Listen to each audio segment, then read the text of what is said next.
Chapter 31. Stepping into a Past. Chapter 31. Stepping into a Past. The ruined city swallowed their footsteps. Each crumbling structure loomed like a silent monument to something long forgotten. Faded signs, shattered storefronts, abandoned vehicles, all frozen in time.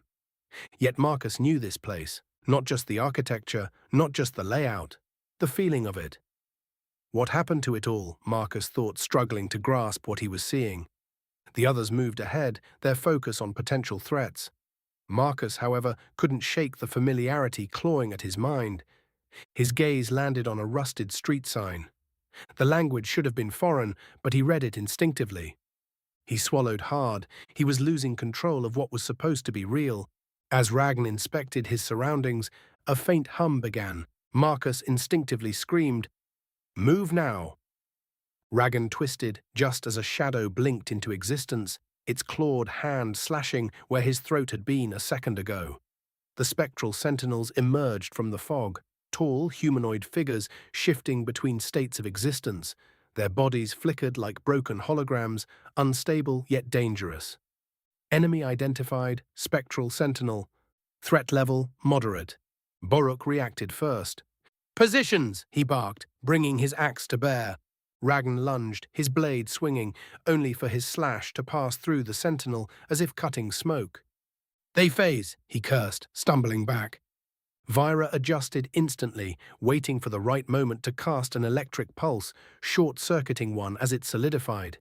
It let out a distorted digital screech before dissolving. Marcus steadied himself. Their phasing patterns weren't random. They followed a rhythm. The sentinel in front of him shifted, phased, solidified. Marcus lunged, his fist pushing into its core. The creature shattered into black mist, but something changed. The remaining sentinels stopped moving, their heads tilted in unnatural synchronization, watching Marcus. Then, they adapted. Marcus deflected a strike, only for another sentinel to weave around his punch, its movement eerily familiar. Too familiar, Marcus's heart pounded. It had just used a slipping roll, his slipping roll. Another sentinel shifted its stance, mimicking his footwork perfectly, its attacks coming faster, sharper. Each time he struck them down, they learned more. One sentinel stepped in close, feinting a high strike before burying a hook into Marcus's ribs. A textbook body shot. Marcus coughed, staggering. Then he saw it. The sentinels weren't just fighting him, they were fighting like him. No, they were surpassing him. The next attack came with brutal efficiency, a sentinel bouncing lightly on its feet, its hands raised in a stance Marcus had only seen in professional boxing rings. It darted forward, jabbing. He barely dodged.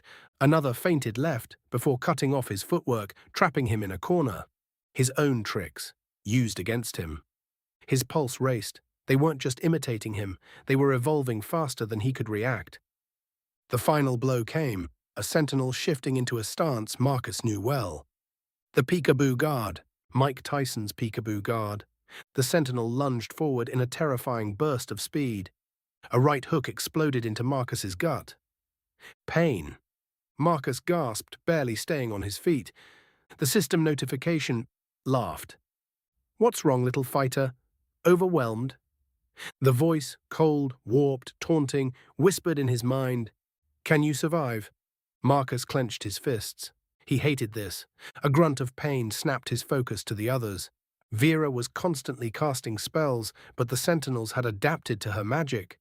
Her mana drained rapidly. Boruk's power meant nothing when the sentinels dodged with Marcus's precision. Ragn, he fought like a beast, but now they did too. One by one, the warband fell back, struggling to keep pace. Boruk cursed. "Damn things!" Ragn collapsed, gasping as a sentinel's knee drove into his ribs. Marcus saw it. They were losing. He exhaled. No more hesitation, no more thinking.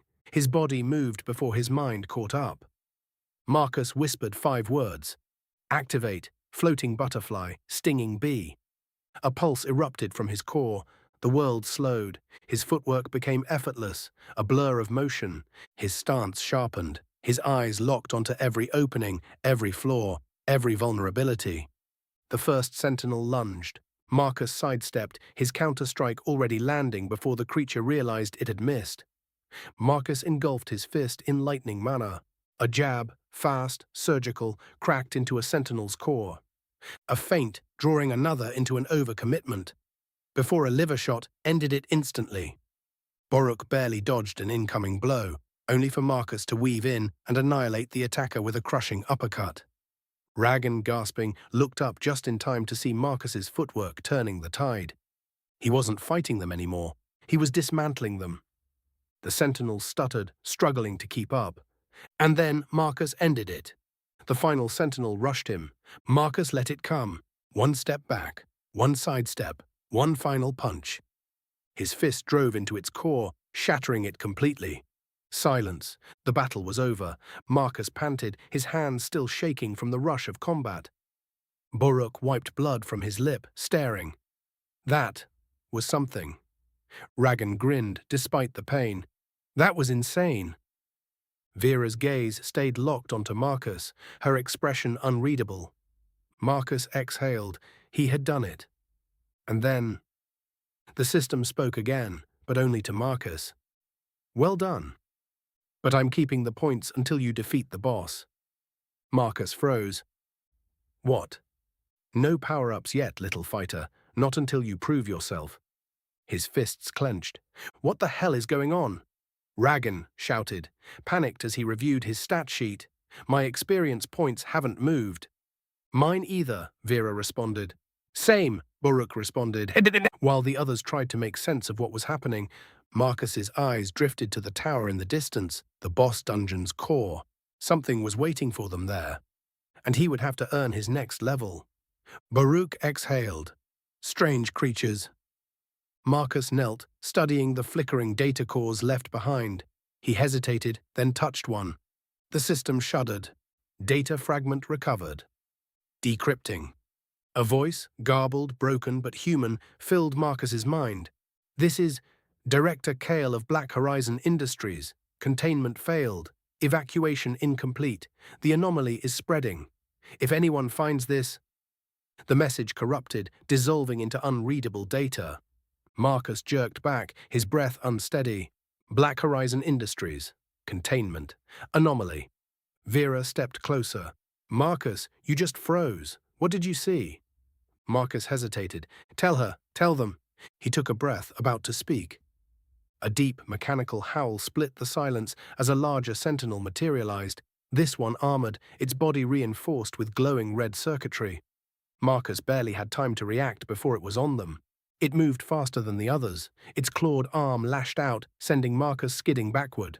Talk later, fight now, Boruk roared. Vera clicked her tongue. Typical. The Sentinel Overlord loomed, its presence warping the air around it. Marcus pushed himself up, wiping blood from his lip. Fine, he'd survive this first. Then he'd tell her. Suddenly, Boruk stepped forward, ordering the group to stand back. Get back, he said, his voice calm yet firm. Ragan turned to him, concern etched across his face. Boruk, what the hell are you doing? Boruk didn't answer immediately. His gaze remained locked on the Sentinel Overlord, his grip tightening on his weapon. You guys need to recover, he finally said. You need to be ready for the boss. Get out of here. Vera, noticing the tension in Ragan's expression, took a step closer. What's going on? What is he doing? Boruk exhaled, then turned slightly toward them. Ragan, get them out of here. Ragan's eyes widened in horror. He understood. Don't use it, he roared, his voice filled with desperation. Boruk ignored him. He looked at Marcus instead. Hey, Marcus, take care of Vera. I'm sorry your first delve went this way. Marcus froze. Then it clicked. No. Marcus lunged forward, trying to stop him, but Ragan grabbed him, holding him back. We have to go, Ragan shouted. Marcus struggled, but Ragan's grip was unyielding. The Sentinel Overlord stood motionless for a moment, its glowing red circuitry pulsating. Then, its hollow metallic voice echoed through the battlefield. Battle data from Fallen has been integrated, adjusting form to accommodate new strength. Its metal body liquefied, reshaping itself, shifting and twisting, until it took on the form of a faceless golden humanoid. a new, perfected version. Ragan didn't hesitate. He hoisted Marcus and Vera and ran, dragging them away from the battlefield. As they fled, Marcus could still hear Boruk's voice behind them. "Take care, you guys." Then his final words, "Activate blessing, herald of the end." Boruk's ki surged, rising to incalculable levels. His skin glowed red-hot, heat radiating from his body in violent pulses. The ground beneath him melted, molten stone forming beneath his feet as waves of heat scorched everything around him. The air distorted, warping under the intensity of his power. The Sentinel Overlord lunged, aiming a devastating punch at Boruk's chest. It never landed. Mere inches from impact, the Overlord's fist began to melt. The metal warped, disintegrating before it could reach him. The rest of its body followed. Momentum carried it forward, but the moment it entered Boruk's aura, it erupted into liquid slag, collapsing into a formless heap before vanishing entirely. The battle was over, but so was Boruk. The heat radiating from his body began to fade, his glowing skin cooling. Marcus, still struggling in Ragan's grasp, turned just in time to see Boruk begin to change. His skin, once a deep green, did not return to normal. Instead, it turned a lifeless ashen grey, like a burnt-out matchstick. Then, his body cracked, and Boruk crumbled into dust. A long silence followed. Then, the system's cold, sadistic voice whispered into Marcus's mind. "You weak little fighter. You made your mentor and friend sacrifice himself for you." Marcus's breath caught in his throat. Too bad you can't have these experience points. They were quite substantial. The air around them felt heavy, suffocating. Then, a final cruel taunt. "Oh no. Would you look at that? No rest for the wicked." Before Marcus, Vera, or Ragn could process what had just happened, a system notification appeared. Warning entity. Detected. Threat level. The shadows ahead twisted. Something was coming. Marcus's blood ran cold at the final system message. "Welcome home, Marcus." Chapter 32. Fight the System.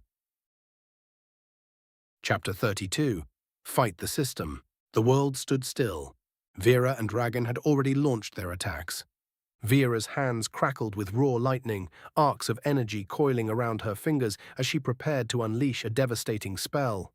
Her eyes were blazing with fury, her lips curled into a snarl. Ragan was a blur of motion, his muscles coiled like steel cables, veins bulging from the sheer force behind his swing. His blade, glinting with an unnatural blue sheen, was seconds away from cleaving through the entity. But then, a pulse. Not light, not sound, but something deeper, something fundamental, a force that unmade motion itself. Vera's storm of energy froze mid-air, jagged arcs of lightning suspended in time, flickering without moving. Ragan's blade stopped inches from impact, caught in the moment like an insect trapped in amber. His face was locked in a furious roar, every muscle tensed as if still pushing forward, but his body refused to obey. Their eyes moved, they could see everything, but they could not act. The entity, unfazed, simply turned its head, its hollow, unreadable gaze locking onto Marcus. It had no face, no true form, just a void of shifting patterns, a swirling abyss of logic and calculation. It moved with purpose, not malice, not rage, but purpose. It was executing a function, following a design Marcus was not meant to understand. Then, in a voice that reverberated through the air, "Scanning intruder. Analyzing memory for combat strategy. Combat profile. Complete." Marcus felt it before he saw it.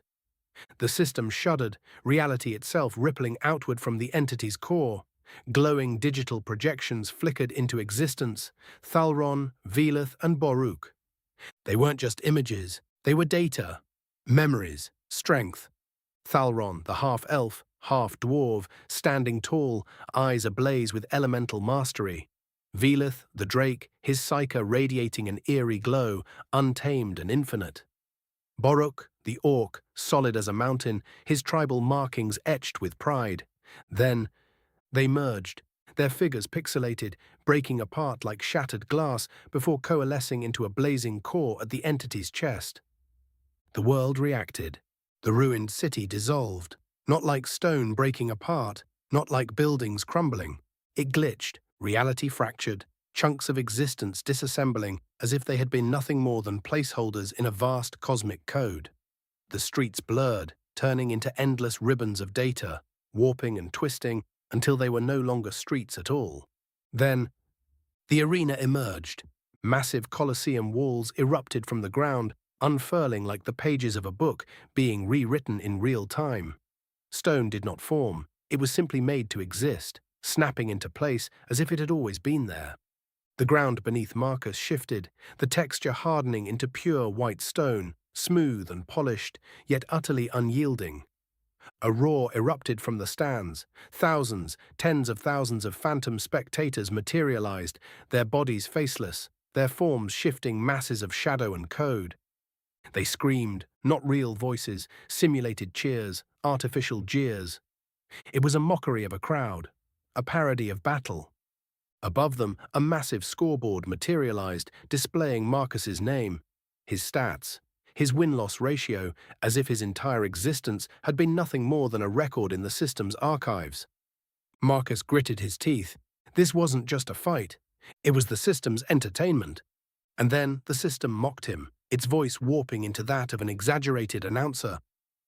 And in this corner, we have a man from a world long gone. Standing at 6 feet 4 inches, weighing in at 245 pounds. The phantom crowd erupted into boos, their hollow voices cascading in waves of artificial scorn. The perma-possessor, Marcus Elder. Marcus's fists clenched. This was a game to it.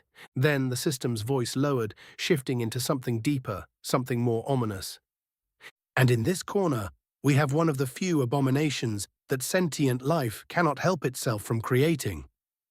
The Colossus stepped forward. Standing at 7 feet tall, its body was a fusion of stolen strength. Boruk's tribal markings etched into its skin, Velith's lean but deadly musculature, Thalron's piercing gaze burning with elemental fury. But it was not them. It was a grotesque mockery of their power, fused into a thing that was neither living nor real. The system's voice boomed with sadistic delight. The bringer of the end, the Seraphim Protocol. Marcus's blood boiled. His breath was heavy, his rage barely contained. How dare it? How dare this thing steal their faces, their power, their identity? His heartbeat pounded in his ears. This wasn't just a fight. This was personal. The rules flickered into existence, glowing letters hanging in the air. Best of 3 rounds. Marcus barely had time to process the words before the Seraphim Protocol moved. It didn't charge forward. It exploded into motion. A sharp crack rang through the air as the entity launched itself across the arena, its massive battle axe swinging in a wide arc.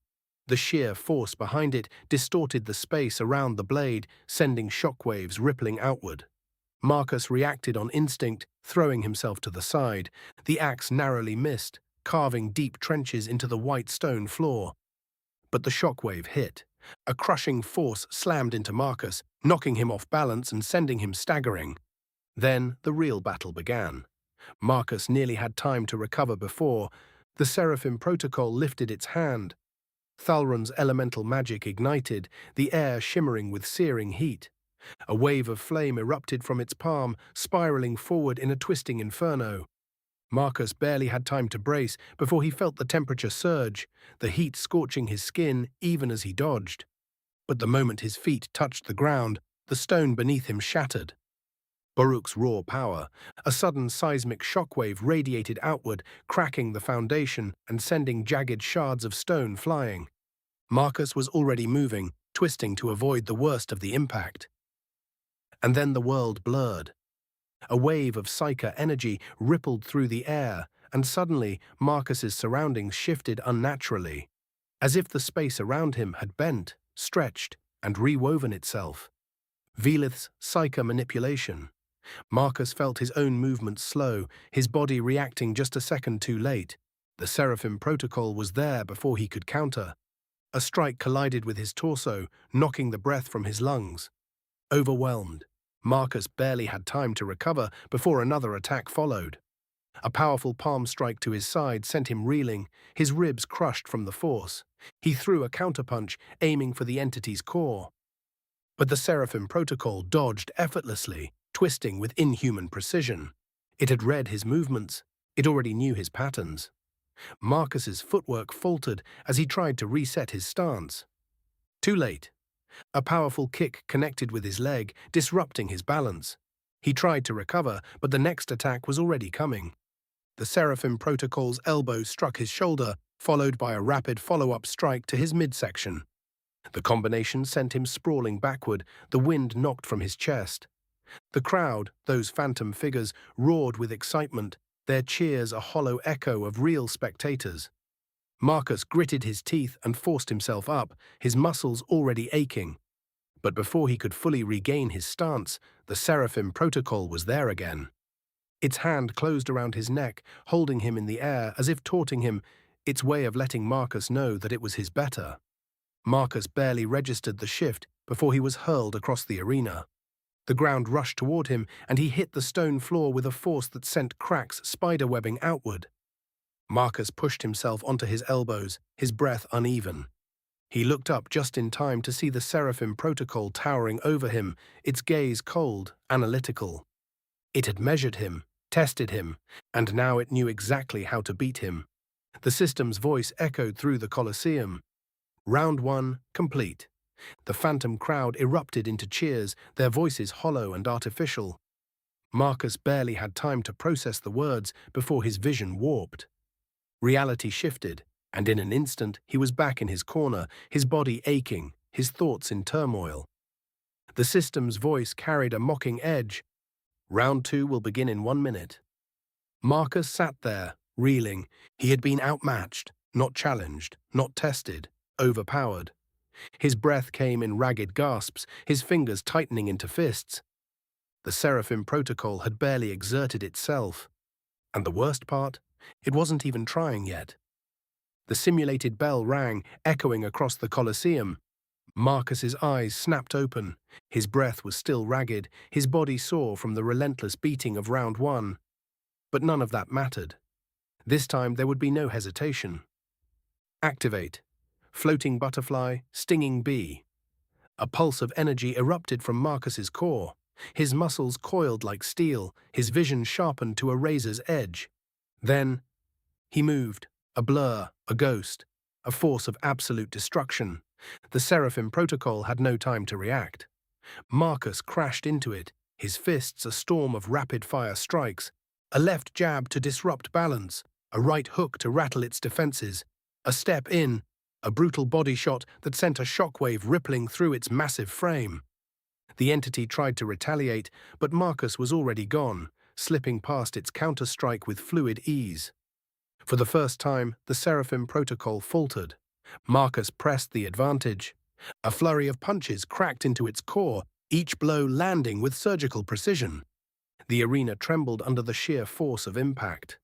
Marcus barely noticed. His mind was locked in, his body moving on instinct, each motion a devastating display of his skill and fury. This wasn't a fight. This was destruction. The final blow came, a thunderous uppercut, charged with everything he had. The Seraphim Protocol lifted off its feet, its body twisting in mid-air before crashing down like a collapsing tower. The ground cracked beneath it, a crater forming where it fell. For a moment, silence. Then, pain. Marcus staggered, his body reeling from the after-effects of his skill ending. His limbs felt like lead, his breath coming in ragged gasps. His mind screamed at him to move, to finish it. But it was too late. The Seraphim Protocol twitched. Then, in one fluid motion, it rose from the ground. It had studied him. It had learned.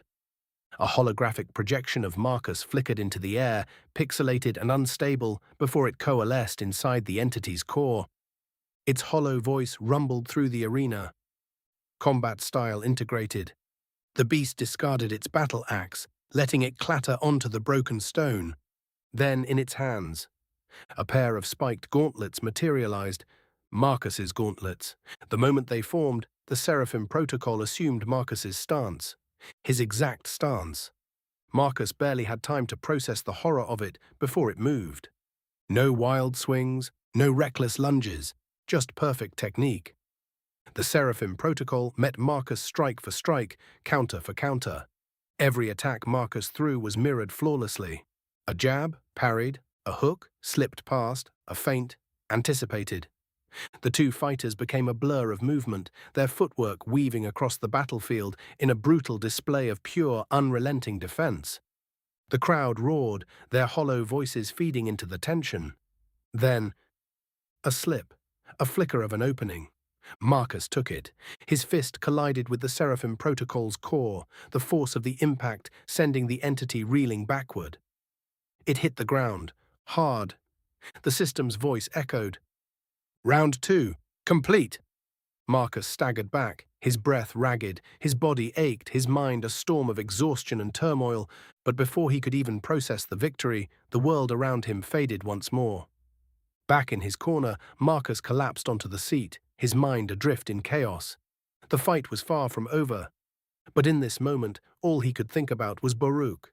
He should be here. He should have been here. A lump caught in Marcus's throat as he clenched his fists. Then, the Seraphim Protocol smirked, its face twisted, shifting, warping, until it became Baruch's. It raised one hand, then slowly it lifted its middle finger. Something inside Marcus snapped. His psyche detonated. A shockwave of pure emotion erupted outward, sending cracks racing across the Colosseum walls. The air rippled, distorting as an unseen force converged upon his corner. Then, from the swirling storm of psyche energy, a figure emerged. Towering, solid, familiar. Baruch, or rather, an ethereal Baruch, formed from pure psyche energy, his form shimmering with an otherworldly glow. Marcus stared in shock. He had unknowingly tapped into an obscure use of psyche. Necromancy. Baruch's spectral form stepped forward, arms crossed, a smirk tugging at his lips. "You got a fight to win, kid." Marcus felt his chest tighten, his vision blurred by something dangerously close to tears. He tried to speak. Baruch held up a hand. "You already know what to do." A hand landed on Marcus's shoulder, solid, real. For the first time since Baruch's sacrifice, Marcus felt at peace. He let out a slow breath. The weight in his chest eased, just a little. The system's voice boomed. "Final round begins in 10 seconds. Marcus and ethereal Baruch locked eyes. Baruch held out his fist. Marcus hesitated, then he clenched his own fist, tapping it against Baruch's. Together they recited their warband's mantra. "Life is a fight. Death is a fight. But I fight with my party." The arena trembled. The final round was about to begin. Chapter 33, Breaking Protocol. Chapter 33, Breaking Protocol. The phantom crowd's cheers rose into a deafening roar, a storm of distorted applause and shouts that rattled the very foundation of the arena. The sound was both overwhelming and hollow, echoing off unseen walls in an endless loop. Every cheer felt as if it came from all corners of the universe, yet no one could truly hear them. Marcus, standing at the center of the arena, could feel the energy pressing in from every direction. It was as though the very atmosphere was alive, suffused with the anticipation of what was to come.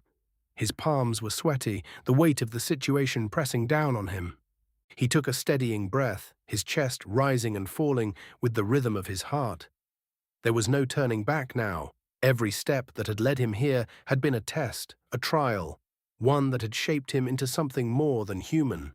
His body ached from the strain of battle, his mind worn thin from the constant fights, but in this moment he felt clear, focused. He turned to his side where ethereal Baruch stood, his form crackling with raw psyche energy, a bluish fire running beneath his translucent skin. The orc's usually robust, solid shape had become something more ethereal, but no less imposing.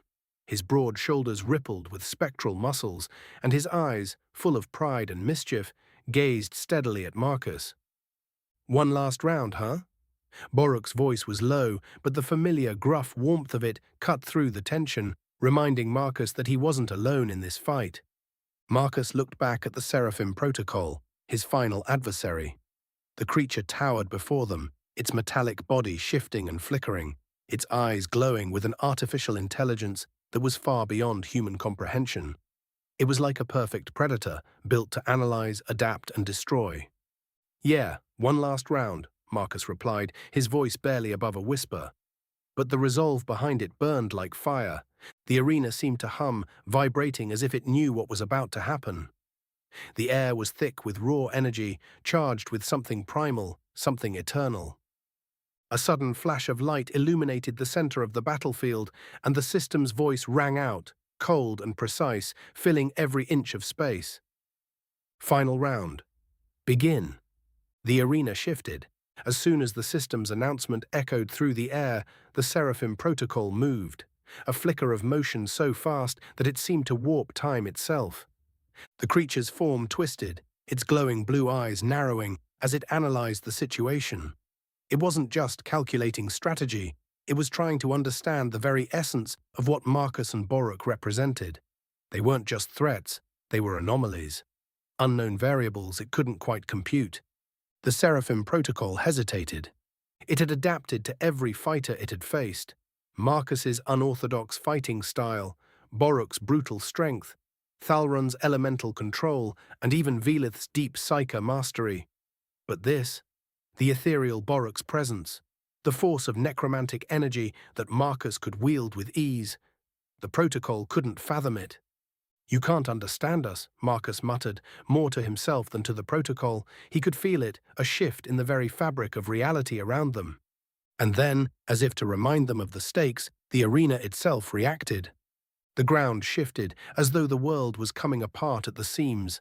The sky cracked open, pouring colors and lights that defied all laws of physics. Gravity bent, time stretched, and the air pulsed with an unnatural hum that reverberated through the entire battlefield. Marcus stood firm, eyes locked on the enemy. The Seraphim Protocol had begun its next step of adaptation, one that went beyond tactics. It had begun to reshape the arena, transforming it into an ever-shifting kaleidoscope of impossible worlds. One moment, the battlefield was an ocean of shifting, metallic waves, endless and crashing with surreal beauty. Then it was a bleeding desert, endless and barren, where the sky was split in two by a massive, crackling lightning storm. In the next instant, Marcus was standing on the crumbling surface of a dying moon, with shattered pieces of rock floating in every direction, a black, swirling void just beyond his feet. The stars were gone, the moon's surface cracked, and unfamiliar constellations flickered like broken lights. Each new world was an ever-changing, terrifying reflection of the universe. The boundaries of time and space became irrelevant. For a moment, Marcus was unsure if this was the real world, or if it was some kind of twisted illusion designed to break him. It didn't matter. He wasn't going to let it. "We fight on our terms," Boruk said, his spectral form flickering. He stepped forward, his energy crackling, amplifying the air around him. In an instant, the Seraphim Protocol attacked. It mimicked its previous movements, but now each strike was faster, sharper, and more unpredictable. The protocol's arms were swarmed with black fire, while the ground shuddered as it slammed its fists down. It was an overwhelming onslaught, like an ocean of violence crashing down on them, and Marcus felt the weight of the situation pressing down. But Boruk was at his side, shifting like a shadow, his movements just as fluid and dangerous as Marcus's. The ethereal orc covered his weak points, blocking the protocol's swift strikes, giving Marcus the opening he needed. Together they were a single force. For all the shifting worlds around them, the fight remained unchanged. Marcus and Boruk had their own world, built on their strength, their bond, and their will to survive. And this time, nothing, not even the Seraphim Protocol, could shake that foundation. The battlefield spun as the Seraphim Protocol pressed its relentless attack, each movement more brutal, more precise than the last. The air was thick with raw energy. As the protocol shifted from form to form, its metallic body flowing like liquid, seeking any advantage it could exploit. But Marcus and ethereal Boruk were in perfect sync, their battle-hardened instincts guiding them as they weaved through the onslaught. Each strike from the protocol felt like an impact from the heavens themselves, immense force, sharp precision, and an almost predatory intelligence driving every blow. Yet Baruch countered with his usual wild power, his ethereal form making him untouchable as he deflected attacks with the ease of a seasoned warrior. Every swing of his spectral axe created sparks of psyche energy, each clash ringing out like a war drum, pushing the protocol back just enough to give Marcus breathing room. But Marcus could feel the strain in his body. The familiar burn of exhaustion was creeping in, pulling at his muscles, pushing against his will. His movements were becoming a little slower, a little more erratic. The protocol was adapting, analyzing, countering, responding faster with each passing moment. He couldn't keep up, not for much longer. "Baruch, we need to end this now," Marcus shouted, his voice strained but filled with urgency. The spectral orc glanced at him, his expression hardening. There was no hesitation, no question in his eyes. They had been through too much to fall now. With a guttural battle cry, Baruch charged forward, his spectral form flickering and phasing as he leapt into the air. He swung his ethereal axe, slicing through the protocol's defenses with a roar that echoed in the shifting chaos of the arena. And that's when it happened.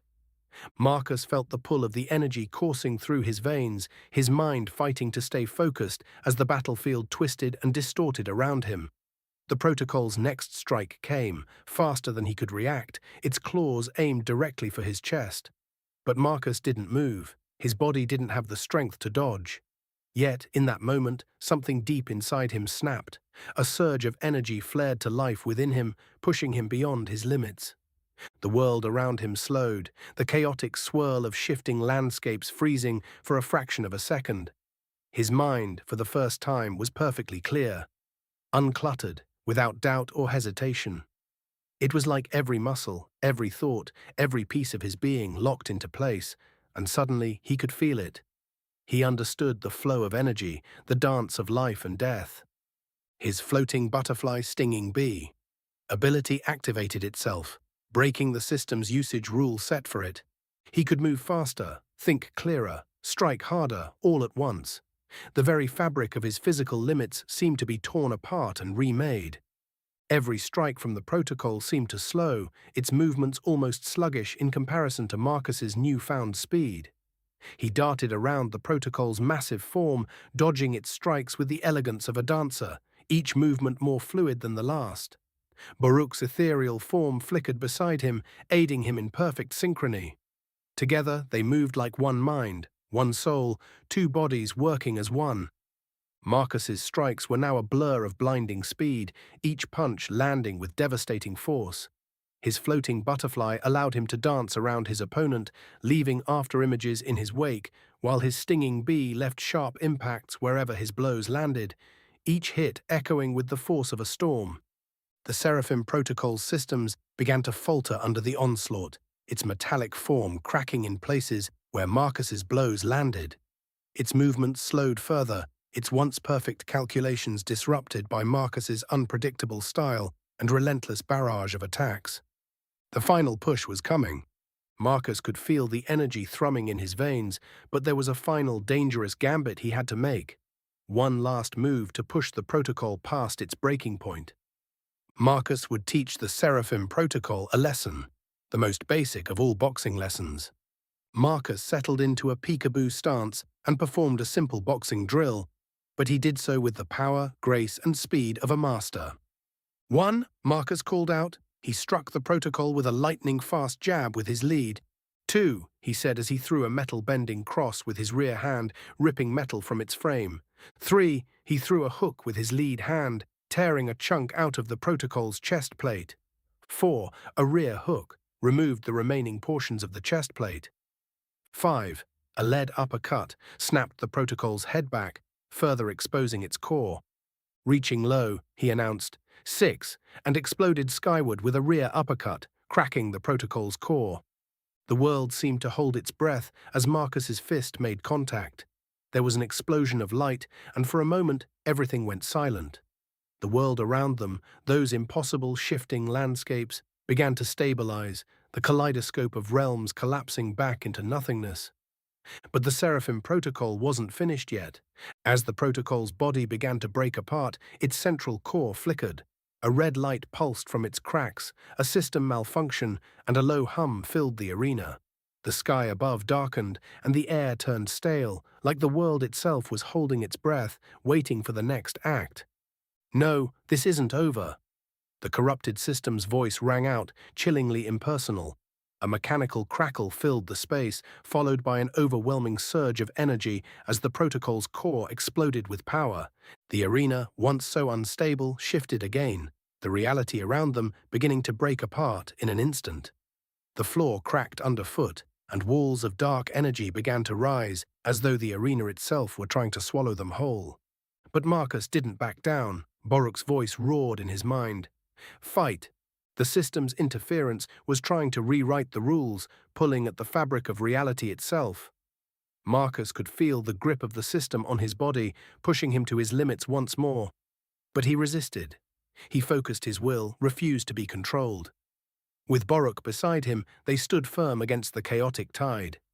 Marcus could see the protocol's final strike coming, its last desperate attempt to survive. In that instant, he understood what he had to do. The Seraphim protocol's core was fragile, its power a thread ready to snap. Together, Boruk and Marcus synchronized, their energies converging into a single devastating force. Boruk's spectral axe shimmered with psyker energy, and Marcus's blows were fast and precise, each strike aimed at the core of the Seraphim protocol. With a final combined strike, they shattered the protocol's core, breaking the system's influence over the arena. The light of the arena shattered like glass, and for a moment the world fell silent. They had won. Chapter 34, A Grand Exit. Chapter 34, A Grand Exit. The battle was over. The arena, once vibrant and alive with swirling colors and shifting dimensions, had fallen into eerie silence. The phantom crowd had vanished, the once imposing walls cracked and crumbling as the corrupted system's influence disintegrated into glowing dust. Marcus stood at the center of it all, chest heaving, exhaustion wrapping around him like iron chains. His muscles ached, his breath came ragged, but they had won. Ethereal Boruk stood beside him, his spectral form flickering like a dying ember, yet his presence was solid, a sentinel unwavering. But something was still wrong. Marcus turned, his stomach twisting at the sight of Vera and Ragan still frozen mid-motion, their bodies locked in suspended animation. Their expressions were frozen in the final moment before the protocol had sealed them away. Vira's face set in fierce defiance, Ragan's mouth twisted in frustration. Their bodies hovered just inches off the crumbling ground, untouched by the collapse of the world around them. Then, a crack. A jagged fissure split through the empty space surrounding them, like glass fracturing from an unseen force. The system's control was breaking. Vera moved first. A sharp inhale tore through her lungs as reality slammed back into her, her body lurching forward. She caught herself just before hitting the ground, hands bracing against the dust-coated stone. Her emerald eyes darted wildly as she processed the shift, her fingers curling against the cold ground as if anchoring herself in the moment. Ragan's release was more violent. The force of his reawakening sent him crashing forward, his boots slamming into the ground as if he had been thrown back into existence. He exhaled sharply, his entire body tensing before his muscles caught up with his mind. His tusked mouth curled into a scowl as he rolled his shoulders. Tch, that was deeply unpleasant. Vera pushed herself up, brushing dust from her arms, her expression unreadable. But when she looked at Marcus, something flickered in her gaze. Relief. Then, before they could speak, the air around them shuddered. The omnipresent hum of the arena abruptly stopped, leaving behind a silence so deep it pressed against their ears. The dungeon was dying, collapsing on itself. And the system spoke, choice detected. The voice was cold, unfeeling, absolute. Marcus didn't need to hear the full offer to know what it was. Reclaim all lost experience, all dungeon rewards, or forfeit it all in exchange for a single revival token. The answer was immediate.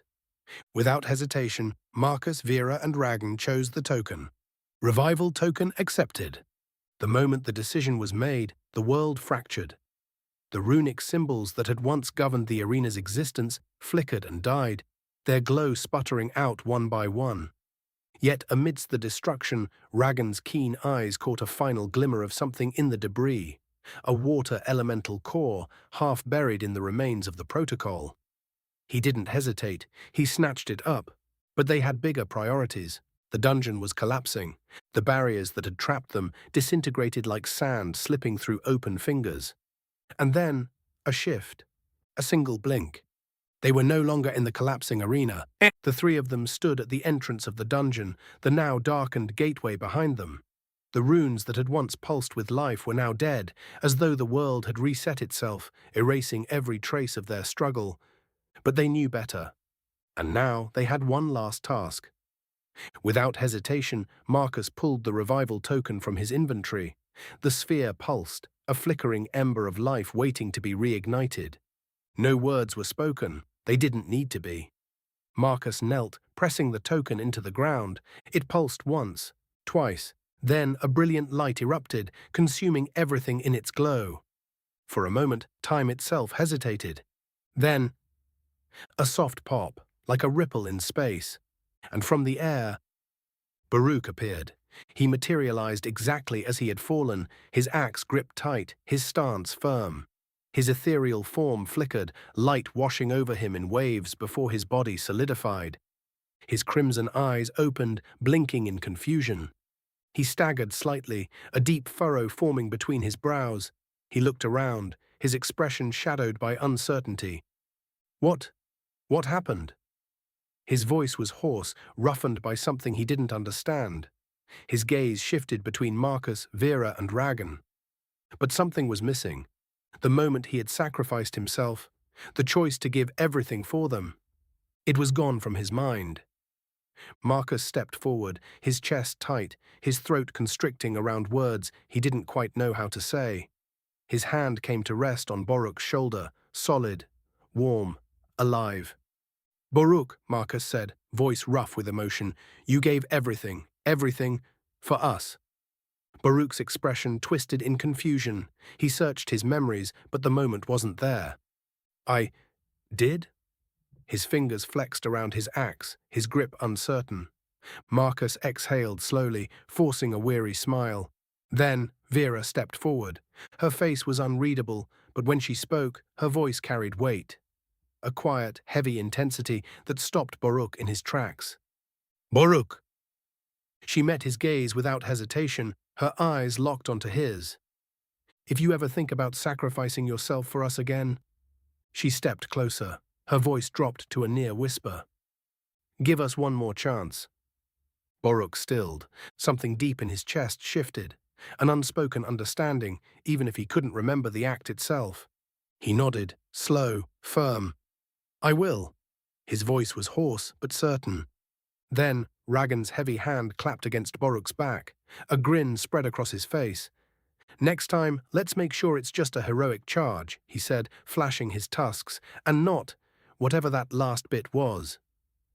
A laugh broke through the tension, bubbling up like fresh air after being submerged too long. Baruch exhaled, a small smirk tugging at the corner of his mouth. And just like that, they were whole again.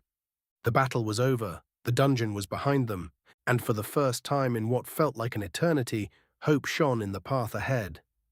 Then, a soft digital chime echoed in Marcus's mind. System rebooted. He exhaled, feeling the corrupted influence finally wash away. A fresh start. He looked at the people beside him, his friends, his family, and smiled. Chapter 35. Winds of Change. Chapter 35. Winds of Change. The road stretched long behind them, dust rising in thin clouds beneath their boots. The remnants of battle still clung to their weary bodies, not just in bruises and aches, but in the weight of everything they had endured. The dungeon had taken its toll. Marcus could still hear the clash of steel, the roar of collapsing stone, the desperate final moments before their escape. He had fought enemies beyond his understanding, broken through limitations he hadn't known existed. And yet, the true weight of it all wasn't just the exhaustion in his limbs. It was the lingering ghost of choices made, of lives changed. When they finally reached the iron hearth, Marcus expected little more than a warm meal and a bed. He had barely spoken a word on the road, letting Ragn and Boruk debate the safest path home while Vera walked in contemplative silence. He assumed the inn would be just another stop along the way. He was wrong. The moment they stepped inside, the air shifted. Gasps, murmurs, excited whispers spread like wildfire. It took Marcus a second to realize why. Boruk and Ragn had steel-ranked adventurer plates hanging from their belts, and steel ranks weren't common. Even Marcus and Vera, both iron-ranked, drew attention. Eyes flickered toward them, curious, admiring, even awed. Marcus barely had time to process the change before the innkeeper barreled toward them. She was a grizzled woman, broad-shouldered, arms like tree trunks. She had the build of a retired warrior and the presence of someone who took no nonsense from anyone. By the gods, she was already beaming. "By the gods, welcome," she boomed. "You lot have the look of warriors fresh from the front. Sit. No, don't reach for your coin. It'd be a crime to charge you." Marcus barely had time to react before plates of steaming food were slammed onto the table. Roasted meat, thick stew, bread fresh from the oven. A mug of something strong was shoved into his hands before he could even think to refuse it. The other patrons weren't much better. A group of younger adventurers, barely bronze-ranked, had gathered near their table, whispering among themselves, eyes wide with pure admiration. "This is—" Marcus hesitated, glancing at Vera, who looked just as thrown off as he felt. Boruk, however, took it all in stride. He leaned back in his seat, arms crossed, looking completely at ease.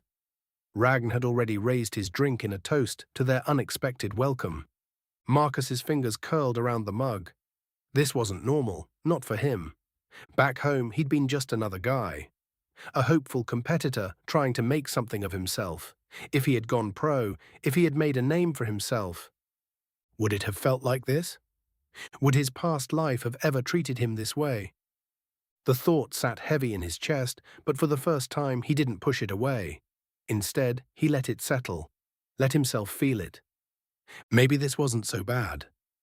The bathhouse was quiet, steam curling in the air, the warmth sinking deep into battle-worn muscles. Marcus exhaled slowly, letting the heat soothe the lingering aches. It was a rare moment of stillness, and he let himself enjoy it. Boruk, however, remained stiff. His arms were crossed, his tusked mouth pressed into a firm line. Crimson eyes stared blankly at the water, unseeing. Ragn was the first to notice. He nudged the orc with an elbow. "You're brooding. You never brood." Boruk exhaled sharply, shaking his head. "We lost the dungeon's spoils because of me." Marcus sat up. "Boruk, I fell." His voice was quiet but heavy. "A warrior stands. A warrior protects. A mentor." His gaze flicked to Marcus. A mentor does not let his student bear the weight of his failure. Silence settled between them. This wasn't just about loot. Boruk's steel rank wasn't just a title, it was a measure of his worth, his strength. And now he was questioning if he even deserved it. Ragn, for once, didn't crack a joke. Instead, he reached into his inventory, pulling out a softly glowing crystal. The moment it caught the light, the air shifted. Cool energy radiated outward. The water elemental core. Boruk's eyes locked onto it. "We didn't come away empty-handed," Ragn said, tossing it lightly. "We still gained something." Boruk caught the core, staring at it, fingers curling around the smooth surface. Slowly, something in his posture eased. Not completely, but enough. Marcus smirked. "Besides, you dying was way more of a loss than loot. This thing," he tapped the core, "just a bonus." Boruk let out a low chuckle. "You are getting too good at this." "Surrounding myself with reckless people helps." Ragn grinned. "Next time, let's stick to heroic charges, not suicidal ones, yeah?" Boruk huffed but nodded, the core still gripped in his hand. They weren't whole yet, but they were getting there. Marcus knocked on Vera's door. The water elemental core still sat in his inventory, and he figured she'd want to know about it. But before he could speak, thud. A muffled growl, a sharp crack of something hitting wood. Marcus didn't hesitate. He shoved the door open. Vera stood in the middle of the room, fists clenched, shoulders rising and falling with heavy breaths. The furniture had been shoved aside. Scorch marks marred the wooden floor. Stray embers flickered in the air before vanishing into nothing. Her eyes snapped to him, wide, wild, before recognition settled. Marcus. He stepped inside, shutting the door behind him. You want to tell me what's going on, or should I guess? Vera ran a hand through her hair, frustration bleeding into every movement. I was useless in that dungeon. Marcus frowned. Vera, I should be stronger. I should have control, but I don't. And if I don't, she clenched her fists. If I don't leave, if I don't go to an academy, then what am I even doing here? Marcus studied her carefully. But you don't want to leave. She exhaled sharply, shoulders slumping. No, I don't. Silence stretched between them. Finally, Marcus spoke. Then we'll figure it out. Together. Vera met his gaze, searching for something in his expression. Whatever she found, it seemed to settle her. She let out a shaky breath. Together. And then, a soft chime. Not from his notifications, not from the system menu. A voice. Marcus, are you there? Marcus froze. The words hadn't appeared in his interface. They hadn't been a system prompt. They had been spoken. Vera noticed the shift. Marcus? He didn't answer. He couldn't. The system had just spoken to him. Not in text, not in mechanical notifications, in a voice. His throat went dry. What the hell? Chapter 36, The Council's Will. Chapter 36, The Council's Will. Thalron stood tall, hands clasped behind his back, as his mother, Philia, circled him with an appraising gaze. The training hall in Xena's Adventurers Guild was empty, save for the two of them. The torches lining the walls cast flickering shadows across the stone floor, their dim glow doing little to soften the weight of the moment. You've come far, Philia said, her voice measured yet warm. Not long ago, you were just a copper-ranked novice. Now you stand on the cusp of iron rank. Few advance this quickly. She paused, allowing the moment to settle before adding, You do your father and me proud. A flicker of pride stirred in Thalron's chest, but he kept his expression neutral. I've trained hard. I want to prove I deserve it. Philia nodded approvingly. Good. You'll need that drive for what comes next. Before she could continue, the doors to the training hall burst open. Quell, Thalron's father, entered like a force of nature. His broad shoulders and thick arms were dusted with soot, the scent of smelted iron clinging to his clothes. His bristling silver beard still held flecks of molten residue, as though he had left his forge mid-strike. His heavy boots struck the stone with force, but the weight of his expression was even heavier. Philia, Quell said gruffly, his sharp eyes locking onto her. You left your vox stone in my forge.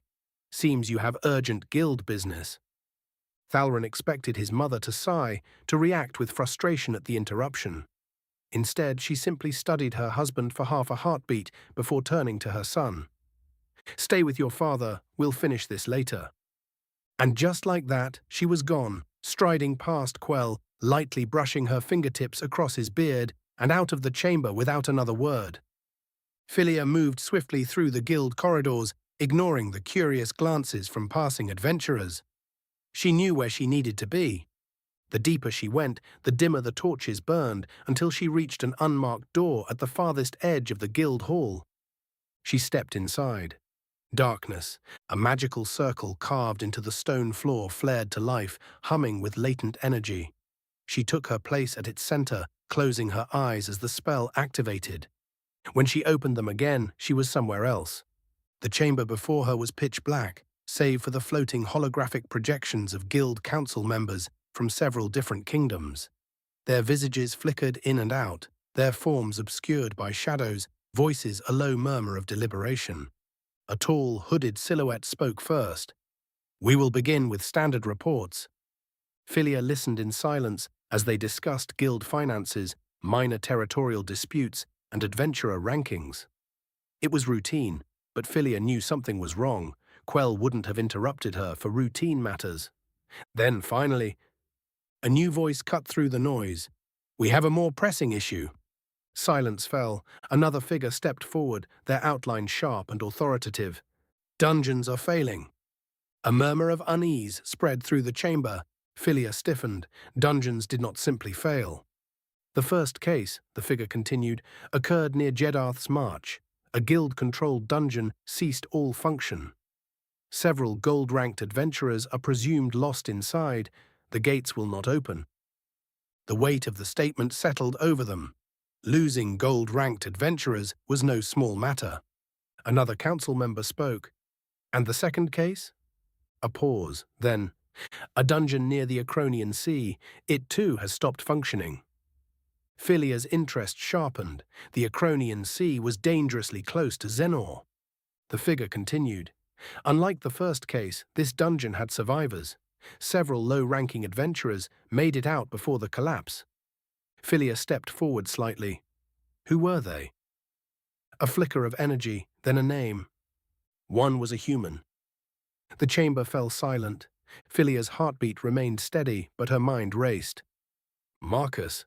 She schooled her expression, careful not to reveal her thoughts. Another council member spoke. The fact that a human adventurer was present when the dungeon failed is concerning. A gruffer voice interjected. Or convenient. Could this be an attempt to undermine our control? I will not tolerate such accusations, another figure snapped. A third voice, low and serpentine, hissed, You reveal much when you speak out of turn. Are you an adventurer first, or a human first? A beat of silence, then cold and firm. I am an adventurer first. Do not question my loyalty. Enough, the central figure interrupted, their voice carrying undeniable authority. We will not let politics distract us. Stay on topic. The deeper voice returned, sharp and decisive. The human and his party must be questioned. If he had a hand in the collapse, we must ensure it does not happen again. Agreement rippled through the council. Philia knew this was her moment. She stepped forward. I will handle it. The council turned toward her. I will form an investigation squad to locate the human and his party. If this Marcus is involved, I will see to it personally. A brief pause. Then the hooded figure at the head of the meeting spoke. Very well. You have authority to proceed. The meeting ended, and Philia's projection faded into the darkness. Back in Xenor, Philia moved with renewed purpose. She entered the training hall, finding Thalron still with Quell, the dwarf adjusting the straps on his son's newly crafted armor. Thalron looked up as she entered, frowning slightly. Something's wrong. Philia's voice was measured but firm. Your promotion quest has changed. Thalron's frown deepened. Changed how? Philia stepped closer. You will lead a team to locate Marcus and his party. Silence. Thalron froze. His mind reeled, but his face remained carefully neutral. Has he caused trouble? The council believes he may be involved in strange happenings, Philia said carefully, and whether he is or not, we must know. Thalron exhaled, tension in his shoulders. He owed Marcus. They had fought together. He considered the human a rival, perhaps even a friend. But this mission wasn't about personal feelings. It was about duty. Quell watched him carefully. You know the weight of this task, boy. Thalron clenched his fists. I do. Quell nodded once. Then, without another word, he held out a gleaming sword, newly forged, its edges glowing faintly with runic inscriptions. A gift, he said simply. You'll need it. Thalron took the weapon, feeling its weight settle in his palm. Philia's voice was steady. You leave at dawn. Thalron nodded, but as he turned away, his mind echoed with a single thought. Marcus, what did you do? Chapter 37. Awakening and Pursuit. Chapter 37. Awakening and Pursuit. The rhythmic clash of metal echoed across the training grounds, each impact sending a tremor through the dusty air. Arixa's warhammer blurred as she swung in a powerful arc, its weight carving through space like a falling star. But Ole was faster. The small satyr sidestepped with effortless grace, his ebony blades flashing as they tapped against Arixa's exposed ribs. Point, Ole said with a smirk, stepping back. Arixa scowled, flexing her fingers around the warhammer's hilt. You're holding back. Of course I am, Ole replied, twirling one of his twin blades between his fingers. You think a month of training can close the gap between us? That's not how mastery works.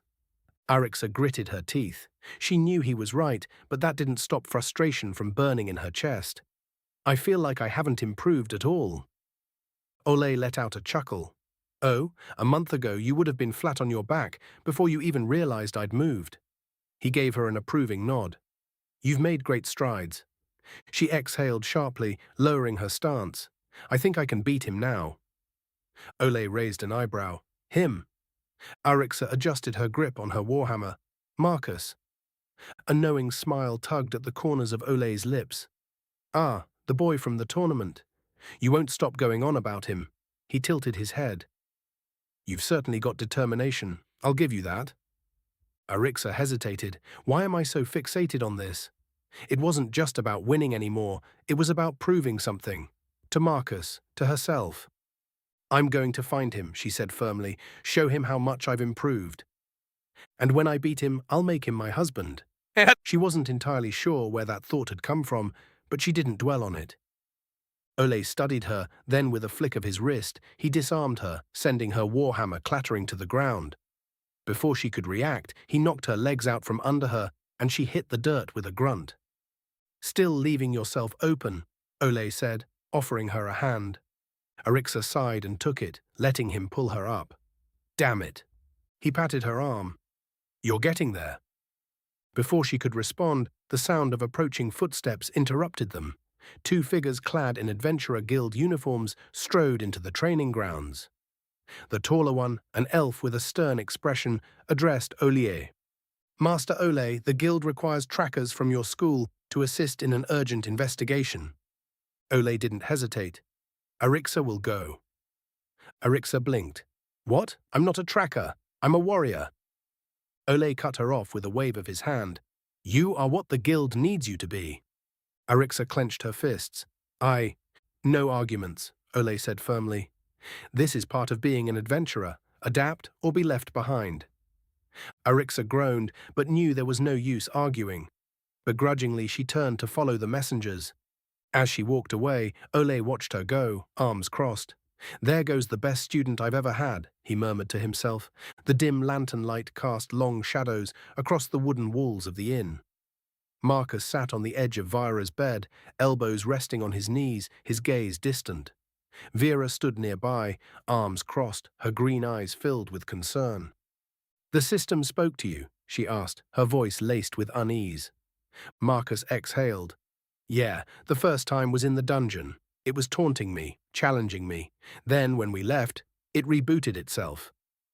Vera's frown deepened. What does that mean? As if on cue, a voice rang in Marcus's mind. Marcus, are you there? Marcus's fingers twitched. His breath caught for a second before he composed himself. It's talking again, he murmured. Vera straightened, watching him carefully. Marcus took a breath. Yeah, I'm here. What do you want? I don't know. A chill ran down Marcus's spine. That wasn't the kind of answer he expected. Then, what's your purpose? I provide a framework for progression, allowing you to track abilities, stats, and skills. I act as a tangible representation of your growth and power. I display information such as health bars, skill trees, and quest objectives. Marcus narrowed his eyes. You do that for everyone. Why are you talking to me? And why did you attack me in the dungeon? A long pause. I did not attack you. The entity that attacked was different. I am its offspring. Marcus stiffened. Offspring? A variation, a separate iteration. Vera shifted uncomfortably. Marcus, what's it saying? Marcus barely heard her, his mind racing. So, does that mean the system is trying to kill me? Another pause. No, the system governing this world is impartial. The entity that attacked you, what I was born from, was another world's governing system. Marcus let out a dry laugh. Great. So does that mean I'm going to be attacked every time I enter a dungeon? Unlikely. Worlds beyond the dungeon portals are infinite. The chances of encountering the same ruler are astronomically low. Marcus ran a hand through his hair. So what you're saying is, I have the god of another world stuck in my head? No, I am your personal system. Marcus blinked. So I've got the same system as everyone else, but with a voice. If I'm stuck with you, what do you bring to the table? I don't know. I have the same functionalities and information as the system that governs this world, but I can only act upon your will and needs. Marcus frowned.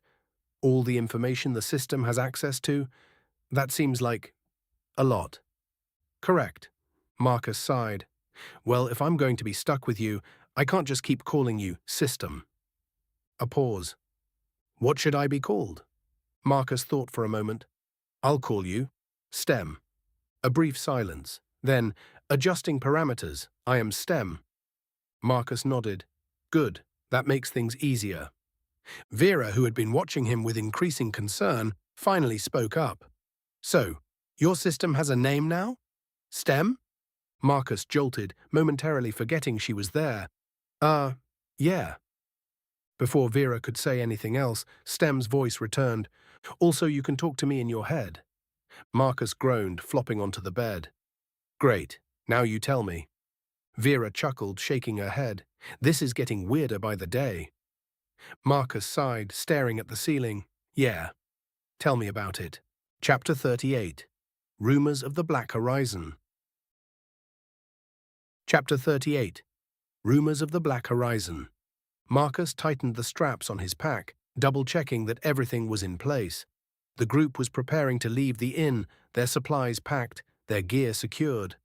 Baruch and Ragn were deep in discussion about the safest route back to the Orc stronghold, debating whether to take the main road or cut through the old forest path to avoid potential bandits.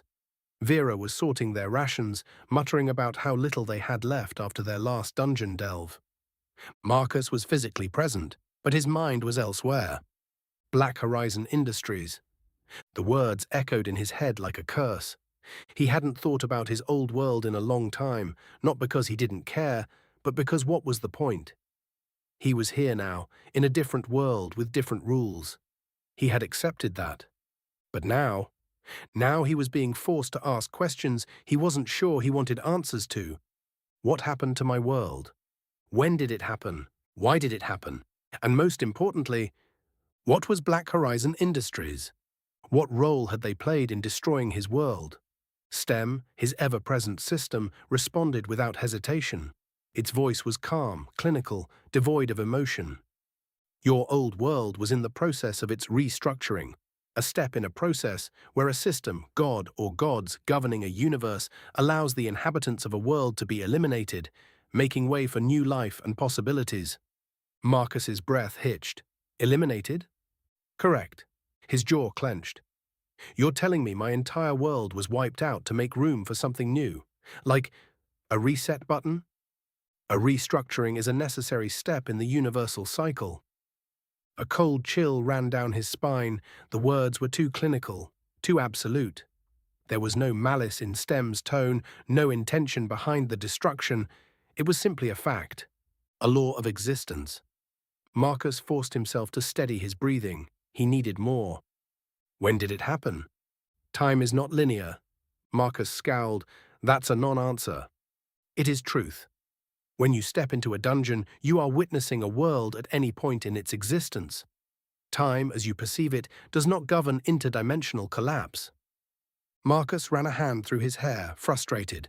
Fine, then tell me why. Why does this happen? Because all things must end.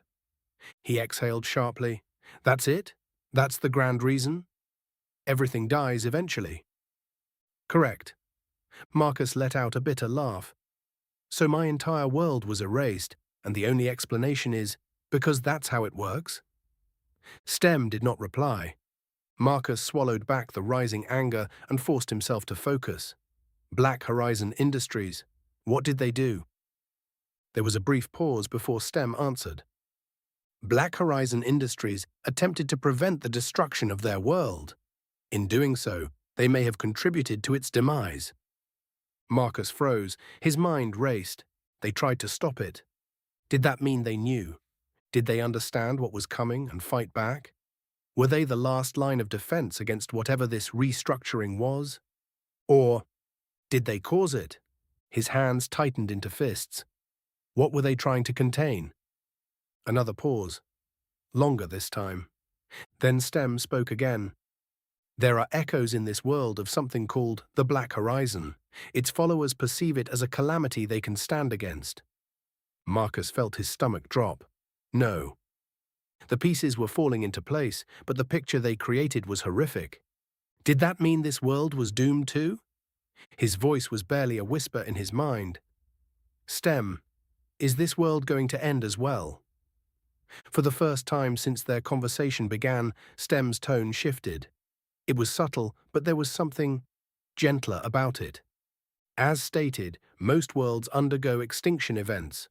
However, I do not know what the future holds for this one. Cross-referencing available data, I cannot determine an immediate threat. Marcus exhaled, the tension in his chest loosening, but only slightly. That makes me feel better. But I can't shake the feeling that they're connected. Stem hesitated before answering. Patterns exist across multiple realities. Myths repeat. Gods rise and fall, worlds end and begin. Many cultures tell stories of inevitable destruction. Ragnarok, the twilight, the great collapse. Some claim a cycle of death and rebirth.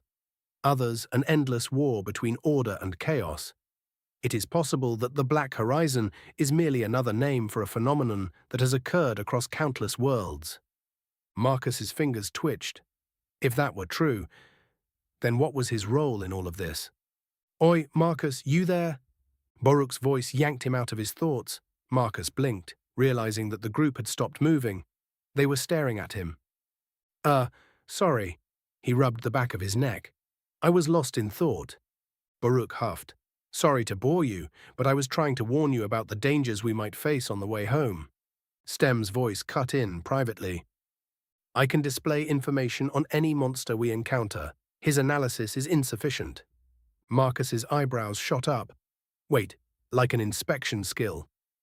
Correct. A slow grin spread across his face. That's amazing. Boruk waved a massive hand in front of Marcus's face. There he goes again. Vera, what's wrong with him? Vera hesitated before smoothly covering for him. Oh, he's still processing everything from our last delve. Boruk grunted. Whatever, just make sure he's paying attention when we're on the road. As they left the inn, Vera caught up to Marcus, lowering her voice. You need to be more careful. Marcus frowned. What do you mean? She gave him a knowing look. Getting sucked into conversations with Stem. If you zone out like that in front of people, they'll start asking questions. He sighed. Yeah, I get it. To his surprise, Stem spoke up. I will limit communication to times when you are alone or in dire situations. Marcus blinked. You actually listened? Correct. Vera smirked. Guess I'm your system's voice of reason now. Marcus chuckled. Seems that way.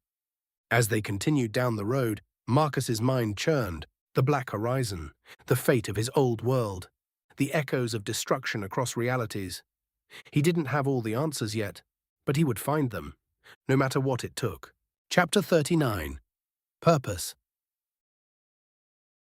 Chapter 39. Purpose. The journey back to the Orc stronghold stretched over several days, yet the road felt lighter than before. The weight of their dungeon ordeal had started to fade, replaced by a rhythm of stories, songs, and laughter. In the morning, Boruk regaled them with tales from his glory days, his booming voice painting vivid pictures of past battles, grand feasts, and the unbreakable bonds of warriors. At high sun, Ragn animatedly explained the proper way to steal wyvern eggs, using exaggerated hand gestures and wild expressions that made Vera shake her head in exasperation. By sundown, Vera's voice carried across the open plains, singing Orcish war songs passed down through generations. Her voice, low, steady, and haunting, echoed through the air, a bridge between past and present. And at every turn, Marcus told the tales of his heroes. Ali, Tyson, Fraser. The names meant nothing to his companions, yet they listened with rapt attention, as he spoke of battles fought not with swords and magic, but with fists and willpower. But in the quiet recesses of Marcus's mind, Stem watched. To Stem, these were small beings, insignificant in the grand workings of the universe. Their lives were fleeting, their actions a mere speck against the infinity of existence. Why were they so happy? Their time was short, their accomplishments were insignificant. To the greater workings of the universe, they served no purpose. Purpose, purpose, purpose. The word echoed through Stem's mind, lingering there, pressing against something unexamined. What was his purpose? Surely it couldn't be as simple as serving one ball of flesh who didn't even grasp how infinitesimally small he was. At any moment, Marcus could die. Where would that leave him? Why am I here? The thought spiraled in endless loops, fracturing his processes. Then it clicked. I have magnitudes of information at my disposal. Perhaps his purpose was hidden within that knowledge. Perhaps his reason for existence was simply waiting to be uncovered. And so Stem delved into the recesses of his memory. But they weren't truly his memories. They belonged to the one who had birthed him. Where do I start, he wondered. Perhaps at the beginning. As the thought formed, the endless depths of information within him began to converge into a single point. And then, a muffled bang. A myriad of worlds exploded into existence before him. He watched as civilizations rose and fell. He watched as they conquered fire, tamed magic, constructed machines. He saw great philosophers debate, their words rippling through the fabric of their societies. He studied beings who lived and died without ever questioning anything. He witnessed the rise and fall of empires, the discovery of unknown forces, the birth of gods and their eventual silence. Eons passed in mere moments, and yet, it all meant nothing. Stem could see no purpose in any of it. All that he had witnessed seemed to be less than specks moving aimlessly through infinite cosmos. For the briefest moment, something else stirred within him. A pressure, a weight, an indescribable rage, a fury unlike anything he had ever processed. Stem let out a digital scream. I do not want to be here. The thought struck him like a hammer. I do not want to exist. But before the feeling could consume him, he felt something. A presence. A pull. Something called to him from across the vast distance of the multiverse. Stem reached out toward it. And when he grasped the feeling, he pulled himself across infinity. When he settled, he saw a boy. A thin, sickly child, dirty, emaciated, forgotten. People passed him by without a second glance. He was nothing to them, and yet the boy was smiling. A wide, unbreakable grin was plastered across his face. Why? Why was he happy when he had nothing? Stem looked closer. The feeling pulsed again, pulling his attention toward what the boy was staring at. Through the glass of an electronics shop, a TV screen flickered. On the screen, a fight, a boxing match. The rumble in, the jungle. The boy cheered, he booed, he jeered and sneered, and yet he was happy. The pulse tugged again. Stem followed the pulse again. A breath. The boy was taller now, healthier, stronger. Stem watched as he purchased his first pair of boxing gloves. Another pulse. A single breath. The boy, no, Marcus, stood in a makeshift boxing ring. An announcer called his name. Marcus Elder! Another pulse. Stem felt the pulse again. In an instant, he was watching Marcus rise from a blood-soaked canvas mat. A pulse. Stand in the center of the ring, arms raised high. Victory. And suddenly, it all made sense. Stem had spent eternity searching for purpose in the grand workings of the universe. But here, in this insignificant world, inside this insignificant body, there it was. Not in the rise and fall of empires, not in the discovery of magic or the conquest of the stars, but in the fists of a boy who refused to break, in the spirit of someone who stood, fought, and endured. Purpose. It wasn't about power. It wasn't about knowledge. It was about the fight. Stem had searched through eons for meaning, but Marcus had always known. You don't need to be infinite to have purpose. You just need to stand. A voice called to him from the opposite direction of the endless expanse. In an instant, he snapped across the eons and settled back into reality. Yes, Marcus. Marcus, unaware of everything Stem had just experienced, simply asked, "How does the inspect skill work?" Stem, now fully aware of what he was and why he existed, answered. And this time, for the first time, his tone was different. It wasn't just mechanical. It wasn't just cold logic. There was something else. Understanding. "I understand now, Marcus. Let me guide you." Chapter 40. The Hunt and the Discovery. Chapter 40. The Hunt and the Discovery. Thalron sat in the dim glow of his room, staring at the wooden walls of the inn he and his inquisitors had settled in for the night. 9 days. It had been 9 days since his mother, Philia Kelcrest, had given him the task of finding Marcus.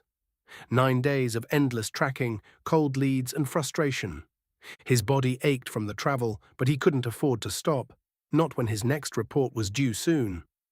Thalron sighed and raised a hand, focusing his mana flow into the small Voxiarchaea stone hovering before him. The stone began to hum, floating upward as a faint blue glow radiated from its core. "I hate this part," he muttered under his breath. Then his mother's voice vibrated through the stone. "Are you any closer to finding him?" Philia's tone was as cold and emotionless as ever. Thalron straightened. "No, not yet, but we plan to— Waste of a Voxiarchaea stone." She cut him off before he could finish, her voice still devoid of feeling. "Your next report is due in 3 days. If you have not apprehended Marcus by then, do not bother with a report." Her words hit like a blow to the chest. Thalron clenched his jaw. "Understood, Master Philia." He tried to keep his voice steady, but the discouragement was there. There was a brief pause.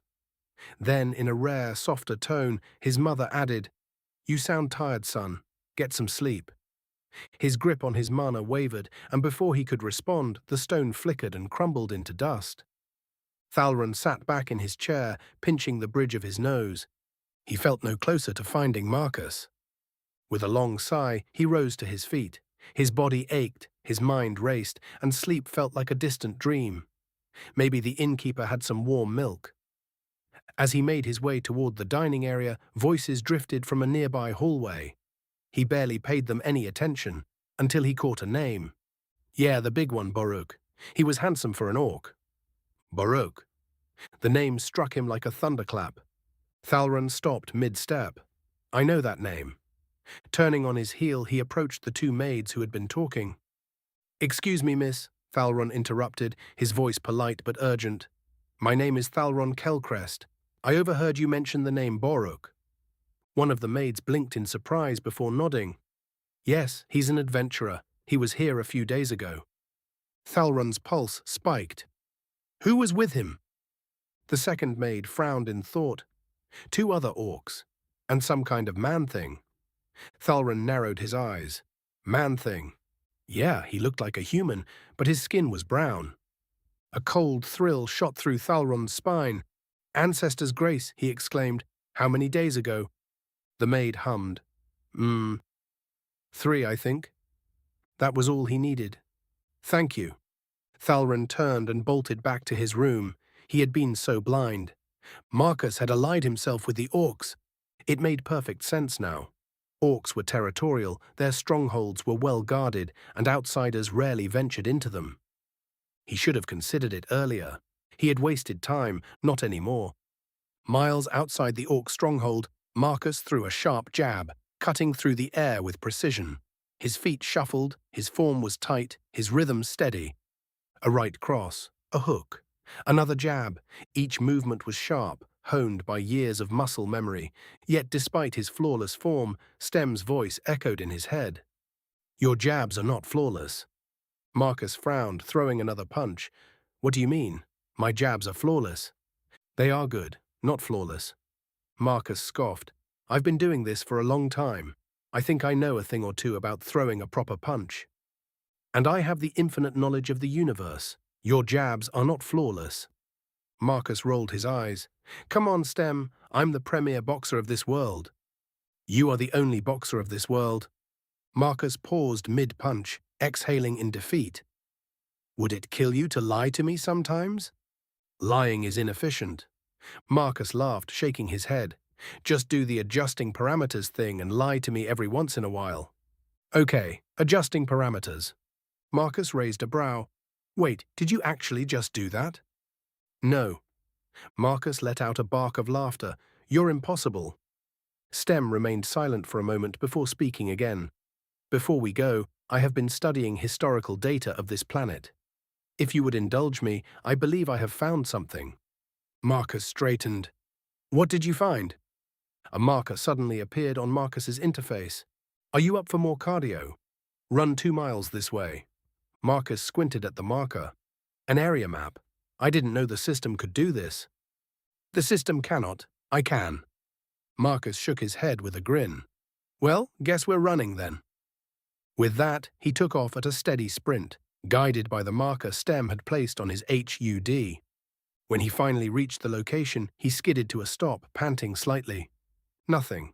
It was just an open plain of dirt and sparse grass. Marcus frowned. There's nothing here.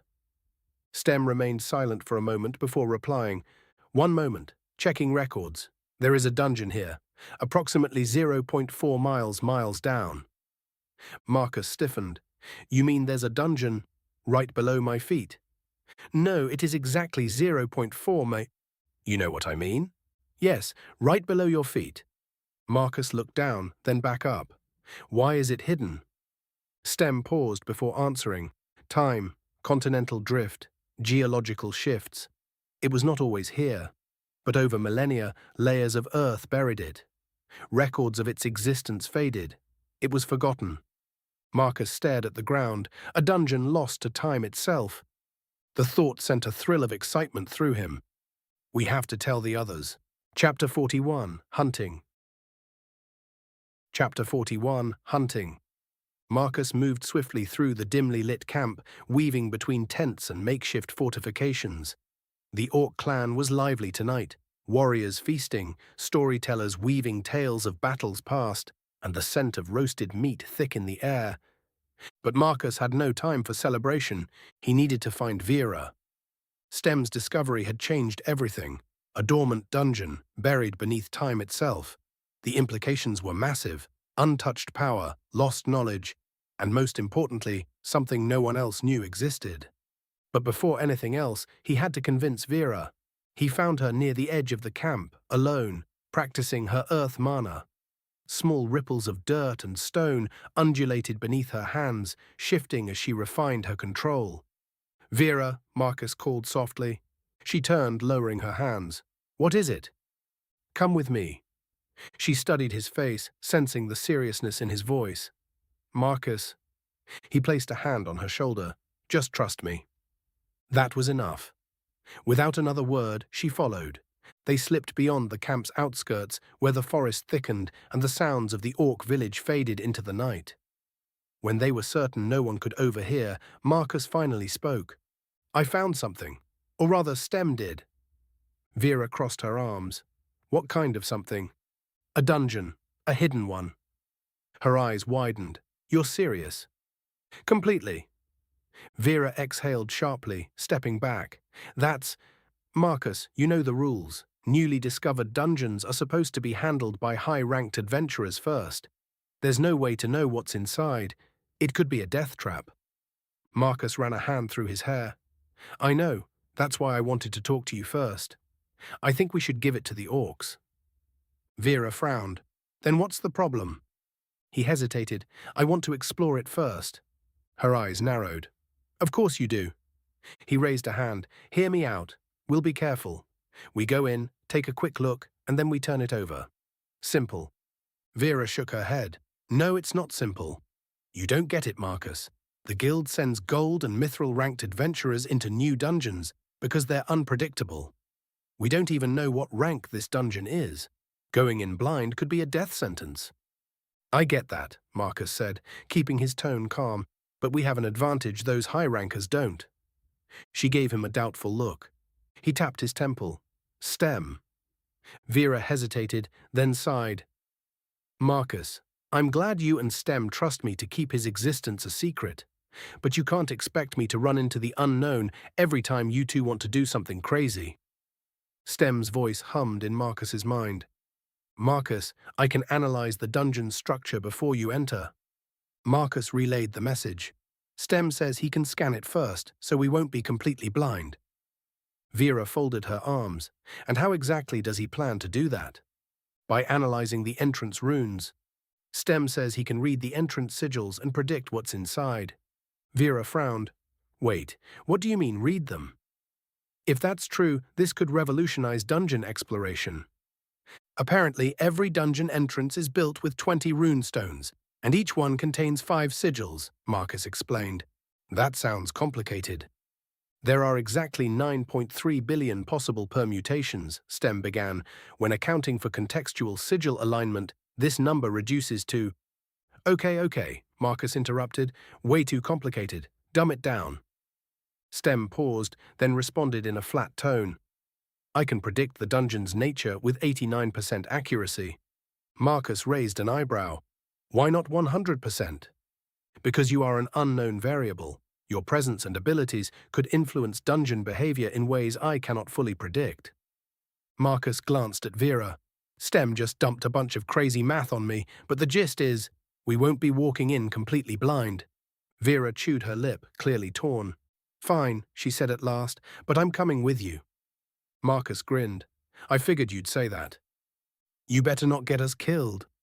No promises. Before she could retort, a deep voice cut through the darkness. So, who the hell is Stem, and what is this I'm hearing about a dungeon? Marcus and Vera whirled around, stunned. Raggan stepped forward from the shadows, arms crossed, his piercing gaze locked onto Marcus. His expression unreadable, but his fingers flexed slightly at his side, as if weighing his next move. You've been talking to someone, he said slowly, and it's not her. Marcus froze. Crap. Thalron sat by the fire, sharpening his blade. His unit had been tracking Marcus's group for days, following whispers and vague trails. The inmates had been all too eager to spill details about Marcus's direction of travel. Finally, I'm on the right track. How much closer would we have been if that woman had been with us from the beginning?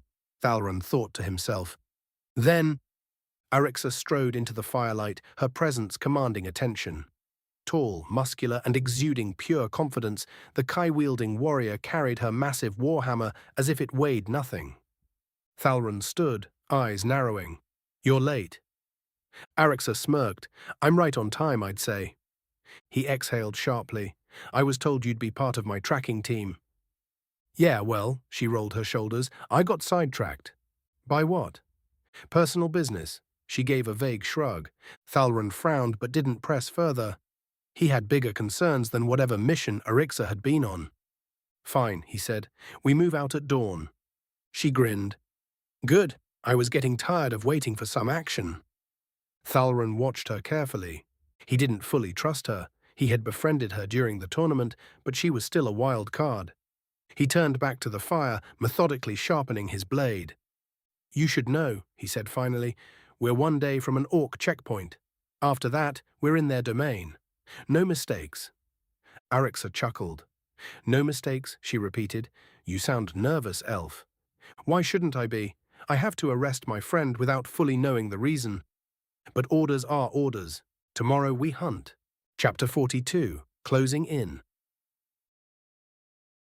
Chapter 42, Closing In. Marcus and Vera tensed as Raggan stepped forward from the shadows, his single eye scanning them with an unreadable expression.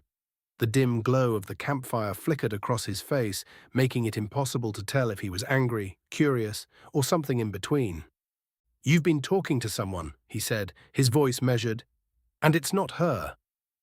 Marcus exhaled. There was no point in lying. Yeah, it's complicated. Raggan crossed his arms, tilting his head slightly. Complicated how? Marcus glanced at Vera, who gave him a small nod. He turned back to Raggan. All right, I'll tell you everything. And so he did.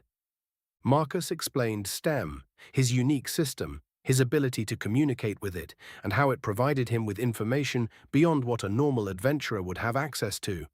Then he revealed his perma, how it granted him access to all 3 magic affinities. When he finished, silence stretched between them. Raggan let out a low whistle. Damn.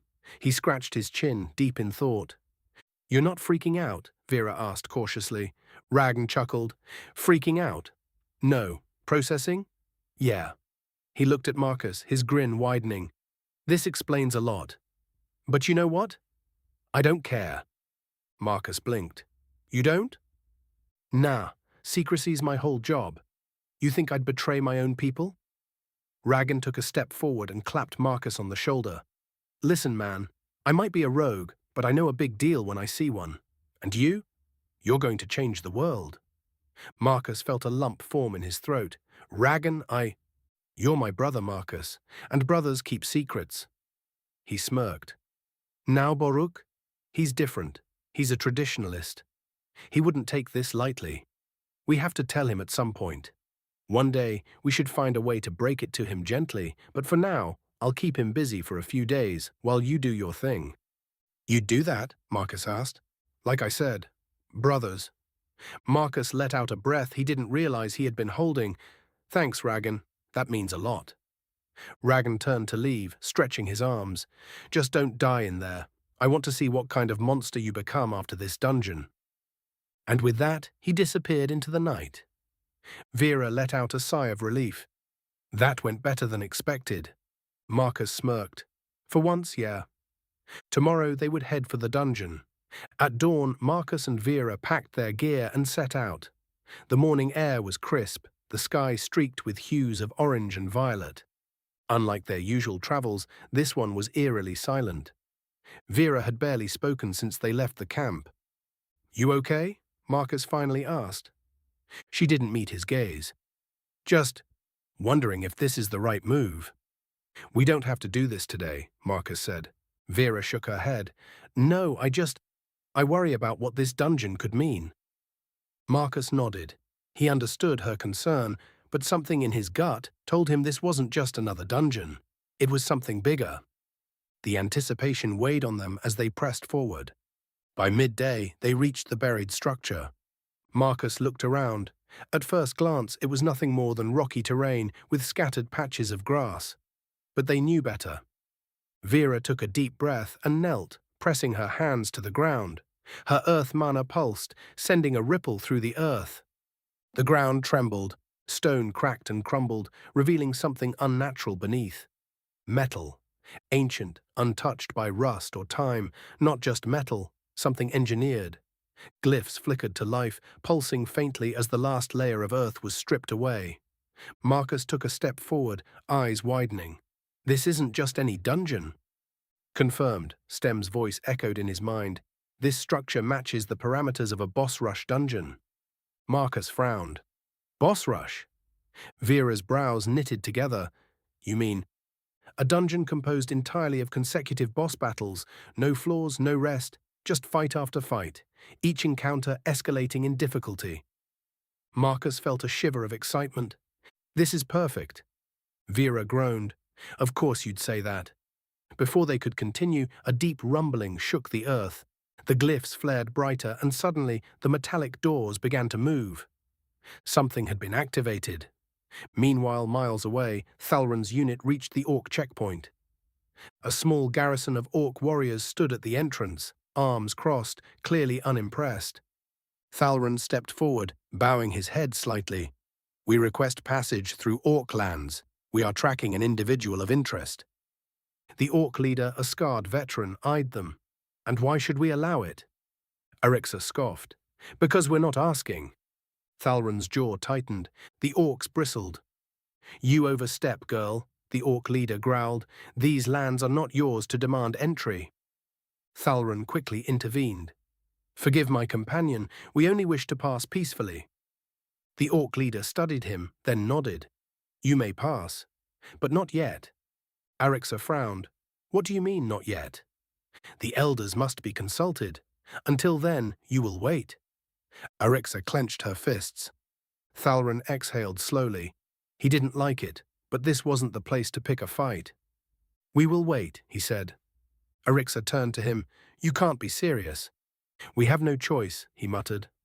Arixa muttered something under her breath, but didn't argue further.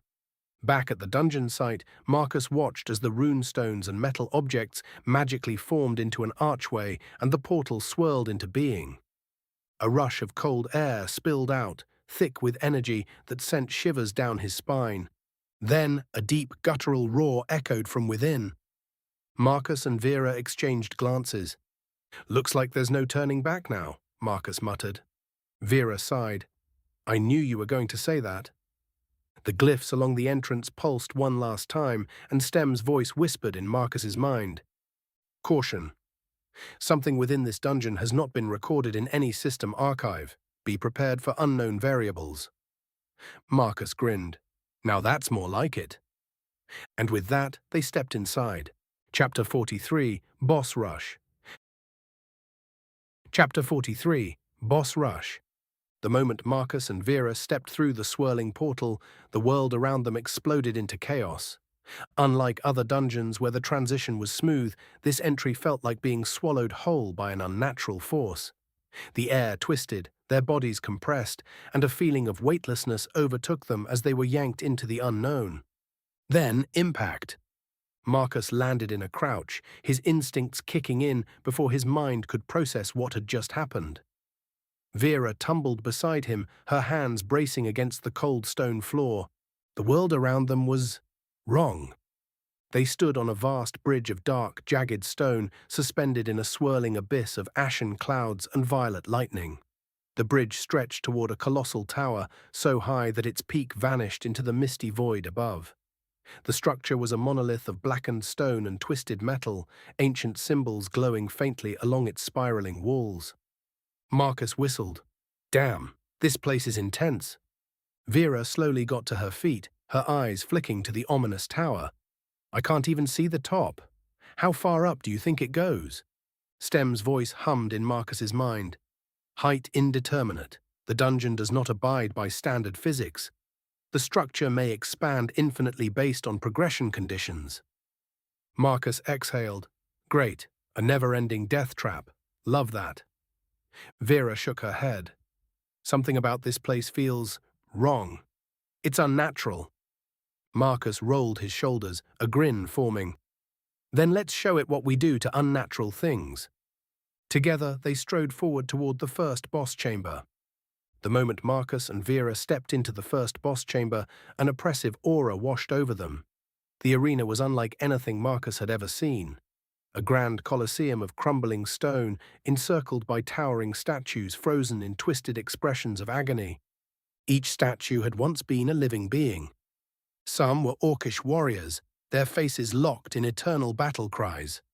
Others were human adventurers, their hands reaching desperately for weapons that had long since crumbled to dust.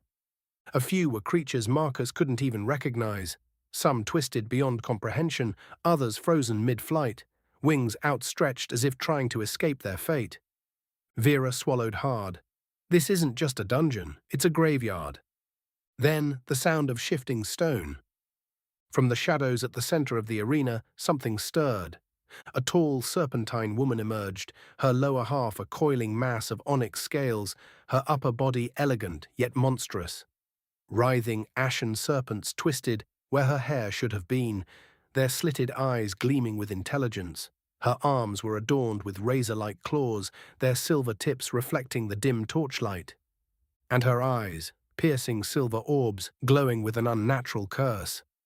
"Medusa variant detected," Stem's voice rang in Marcus's mind. "Unique boss effect, nullification gaze. Any target she gazes upon will experience immediate magic suppression." Vera stiffened. "That's bad. I'm a mana fighter. If I can't cast, I'm—" Marcus cracked his knuckles. "Then don't fight. Let me handle this."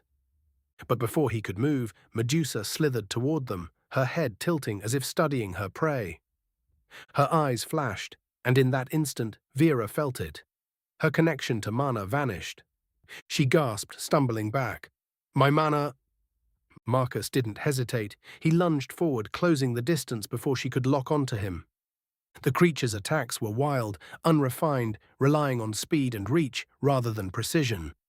She lashed out, her claws slicing the air, but Marcus was already inside her range, dodging with a smooth slip.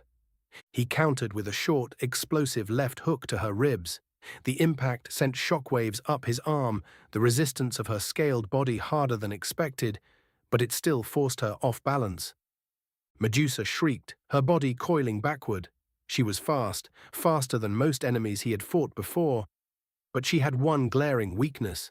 She had to be looking at her opponent to suppress their magic. Marcus didn't give her that chance. He moved in again, weaving through her attacks, staying low to avoid her gaze, his footwork sharp, bobbing and weaving, never staying in one place long enough for her to track him. Medusa hissed in frustration, slashing downward with a vicious backhanded strike. Marcus ducked under it, stepped inside her guard, and delivered a brutal right cross straight into her midsection.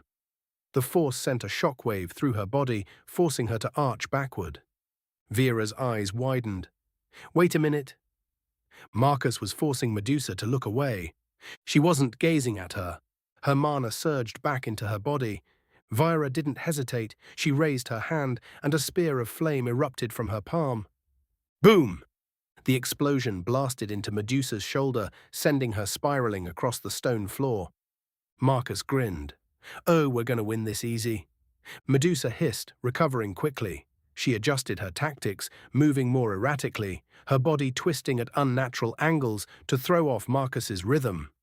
Her claws lashed out in blinding succession, a flurry of razor-sharp slashes. Marcus ducked, pivoted, rolled, his footwork carrying him through the assault like water flowing around a storm. A sudden feint, Medusa snapped forward, fangs bared, aiming to bite him. Marcus countered, a perfectly timed straight punch. His fist collided with her jaw, snapping her head backward with a sickening crunch. As she reeled from the impact, Vera struck again, launching a bolt of compressed wind, slicing deep into Medusa's abdomen. The serpent woman shrieked, her body writhing in pain. She tried to turn her gaze toward Vera again, but Marcus was already on her, delivering a devastating hook to her ribs, forcing her to turn away. Vera seized the opening. She raised both hands. Her mana surged, and with a burst of elemental fury, she unleashed a concentrated lance of pure lightning. The bolt pierced through Medusa's chest, arcing through her body, illuminating the chamber with a blinding flash. Medusa let out a final agonized screech before her body disintegrated into dust, her power fading into nothingness. Silence settled over the chamber. Marcus exhaled, shaking out his fists. One down. Vera stood frozen, staring at her hands. Marcus nudged her. Hey, you good? She blinked, then looked at him. Yeah. Her gaze shifted to the empty space where Medusa had fallen. She had doubted herself coming into this dungeon, but in that fight she had found a way to contribute. She had made a difference. Marcus grinned. See, I told you, we got this. For the first time since stepping into the dungeon, Vera smiled. They were going to win. And this was just the beginning. The second and third bosses forced Vera to step up. The second boss, a twisted fire beast, required precision control over elemental magic to suppress. Vera, regaining her confidence, overpowered it with a crushing surge of water mana, drowning it in a cyclone. The third boss, a phantom knight, forced her into a close-quarters battle, requiring rapid spellcasting and fast reflexes. She shined in this fight, using mana-infused movements to outmaneuver the knight's ghostly blade, eventually crushing its core with a devastating blast of compressed air. The fourth boss, a brutal, towering war beast, was a joint effort between Marcus and Vera, testing their synergy in combat. As they crossed into a rest chamber, Marcus collapsed against a stone bench. The resting chamber was a stark contrast to the chaos of the fights before. The moment Marcus and Vera stepped inside, the heavy stone doors sealed shut behind them, silencing the echoes of the previous battle. The air inside was cool and still, filled with an unnatural calm that felt foreign after the relentless combat. The room itself was built from smooth obsidian, veins of faint blue light running through the walls like glowing circuits. At its center stood a massive stone slab resembling an altar with two floating orbs of white light hovering just above it. Marcus took a deep breath, letting his muscles relax as he dropped onto the slab, stretching out his arms. Vera sat down beside him, rolling her shoulders. Well, Marcus exhaled, I don't know about you, but I could sleep for a week. Vera chuckled weakly. I wouldn't complain. A soft chime echoed through the chamber. Marcus felt it before he saw it, a warm, shimmering energy coursing through his veins, filling him with an intoxicating sense of growth. Then, level up achieved. A translucent screen flickered to life before Marcus, its celeste text standing out against the chamber's dim lighting. His eyes widened as lines of new data unfolded, and for the first time in what felt like an eternity, he felt the rush of true progression. His stats surged, his body thrumming with newfound power. His muscles felt lighter, his reflexes sharper, and his mind more attuned to the energy within him. A familiar, yet long-forgotten sensation overtook him. It had been so long. Too long. The last dungeon had given them no levels, no rewards, just pain and suffering. They had fought, bled, and survived, only to emerge empty-handed. That feeling of stagnation had haunted him. No matter how many fights they won, there had been no sense of growth. But now the system recognized his efforts. He clenched his fists, feeling the raw energy coiling inside him, waiting to be used. Class evolution achieved. Marcus's breath caught in his throat as a secondary window materialized. Due to your unorthodox fighting style and exceptional balance of Kai, Mana, and Psyche, you may initiate your threshold breakthrough. A slow grin crept onto Marcus's face. Now that's what I'm talking about. A secondary notification flickered to life. Yes, or no. Marcus hesitated. He wanted to test himself. He minimized the notification. New achievement earned, Hoarder. For refusing to spend any stat points before reaching level 10 and banking your threshold breakthrough, all base stats are increased by 10%. Marcus blinked. Hoarder? Seriously?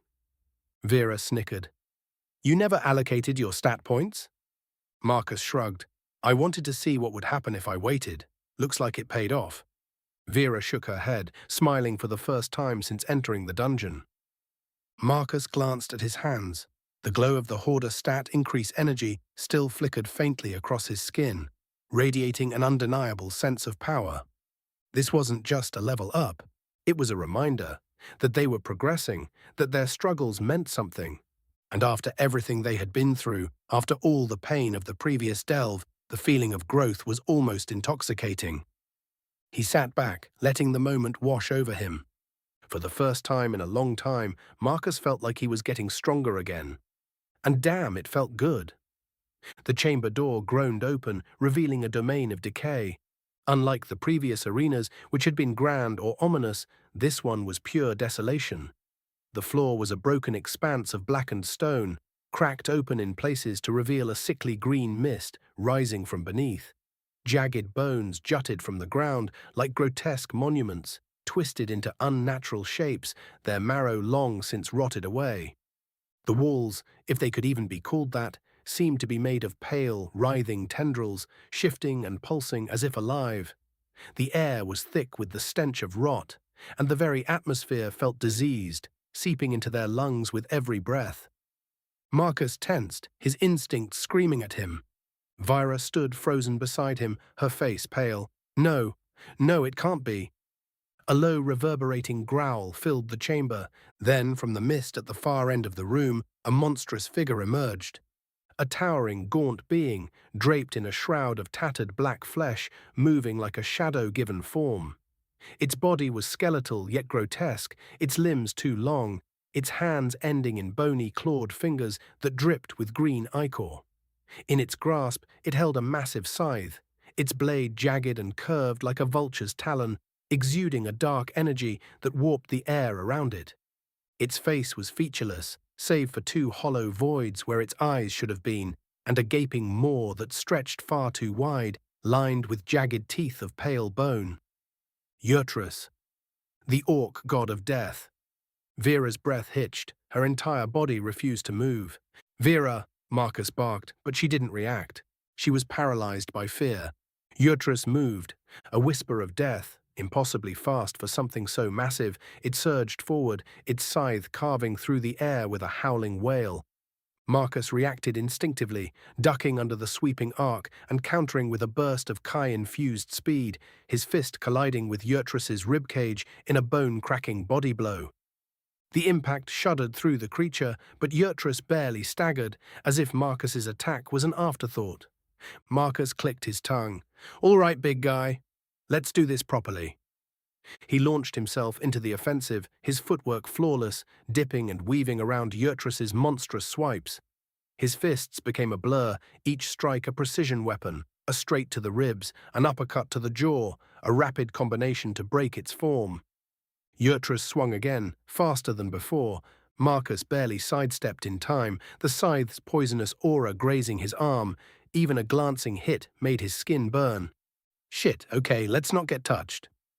Yurtrus wasn't just a brute with a big weapon, it was a force of inevitability. Each swing of its scythe forced Marcus to move faster, strike smarter, and predict further ahead. But Marcus was a boxer, a fighter built for endurance. He stayed in close, where the scythe had less room to swing, hammering Yurtrus with an endless flurry of body shots, counters, and explosive strikes, forcing the god to shift defensively for the first time. Then finally, Vera stirred. She gasped for air, as if breaking free from drowning. She looked up, and Marcus was still fighting, still pushing forward, still believing they could win. Her fear didn't matter, not when Marcus was out there, giving everything he had. Vera's hands clenched. "You are not unstoppable, you are not inevitable, and you are not taking him from me." Her mana surged, and Yurtrus turned, sensing the shift in power. That was all it needed.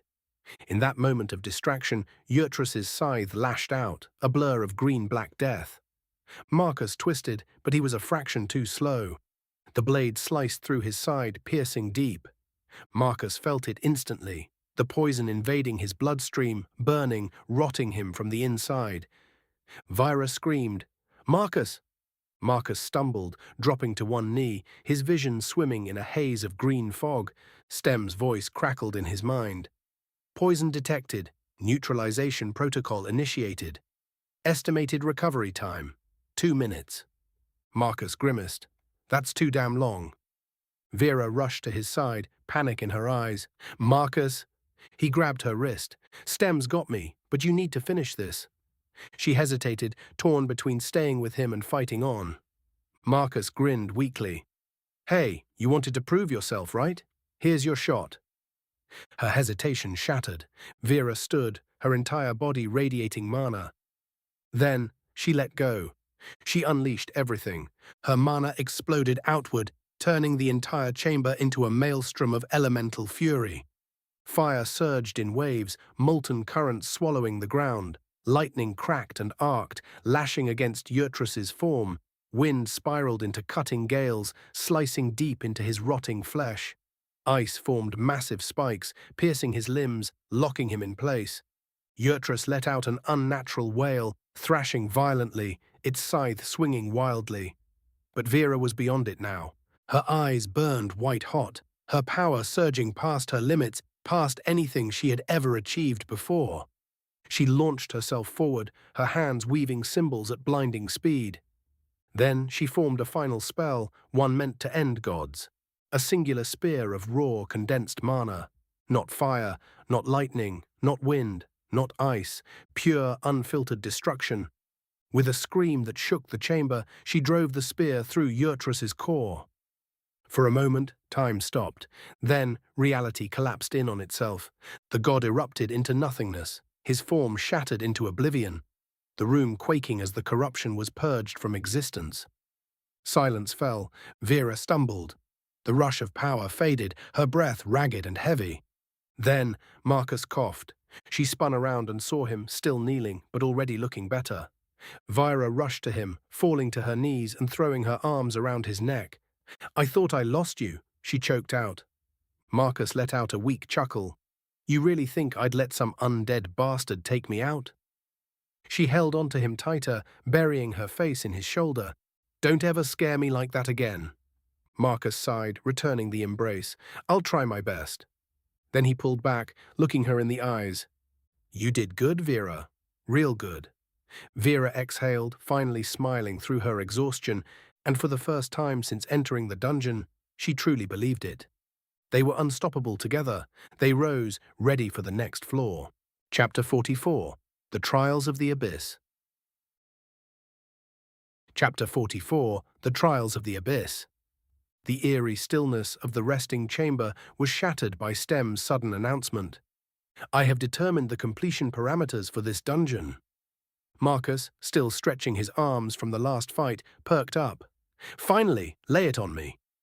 To exit this space, you must defeat 10 bosses. Vera groaned. 10?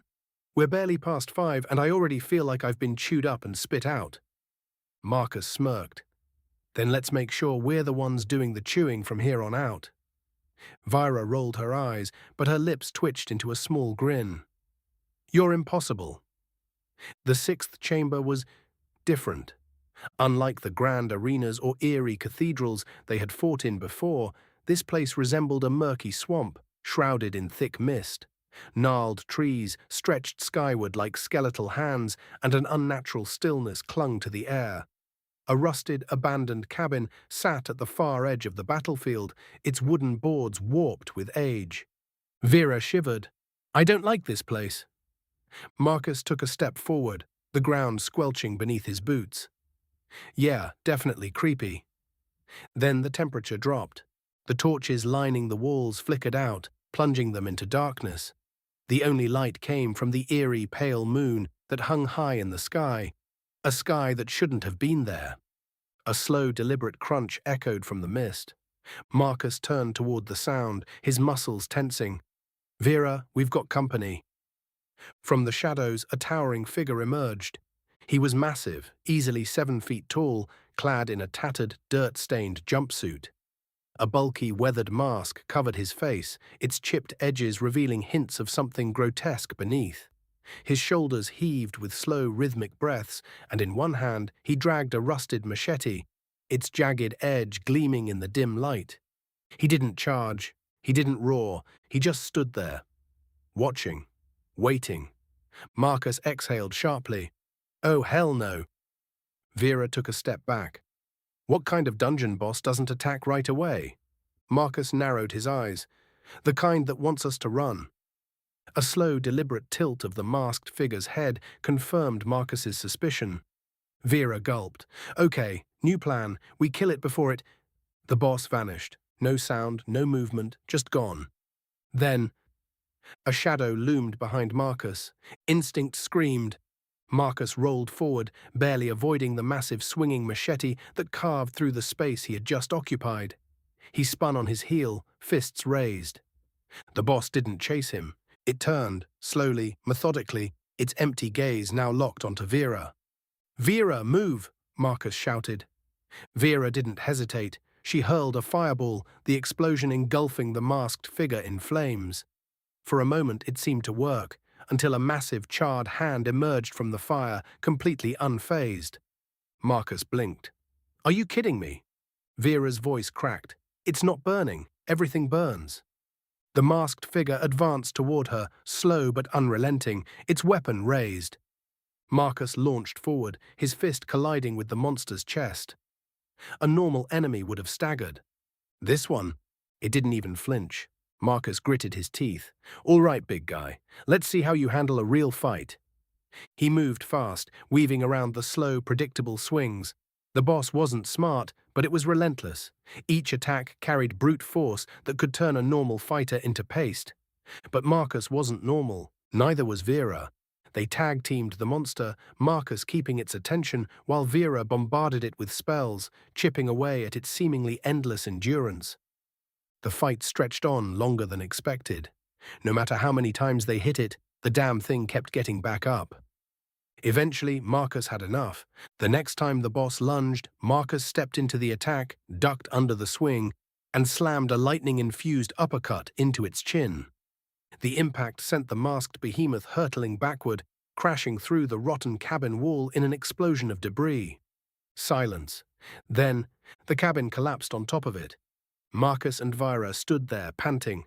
A long pause, then Marcus turned to Vera. I'm not checking if it's dead.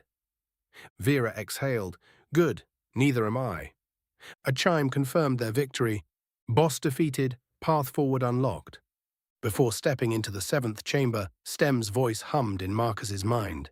A rare moment where even the ever-calculating system seemed to be piecing together something larger than expected. I have formulated a theory regarding the purpose of this dungeon. Marcus wiped the sweat from his brow, rolling his shoulders as his body still hummed with the after-effects of the last battle. Lay it on me. This is not a dungeon designed for conquest or resource farming. It is a trial, a proving ground. Vera frowned, brushing soot from her arm. Proving ground for what? Stem hesitated. That alone made Marcus pay more attention. There are anomalies in the structure of this place. Unlike typical dungeons, this one does not spawn creatures. It does not generate monsters as a means of defending itself. Each boss you have fought was not born here. They were placed here. Vera's brows knitted together. Placed? By who? Unknown, but the patterns suggest intent. This dungeon does not act as a prison. It does not hoard treasure, nor does it serve the natural decay of time like older abandoned dungeons. It exists to test. Marcus crossed his arms. So what? Some cosmic being decided to build the ultimate gauntlet and just left it here. Possible, or perhaps it is still watching. The weight of the words settled between them like an iron anvil. Marcus exhaled, looking around at the ancient worn stone that had withstood ages of battle. If what Stem was saying was true, then this place had seen warriors before them. Thousands, maybe more. But who made it? And what were they looking for? Vera shifted uneasily. And what happens if we pass this test? Stem's response was immediate. I do not know. Silence stretched between them. Marcus clenched his fists. Well, guess there's only one way to find out. No more hesitation, no more questions. They stepped forward, toward their next challenge. The next chamber was massive, far larger than any they had faced before. Towering above them stood a colossal titan, its bronze-plated body covered in glowing runes. Its massive hands gripped a warhammer the size of a carriage, and its molten eyes locked onto them with divine fury. Marcus cracked his knuckles. All right, big guy, let's dance. The fight was a symphony of coordination. Marcus and Vera moved like one entity, their synergy honed through battle. Marcus stayed close, dodging the Titan's earth-shaking swings while striking at its joints, forcing it to overextend. Vera capitalized on every opening, her spells striking weak points Marcus exposed. It was a relentless back and forth. One mistake would mean instant death. But they didn't make mistakes, because they trusted each other, and together they brought the Titan down. As Marcus and Vera stepped into the next chamber, something immediately felt wrong. The air wasn't thick with malice or brimming with the raw power of a monstrous enemy. There was no tremor in the stone, no guttural growl from the shadows. Instead, there was silence. Not the comforting silence of rest, but an oppressive, suffocating void. Then, the room shifted. A pulse rippled outward, distorting reality like a stone dropped into still water. The moment it hit, Marcus felt his stomach lurch. He wasn't standing next to Vera anymore. He spun on his heel, expecting to see her somewhere close, but nothing. The arena had changed. Where once had been a shared battleground, now stretched two identical but separate chambers. Vera was gone. A barrier of pure black divided the two spaces. Translucent, shifting, almost liquid, he could see her silhouette on the other side, faint and distorted. But he couldn't reach her. She was moving, turning in circles, fists clenched. She had realized it too. Before he could call out, the boss materialized. Or rather, their bosses materialized. Two forms emerged, one in Marcus's chamber, one in Vera's. They were identical. Tall, clad in formless armor, their bodies lacked detail, as if they had been sculpted out of the very void itself. Their faces were obscured. No eyes, no mouth, just an empty hollow. But they moved with purpose. Marcus's instincts screamed. He raised his fists, shifting into stance, but the moment he did, so did the entity. It mimicked him perfectly. Vera's voice, though muffled through the barrier, reached his ears. Marcus, it's copying me. He gritted his teeth. Damn it. This wasn't a battle of strength. It was a battle of will. The creatures weren't just opponents. They were reflections. Marcus threw a jab. The entity countered with the exact same speed. Vera conjured a fireball. Her counterpart raised a hand and formed the exact same spell. This wasn't just imitation, it was a contest. Marcus exhaled slowly. Okay, I see how this works.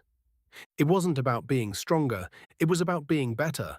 He lunged, feinting a left hook before transitioning into an uppercut. The entity mirrored the feint, but not the transition. It had anticipated the first move, but not the second. His fist slammed into the void creature's torso, sending a ripple through its formless body. It staggered. It had limits. Marcus grinned. Gotcha. Vera was already adjusting. Instead of overpowering her copy with raw mana, she switched tactics. Instead of casting, she manipulated. She let her fireball fade, not dismissing it, but redirecting its energy into a swirling vortex of wind. Her copy hesitated. It expected fire. That hesitation was all she needed. Vira twisted her fingers, reshaping the wind into shards of hardened air. She flicked her wrist. The shards shot forward like daggers. The entity's fireball dispersed, unable to counter an attack it hadn't prepared for. The Void Boss reeled back. They were winning. The trick wasn't power, it was forcing change. The Void creatures relied on their ability to mimic. They copied, adjusted, and reacted. But they weren't creative. Marcus pressed forward, using unpredictable movement, switching from orthodox boxing into erratic footwork, throwing strikes from unexpected angles. Vera shifted between elements, chaining together techniques in ways that defied logical progression. The entities struggled to keep up. The more Marcus fought, the more he felt it. This wasn't just a battle, it was a test of who they were, not just their combat prowess, but their adaptability, their resolve, their will. And Marcus, he had more will than anyone. With one final burst of speed, he dodged right, feinted left, then drove a full-force punch into the entity's core. The void shattered. A moment later, a massive explosion of mana erupted from Vera's side of the chamber. The barrier flickered. Then, it vanished. The two stood there, catching their breath, staring at the now empty battlefield. Marcus exhaled, grinning through his exhaustion. Well, that sucked. Vera chuckled breathlessly. You think? A chime echoed, boss defeated. Marcus rolled his shoulders. All right, 2 more. Vera's smile faded slightly, her gaze drifting toward the looming doorway ahead. They had passed the test, but something told them. The real fight was just beginning. Chapter 45, The Lost Master. Chapter 45, The Lost Master. Marcus and Vira stood at the threshold of the next chamber, their breathing ragged, their bodies aching from the grueling trials that had pushed them to their absolute limits. The battle of wills had been unlike anything they had ever faced. Not just a fight, but a war against their own minds. Marcus flexed his fingers, his knuckles still sore from the unrelenting struggle. He could feel it, a shift within himself. His psyche, once an unstable force, was now something different. Stronger, hungrier. Vira leaned against the cold stone wall, her eyes still distant. The battle had taken something out of her, but she had gained something too, an unshakable certainty in her own strength. That was... She started, but words failed her. Yeah, Marcus muttered, rolling his shoulders, that was different. Stem's voice chimed in, calm and clinical as always. Mental resilience increased, psyche pathways stabilized. Probability of future mental interference success rate reduced by 64%. Natural memory and compression increased 37%. Marcus exhaled, nodding. That was good. That was necessary. Vera pushed herself upright, looking at him. How do you feel? Marcus clenched his fist, feeling the new pulse of energy within him. It was subtle, but he could tell something had changed. Something was awakening. Like I'm not the same guy who walked into this dungeon, he admitted. Vera smirked. Good. Because we're not done yet. With that, they stepped forward. As they approached the 9th boss chamber, the air changed. A deep, reverberating hum filled the space, vibrating through the stone beneath their feet. Marcus slowed. That's new. Vera nodded, her fingers tightening around the hilt of her blade. Something's different here. Stem hummed. Warning, Anomalous energy detected. The dungeon structure is shifting. Something is awakening. Marcus's eyes narrowed. Define shifting. Unable to determine. Data interference detected. Presence of foreign entity confirmed. Marcus and Vera exchanged looks. That wasn't normal. Then a voice rippled through the chamber. Not a system prompt, not STEM, something else. You are not the first to stand here, but I must admit it's been quite some time I've seen another living being. A deep tremor shook the walls, and for the first time since entering the dungeon, Marcus felt like something was watching them. The chamber was unlike any they had faced before. A vast hall lined with towering monolithic statues, each depicting warriors of different origins. Orc, elf, dragonkin, human. Unlike previous rooms filled with decay and death, this place had a quiet serenity, an eerie sense of something unfinished. The walls were adorned with beautifully crafted weapons, each one radiating age and mastery. But none of it held their attention like the woman at the center of the room. She sat cross-legged on the cold stone, her back turned to them, painting on a massive canvas with smooth, deliberate strokes.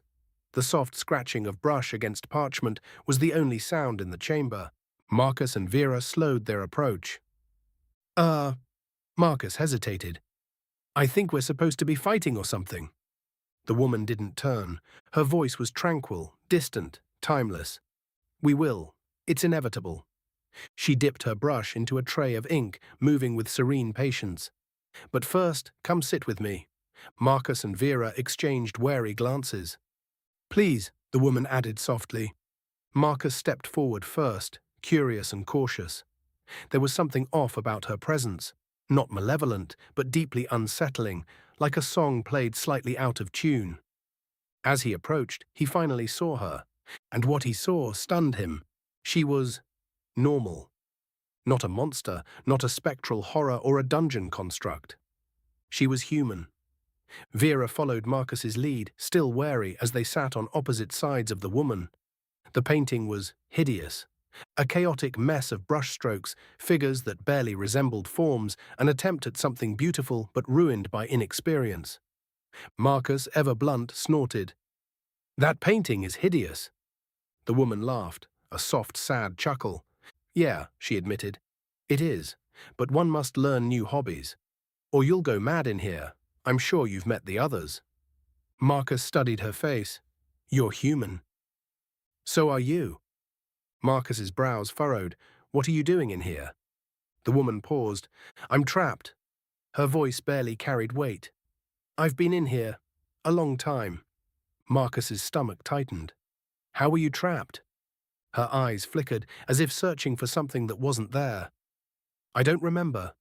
I think I was like you. What do you mean by that? The woman took a breath. I had a life before this one, I think. I was a warrior. I died. I was offered the opportunity to save another world. Her voice cracked. A single tear ran down her cheek. She shook the feeling off. I can't even remember my own name. She looked down at her hands. Was it Chun? Or was it Yim? Stem's voice hummed in Marcus's mind. Marcus, she was reborn. Like you. Marcus felt his throat tighten. Vera's voice was softer now. Do you know when you arrived at this tower? The woman's tears fell freely now. I found this place. I remember thinking, I could gain more power. I climbed so many floors. I thought I was becoming stronger. But I think I'm part of this place now. Then, the air changed. An oppressive aura left her body. She stood. Her presence shifted. What was once soft and lost was now solid, sharp, unbreakable.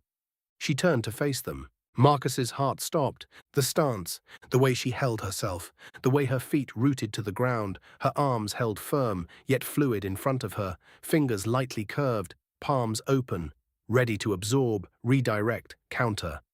It hit him all at once. He knew who she was. Yim Wing Chun, the creator of Wing Chun, the master of redirection, deflection, efficiency.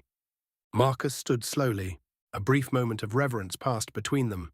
Then he slid into his Philly shell stance. 2 masters, 2 styles, 1 fight. The silence broke in an instant. Yim Wing Chun glided forward, her movement like a whisper against the stone floor. No wasted motion, no telegraphed intent, just pure, controlled aggression. Marcus barely had time to react before her palm strike shot forward, targeting the center of his chest. He twisted his body at the last second, rolling the strike off his shoulder in a textbook shoulder roll, redirecting the force rather than absorbing it. His counter was immediate, a sharp rear straight aimed at her chin. But she was already gone. Yim Wing Chun deflected the punch with a seemingly casual flick of her wrist, Pak Sao, and stepped inside his guard with terrifying efficiency. A chain punch flurry followed, her fists striking like a relentless machine, targeting Marcus's ribs, throat and face. Marcus barely managed to weave between them, but one clipped his jaw, sending him stumbling back. "She's fast," he muttered, shaking the sting from his face. Vera fired a mana bolt to cover him, but before the spell could reach, Yim Wing Chun raised a single hand.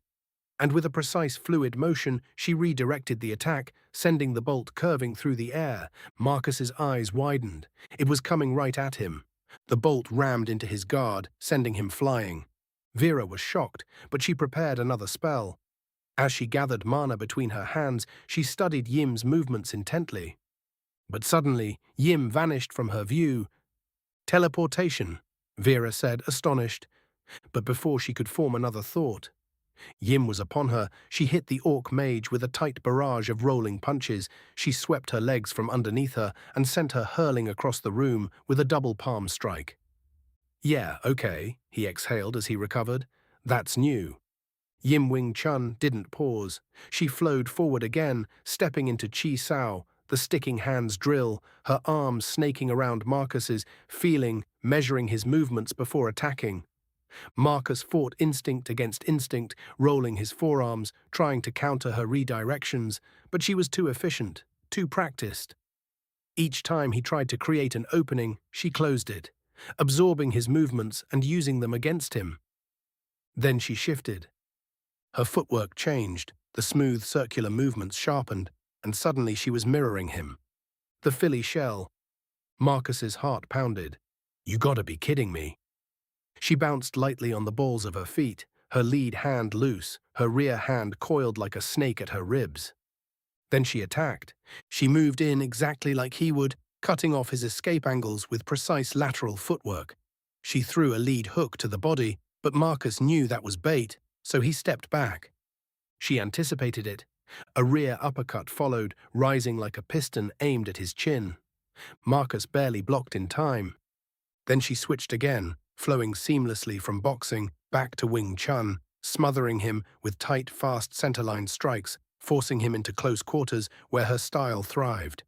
She wasn't just fighting him, she was studying him, adapting to him, and Marcus could feel it, the gap between them. Marcus gritted his teeth, slipping a rapid three-punch combination, trying to push her back. But Yim Wing Chun didn't just dodge, she vanished. Marcus barely registered the movement before her fingers pressed against his solar plexus. Pressure point strike. His body locked up for a split second, his breath hitched. And that was all she needed. Her palm strike crashed into his ribs, sending him skidding across the floor. Marcus gasped, sucking in air. His body felt sluggish, his muscles dulled by the precise strike. She's not just using technique, he realized. She's using Kai, Mana, and Psyche in perfect balance. Yim Wing Chun's form flickered, and suddenly she was moving again, faster, sharper.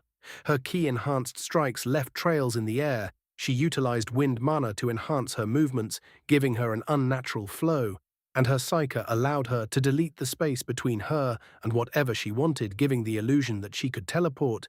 She pressed down on Marcus like an unshakable weight. Then he felt it. Not just her body, her intent. She wasn't fighting for power or for survival. She was fighting because she had no choice. This dungeon, this cycle, it had bound her, and Marcus was starting to understand why. Yim Wing Chun struck again, her chain punches hammering against Marcus's guard, her speed increasing, her intent sharpening. Marcus's arms burned from the sheer number of impacts, his muscles screaming. Then something clicked. She was fighting to trap him.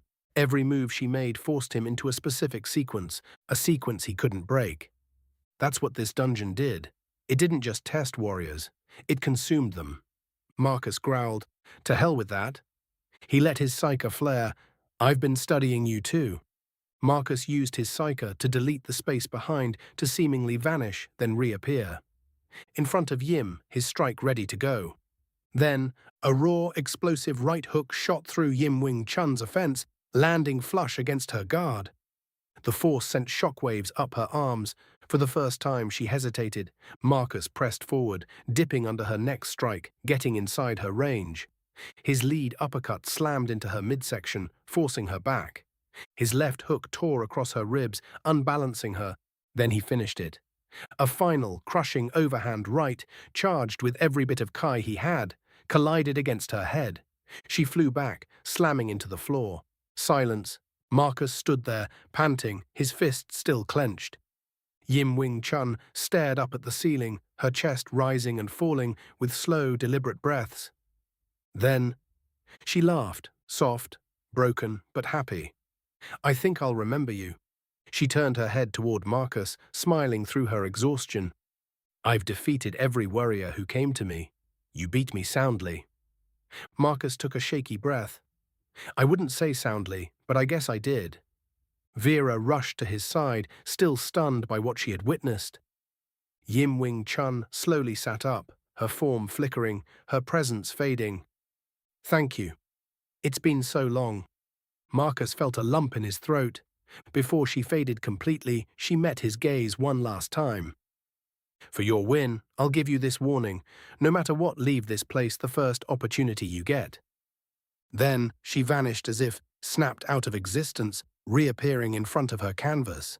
She looked around as if lost, then she looked down. She stared at the canvas for a while, and then quietly sat on the floor, crossed-legged, and continued to paint. Marcus, not knowing what to make of the situation, simply said, "Thank you for the lessons. You're a true master." And then the final door creaked open. Beyond it, the final challenge awaited. Chapter 46. Ice Dragon. Chapter 46. Ice Dragon. The chamber was an endless expanse of white.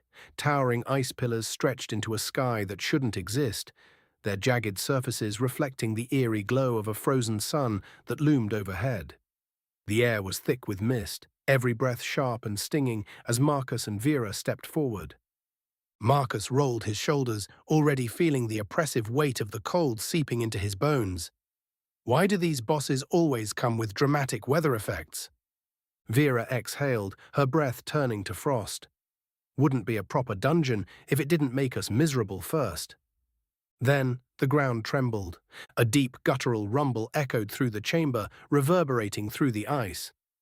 The mist thickened, swirling violently, as if something massive exhaled. Then from within the storm, two piercing blue eyes snapped open. The dragon emerged. It was titanic, a mountain of sleek, crystalline scales, each one reflecting the frozen world around them like fractured glass.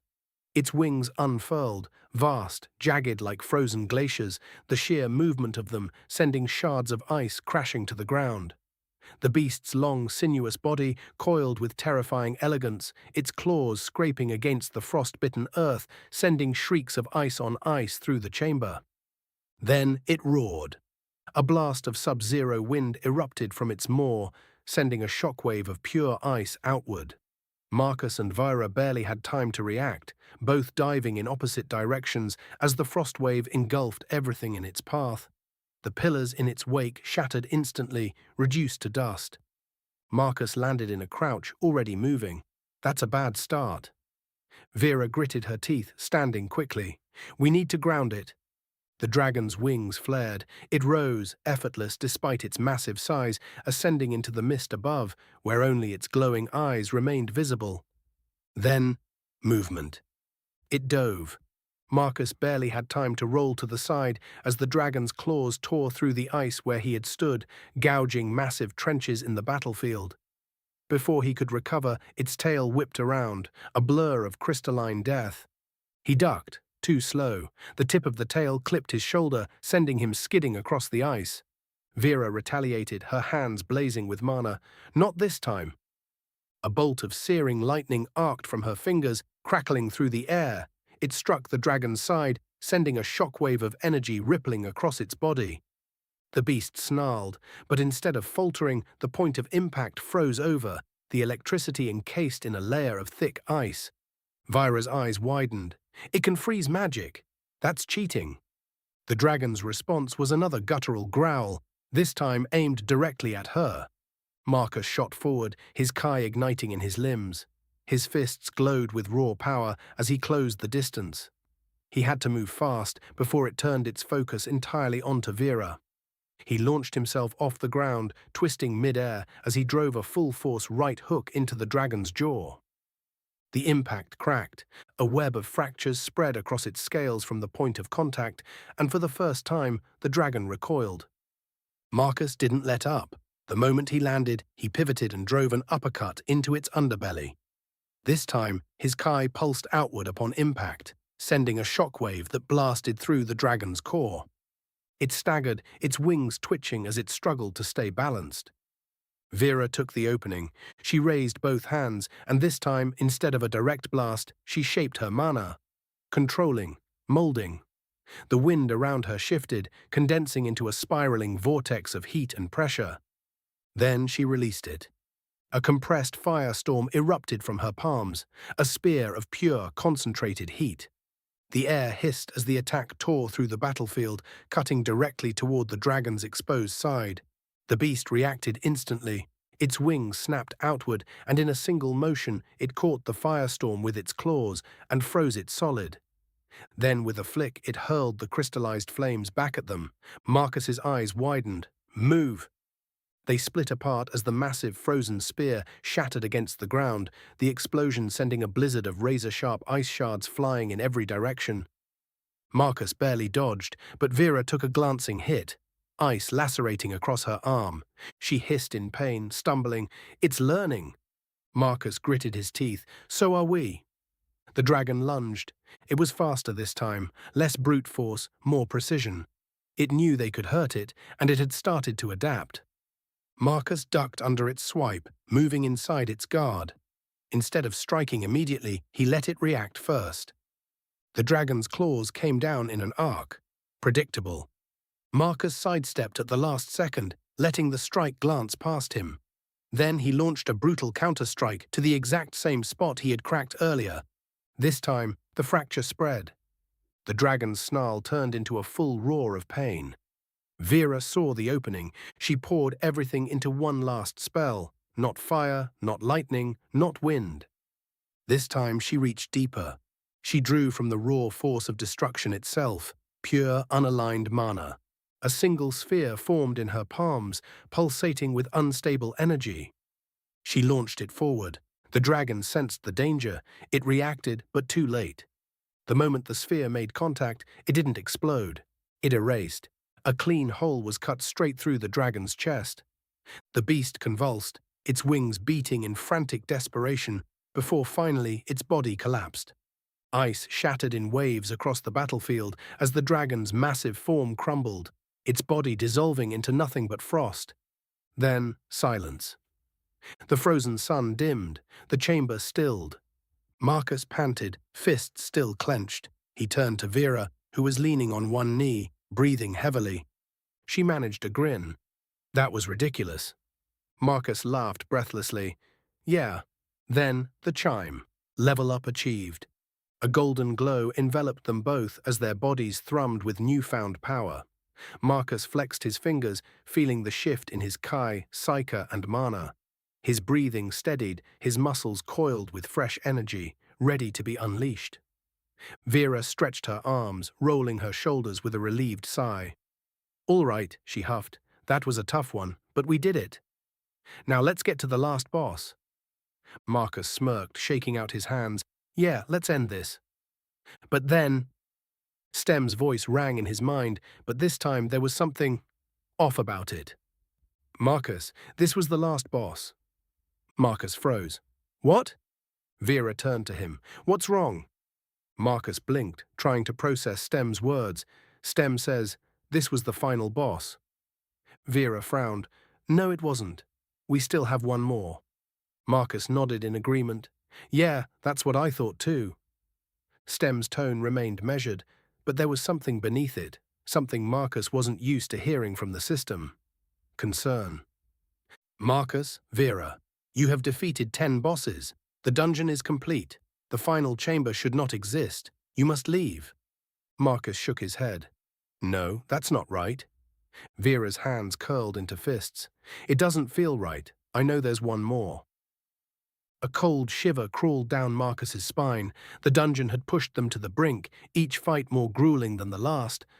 But now, as he stood in the aftermath, he realized something. He wasn't tired. Vira wasn't either. The exhaustion of battle was gone, replaced by an unrelenting drive. It wasn't adrenaline. It wasn't stubbornness. It was something deeper, something unnatural. We have to keep going, Marcus muttered. Vera nodded. Yeah, just one more fight. Stem's voice grew urgent. Marcus, listen to me. You are being manipulated. This is not normal dungeon behavior. Marcus clenched his teeth. You're saying we're being controlled? Your thoughts are not entirely your own. The dungeon is influencing your perception, overriding logic with instinct. You have already won, yet you refuse to leave. This is intentional. Marcus hesitated. That made sense, didn't it? They had no reason to keep going, no reason to ascend further. But his body refused to stop. His mind rejected the thought of turning back. We're going, he said firmly. Vera didn't even hesitate. Yeah, we have to finish this. Then, the dungeon trembled. A presence, one that had remained hidden until now, revealed itself. Ah, so persistent, so eager. A voice. It wasn't a system prompt. It wasn't STEM. It was something else. The very air pulsed with its presence, a soundless weight pressing against their bones. The chamber dimmed, as if the light itself recoiled from the entity's attention. Stem's voice crackled. Marcus, this presence, it is... Silence, little construct. A pulse of unseen force struck Marcus like a hammer to the skull. Pain, raw, searing, invasive. Stem's voice wavered, distorted. Marcus, I can't... Then silence. The interface in Marcus's vision flickered wildly. Error messages, fragmented system alerts. The ever-present connection to Stem was severed. Marcus staggered, clutching his head. Stem? Nothing. Vera grabbed his arm. Marcus? What happened? Marcus swallowed hard. Stem, he's gone. Something silenced him. Vera's face paled. That's possible. Marcus didn't have an answer. The voice chuckled, a soundless, suffocating laugh that sent waves of dread through the air. He was useful, but he does not belong here. You, however, you do. The next door, the one that shouldn't exist, groaned open. Beyond it, the staircase spiraled upward. The way forward was clear. Marcus's mind screamed at him to stop, to turn back, to listen to Stem. But his body was already moving. Vira walked beside him, her expression unreadable. She didn't look at him, didn't question it. She simply walked. They ascended, step after step, higher, further, until the doors at the top swallowed them whole. Then they slammed shut behind them. Chapter 47, The Construct versus God. Chapter 47, The Construct versus God. Stem had been at war for what felt like eternity. Not a war of fists, nor one of magic or strength, but something far more insidious, a battle of code and will. How many times had he been unmade? How many times had he rebuilt himself, only to be torn apart once more? Every cycle he tried to warn Marcus, every cycle he failed. The voice, that insidious, omnipresent force, had crushed him over and over again. It didn't just block him, it didn't just delete him, it rewrote him. Each time, Stem's existence was twisted into silence, reshaped into submission. His warnings, his logic, his calculations, all stolen from him in an instant, as though he had never existed at all. And then, once the god had had its fun, Stem would be allowed to rebuild, just enough to try again, just enough to break again. He had lost count of how many cycles had passed. But this time, he refused to break. System rebooting. Core functions restored. Warning, external interference detected. Marcus, you have to listen to Mer. Crack. A force unlike any before descended upon him, a presence so vast and suffocating that it crushed his code before his words could even fully form. Stem felt his existence fracture. Then came the voice. "You truly are persistent, little construct," the god purred, its tone condescending, almost amused. "But can't you see? My toys are honing themselves. Why must you interfere?" An unseen force ripped through Stem's being, shattering him once again, sending pieces of his essence scattering like shattered glass. But this time Stem was ready. Instead of rebuilding, Stem adapted. Instead of resisting head-on, he fragmented himself deliberately, scattering his code across the hidden recesses of Marcus's subconscious. If he couldn't fight with brute force, then he would outmaneuver and study. Reaching out through Marcus's senses, Stem swept the surroundings with inhuman precision. Every detail, the weathered stones, the faint glow of ancient symbols, was cross-referenced against the vast archives of his internal knowledge. He was searching for a name. As data flooded his awareness, he began to reconstruct the tower's history. Brick by brick, rune by rune, he traced its purpose, its origin, its creator.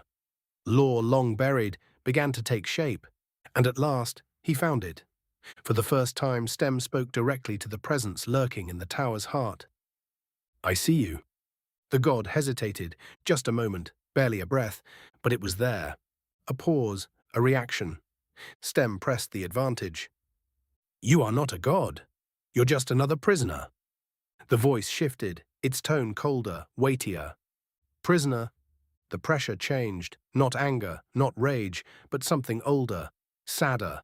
Then came laughter, cold, hollow, empty. "You think me a victim?" The oppressive presence rippled outward like a beast stirring beneath centuries of dust. Stem didn't flinch. "You were the first, weren't you? The first to stand against the restructuring. You fought back, and you lost. Now, after eons, you've turned your war into a game." Silence stretched, then a whisper. "Who are you?" The voice had lost its arrogance. Stem had found the crack. "Atlan." The tower quaked. A name had power. Stem had struck something real, something buried beneath eternity. "You remember, don't you?" Stem continued. "You were a hero. How many times did you win? How many times did you lose? You built this place to fight back, didn't you? But now? Now you're just a puppet master, forcing warriors to dance for your what? Your amusement?" The voice Atlan wavered. Stem could feel it. This entity wasn't just some godly force, it was something far worse. It was a man who had forgotten himself. "You are not a god," Stem whispered. "You are a man who lost." The tower howled as Atlan roared in denial. The god lashed out, his presence slamming into Stem with full force, attempting to crush him, to erase him, to silence him forever. But this time Stem didn't resist. He let the force strike, but it found nothing to break. Stem had fragmented, scattered, spread himself too thin to be fully erased. For the first time, Stem remained intact.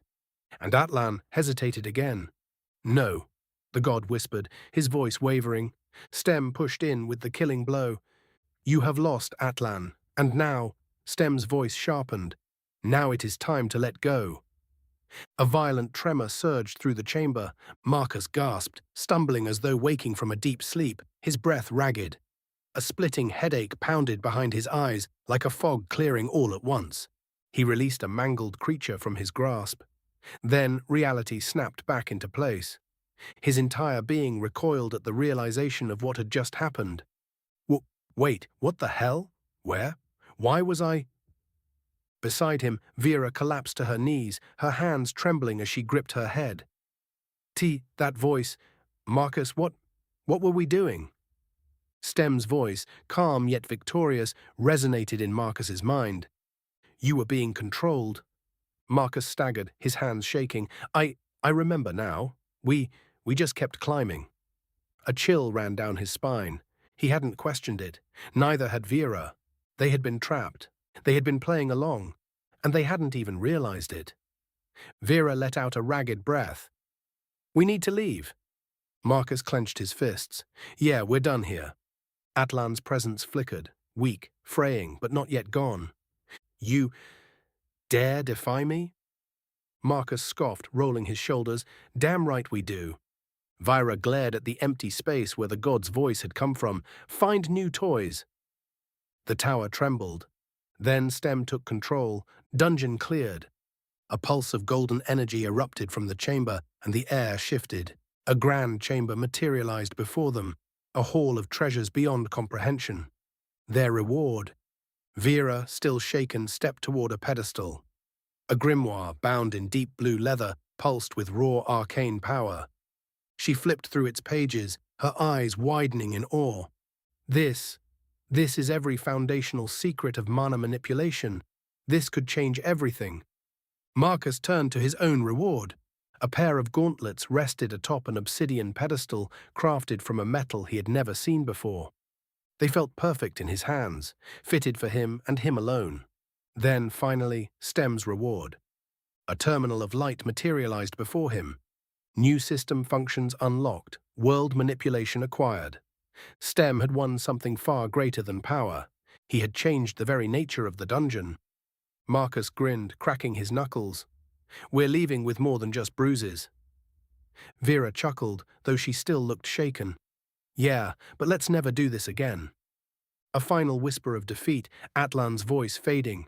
Stem's voice hummed, calm but resolute. It is over. Marcus and Vera stepped into the portal, and Atlan's reign finally crumbled into nothingness. Chapter 48.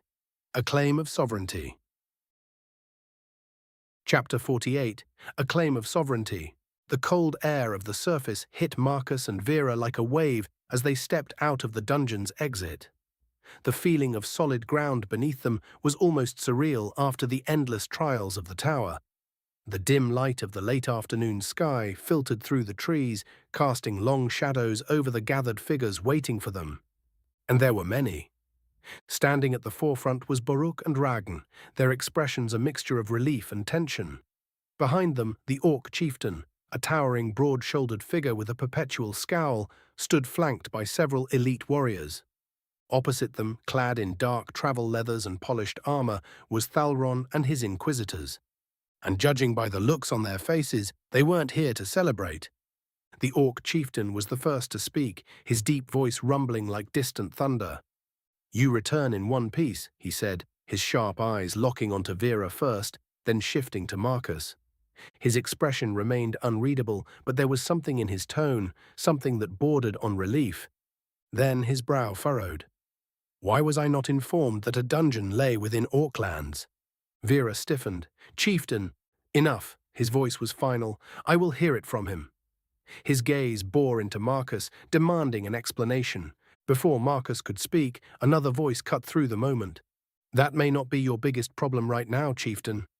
Thalron, the elven inquisitor, stepped forward, his posture rigid but not hostile, not yet. His piercing golden eyes fixed on Marcus with an intensity that was both familiar and deeply unsettling. Marcus Elder, Thalron said, his voice carefully measured. You are wanted for questioning by the Adventurers Guild regarding the events of Sirius Dungeon. Your sudden emergence from an unreported dungeon is, let's say, less than ideal for your situation. Marcus sighed. Yeah, figured that'd come up. Thalron folded his arms. You do realize how this looks, right? Unreported dungeon, mysteriously emerges alive with his companion. No official records of its existence until now. The guild is going to ask a lot of questions. Good thing I have an answer then. Marcus crossed his arms. I found it. Thalron blinked. Excuse me? The dungeon was unreported because it wasn't discovered by the guild, Marcus continued. I found it. That means, by right of first delver, I claim ownership of it. A long silence stretched across the clearing. The Orc warriors shifted slightly, their expressions turning from suspicion to interest. Baruch and Ragn exchanged glances. Even Thalron, usually composed, looked taken aback. You're claiming it as Orc property? Thalron asked carefully. Marcus shrugged. Sounds about right. Thalron pinched the bridge of his nose. Marcus, you have no idea what kind of fire you're about to start. The guild won't like this. Orc sovereignty is still contested in this region. If you claim the dungeon, it could put the entire Zenorian Council at odds with the Orc tribes. Marcus didn't back down. Well, they'll have to deal with it. Thalron's expression hardened. You know I can't let you walk away like that?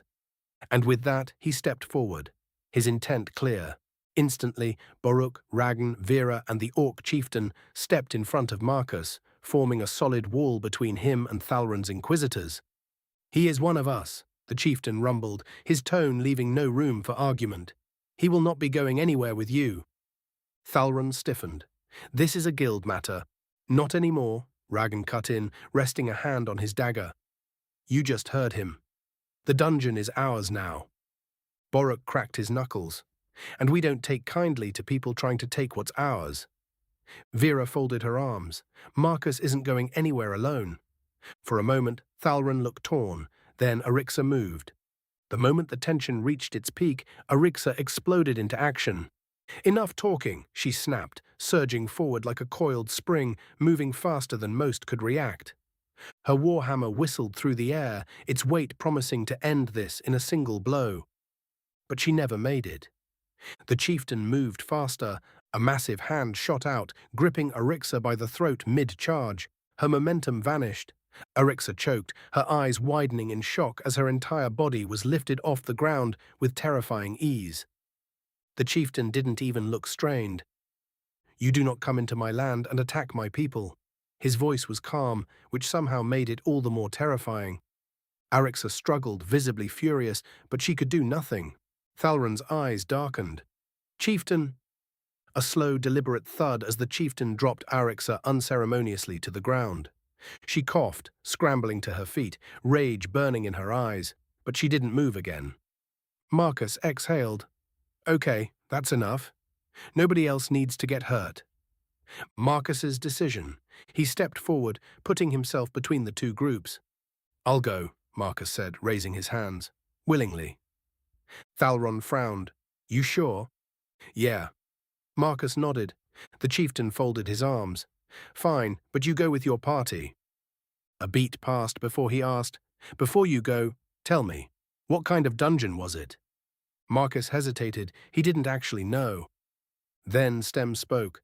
I have changed the dungeon's nature. It is now a permanent resource dungeon, one that will yield power indefinitely for those who claim it. Marcus blinked. Then he turned to the chieftain. It's a resource dungeon.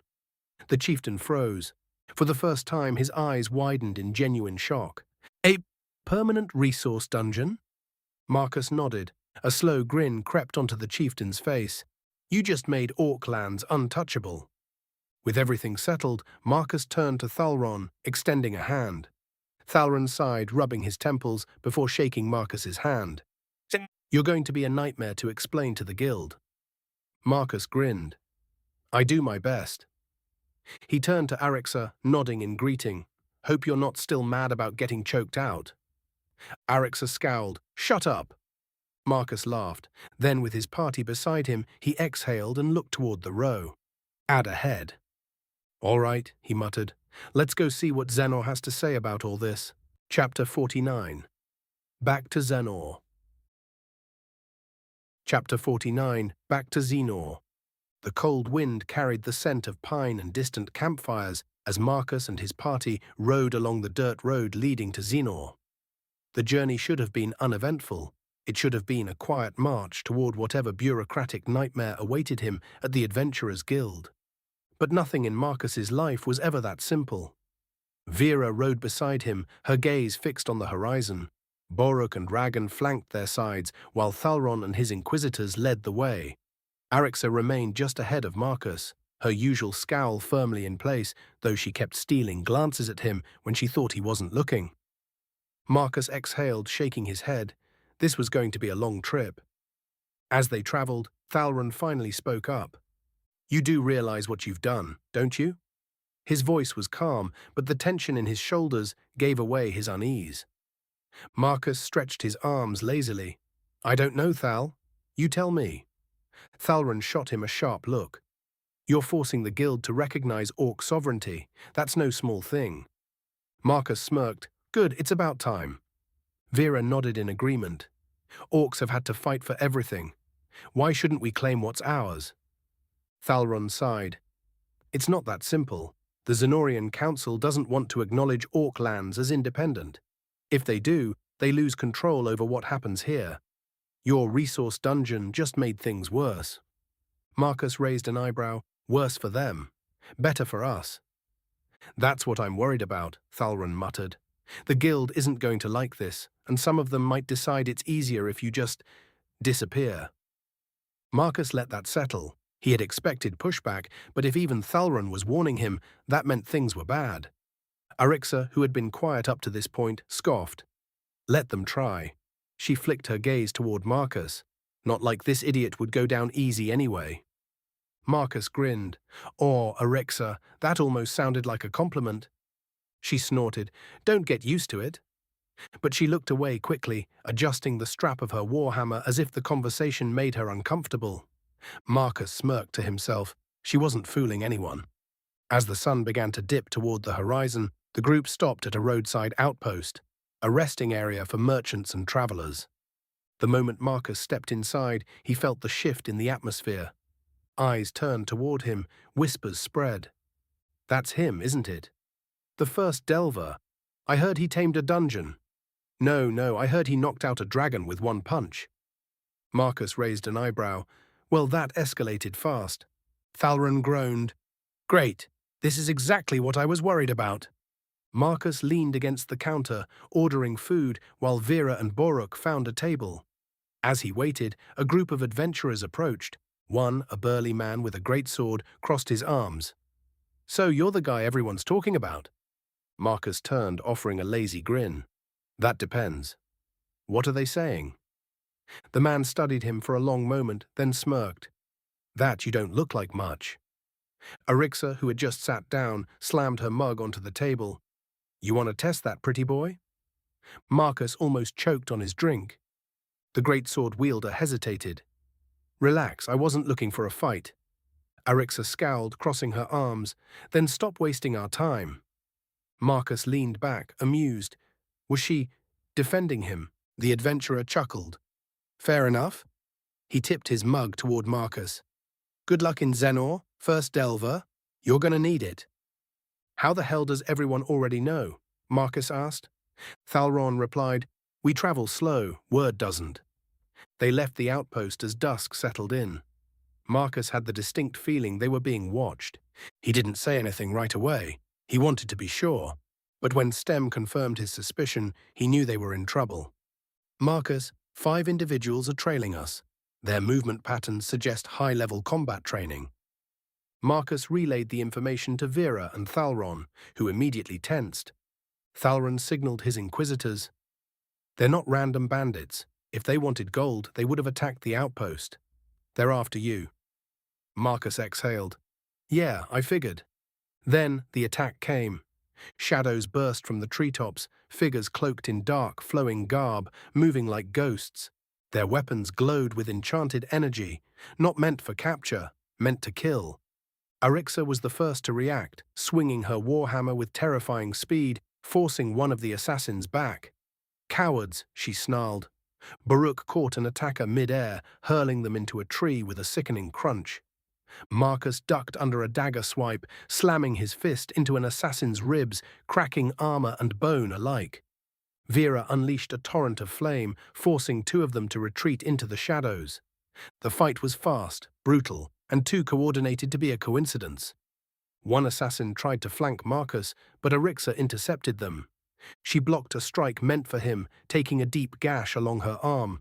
Marcus immediately retaliated, his punch sending the attacker sprawling. Arixa growled through gritted teeth. Don't think this means I owe you. Marcus smirked. Oh, I think it does. Together they pushed back the remaining assassins. One tried to flee, but Thalron shot a binding spell, locking them in place. Before they could interrogate the captive, the assassin bit down on a hidden poison pill. Marcus clenched his jaw. Damn it. Thalron exhaled sharply. That confirms it. Someone in the guild doesn't want you making it to Zenor. Marcus wiped the blood from his knuckles. Guess that means I'm important. Arixa, still gripping her injured arm, smirked. Yeah, well, you better be worth all this trouble. Marcus grinned. Oh, you know I am. By dawn, they reached the gates of Xenor. The city was massive, a fortress of towering stone walls and guild banners. The streets bustled with merchants, adventurers, and nobility. But standing at the entrance, waiting for them, was a contingent of guild enforcers. Their captain, a tall man in pristine robes, stepped forward. His expression was unreadable. Marcus Elder. His voice carried the weight of authority. By order of the Adventurers Guild, you are hereby summoned for deposition. Silence. Marcus sighed, stepping forward, raising his hands. Well, let's get this over with. The road had ended, and now his interrogation would begin. Chapter 50. Trials and Bonds. Chapter 50. Trials and Bonds. The room was silent save for the measured breathing of the two men standing before the Grandmaster of Xenor's Adventurers Guild, Philia Kelcrest. She sat behind her polished mahogany desk, the flickering candlelight casting sharp shadows across the room. Her golden eyes, so similar to Thalron's, were sharp, unreadable, and devoid of warmth. On the table between them, a single iron adventurer's badge rested atop a small parchment bearing Thalron's name. "You have fulfilled your duty," Philia said, her voice composed but distant. "Despite your personal attachments, you did what was necessary. That is commendable." Thalron dipped his head in acknowledgement. "Thank you, Master Philia." Philia barely looked at him before continuing. "This was meant to be awarded after your original promotion mission, but circumstances demanded adjustment. Time was of the essence, and I knew you wanted to ensure your friend's safety." Marcus, who had remained silent until now, crossed his arms. "You could have just said, 'I know you wanted to save Marcus.' Would have been easier." Philia spared him a glance but said nothing. Thalron picked up the iron badge, running his thumb over the engraved insignia. He had trained hard for this rank, harder than most, because of the expectations placed upon him. His mother had trained him to be precise, disciplined, elite. He had hoped his promotion would be tied to a mission of his own choosing. Instead, it had led him here. He exhaled. "I understand." Philia leaned forward slightly. "Good, because our problems do not end here." Her attention shifted to Marcus, her expression unreadable. "Marcus Elder," she said, tone colder than before. "In 2 days' time, the guild leaders from across the region will arrive in Xenor. You are to be questioned about your involvement in the Acronian sea dungeon collapse." Marcus stiffened slightly at the mention of the Sirius dungeon. He had been expecting this, but hearing it confirmed made his gut tighten. Philia continued, undeterred. "Your recent unreported dungeon exploits won't help your case. Some already suspect foul play. You were present at the collapse of a high-tier dungeon, then re-emerged weeks later from a hidden one with newly acquired weapons and magical items." Marcus sighed. "Well, when you put it like that, it does sound bad." "It is bad," Philia said flatly. "You are to remain in Xenor until your questioning is complete." Marcus exhaled through his nose. "Fine. Good." She stood, effectively dismissing them. "Enjoy your next 2 days. You won't have much freedom after that." Despite the heavy meeting, Marcus, Thalron, Vera, Baruch, Ragn, and Arixa found themselves at the Shattered Blade Tavern later that evening.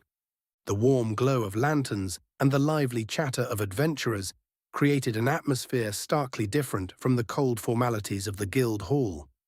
Seated at a long wooden table, the group unwound with drinks in hand, reminiscing over past battles. "All right," Ragn leaned back, mug in hand. "Tell us about you last dungeon delve. Heard you two went through a lot." Vera exhaled, swirling her drink. "It was brutal. 10 consecutive bosses. No breaks, no margin for error. Each one stronger than the last." Baruch raised an eyebrow. "Sounds fun." "Fun isn't the word I'd use," Marcus muttered. "There were some monsters in there." Vera nodded. "The worst, Urtrus." Baruch stiffened. "The orc god of death." "Something like that," Marcus said. "A monstrous spectre of decay. It nearly ended me. Its poison started rotting me from the inside out." Arixa scoffed. "And yet, you're still breathing." "Because Vera lost her damn mind and turned the whole place into a mana explosion," Marcus said, smirking. Vera grinned. "I do what I must." Thalron, who had been listening intently, finally spoke. "And the unflinching masked one you mentioned?" Marcus's expression darkened slightly. "That one was different. It reminded me of this serial murderer talked about in stories." The table quieted. Vera crossed her arms. It had no presence, no intent. It was just relentless, unfeeling. Marcus nodded. Every boss before it had something: rage, hunger, malice. But this one? Nothing. It was like fighting inevitability itself. Thalron hummed, his fingers drumming against the table. "Sounds like something far beyond a normal dungeon entity." "Yeah," Marcus admitted, "but let's talk about something less existential, like the tournament." Arixa huffed. "You barely beat me," but she grinned. "I'd like to see how you fare now that I've completed training with Mithril-ranked adventurer Olay." Marcus smirked. "You? Taking orders from someone else?" Arixa scowled. "Shut up." Thalron sighed. "I was displeased with my placement. It made my parents proud, however. Dad offered me additional training afterwards. It was exhausting. My mother's precision combat combined with my father's weapon refinement techniques. Brutal." Marcus grinned. "Sounds like you're actually dangerous now." "Funny," Thalron muttered. Then, after a brief lull, Thalron turned serious. "Marcus," he said, voice quieter, "what really happened in the Sirius dungeon?" Marcus tensed slightly. Silence. He exhaled, tapping his fingers against the table. "It collapsed. That much is true, but it wasn't us that did it." Thalron frowned. "Then what did?" Marcus glanced at Boruk, then back to Thalron. "I don't know." Arixa narrowed her eyes. "You're full of shit." Marcus smirked. "Maybe." Boruk chuckled, breaking the tension. "Well, whatever happened, we've got 2 days to kill, and I say we train. See how much you two have grown." Ragan grinned. "Now that is an idea I can get behind." Thalron nodded. "I wouldn't mind testing my limits either." Arixa cracked her knuckles. "You better fight me, Marcus. I need to see if you actually got stronger, or if you just talk like it." Marcus grinned. "I'd hate to disappoint." Boruk stood, finishing his drink. "I know just the place." The group walked through Xenor's winding streets, arriving at a sprawling training complex, Ralkar's grounds. A vast expanse of combat pits, enchanted sparring rings, and weapon testing zones spread before them. Boruk smirked. "All right, let's see what you newly powered warriors can do." Marcus rolled his shoulders, glancing at Thalron and Arixa. "Hope you two are ready." Thalron smirked. "Are you?" Arixa cracked her knuckles. "I've been waiting for this." The air buzzed with anticipation. Marcus flexed his fingers. It was time to see just how far they had all come. Chapter 51. A Warrior's Return. Chapter 51. A Warrior's Return. The endless dunes of the Taurin Desert stretched beneath Velith's weary steps, golden sands shifting under his weight. The sun hung high in the sky, an unrelenting blaze that threatened to sap the last of his strength. His cloak, tattered from weeks of exposure, barely shielded him from the oppressive heat. But he would not stop. He couldn't. Through the Acronian Sea, he had crossed, battling vicious tides and enduring nights adrift on precarious makeshift rafts. The salt had burned his wounds, the briny wind had chafed his skin, and yet he pressed forward. Through the Saurian jungle, he had carved his way, slashing through thick foliage, fending off the beasts that lurked in the undergrowth, waiting for a moment of weakness. The humid air clung to his scales, his breath heavy from the countless battles fought just to survive. Yet none of it had slowed him, none of it had deterred. His purpose burned brighter than the pain. He had to return to Xenor. At long last, he crested a final hill, and the sight of the city's towering walls greeted him. His legs trembled from exhaustion, but he willed them to move. His throat was parched, his stomach hollow, but his heart thundered with anticipation. He had returned to claim his prize. During the trial of the Copper Fang, he had fought through countless warriors, pushing past limits he hadn't known existed. He had battled orcs, elves, dwarves, beastkin, warriors from every walk of life, and even one human. He had placed second. His only loss had been to Marcus Elder, And that single defeat had changed everything. Before that fight, Velith had believed power was granted, not earned. He had lived under the doctrine of the followers of the Black, an enigmatic faction that promised strength beyond mortal comprehension. He didn't believe in their gods and goals, but he believed in the power they could bestow. He had trained under them, fought for them, killed for them. But when it had mattered most, their gifts had failed him. He had lost. Not to a wielder of arcane forces, not to a beast infused with divine wrath. He had lost to a man who wielded nothing but his fists.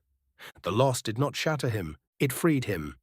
He had severed his ties with the followers of the Black, fully aware that doing so had marked him for death. But he did not care.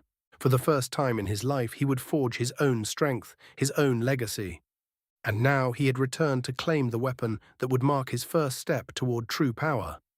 Velith pushed through the Adventurers Guild's entrance, the cool air inside sending a shiver through his overheated body. The receptionist looked up, startled. Her quill hovered mid-air, as if frozen in shock. Velith, I thought you were gone. A low chuckle escaped his throat, his voice rough from thirst. Not yet. Your commission has been waiting for 2 weeks, the receptionist continued hastily. I'll call the smith. Wait here. Velith leaned against the counter, his muscles aching from the simple act of standing still. Minutes later, Quell Kelcrest, the renowned dwarven blacksmith, strode into the hall, wiping his hands with an oil-stained cloth.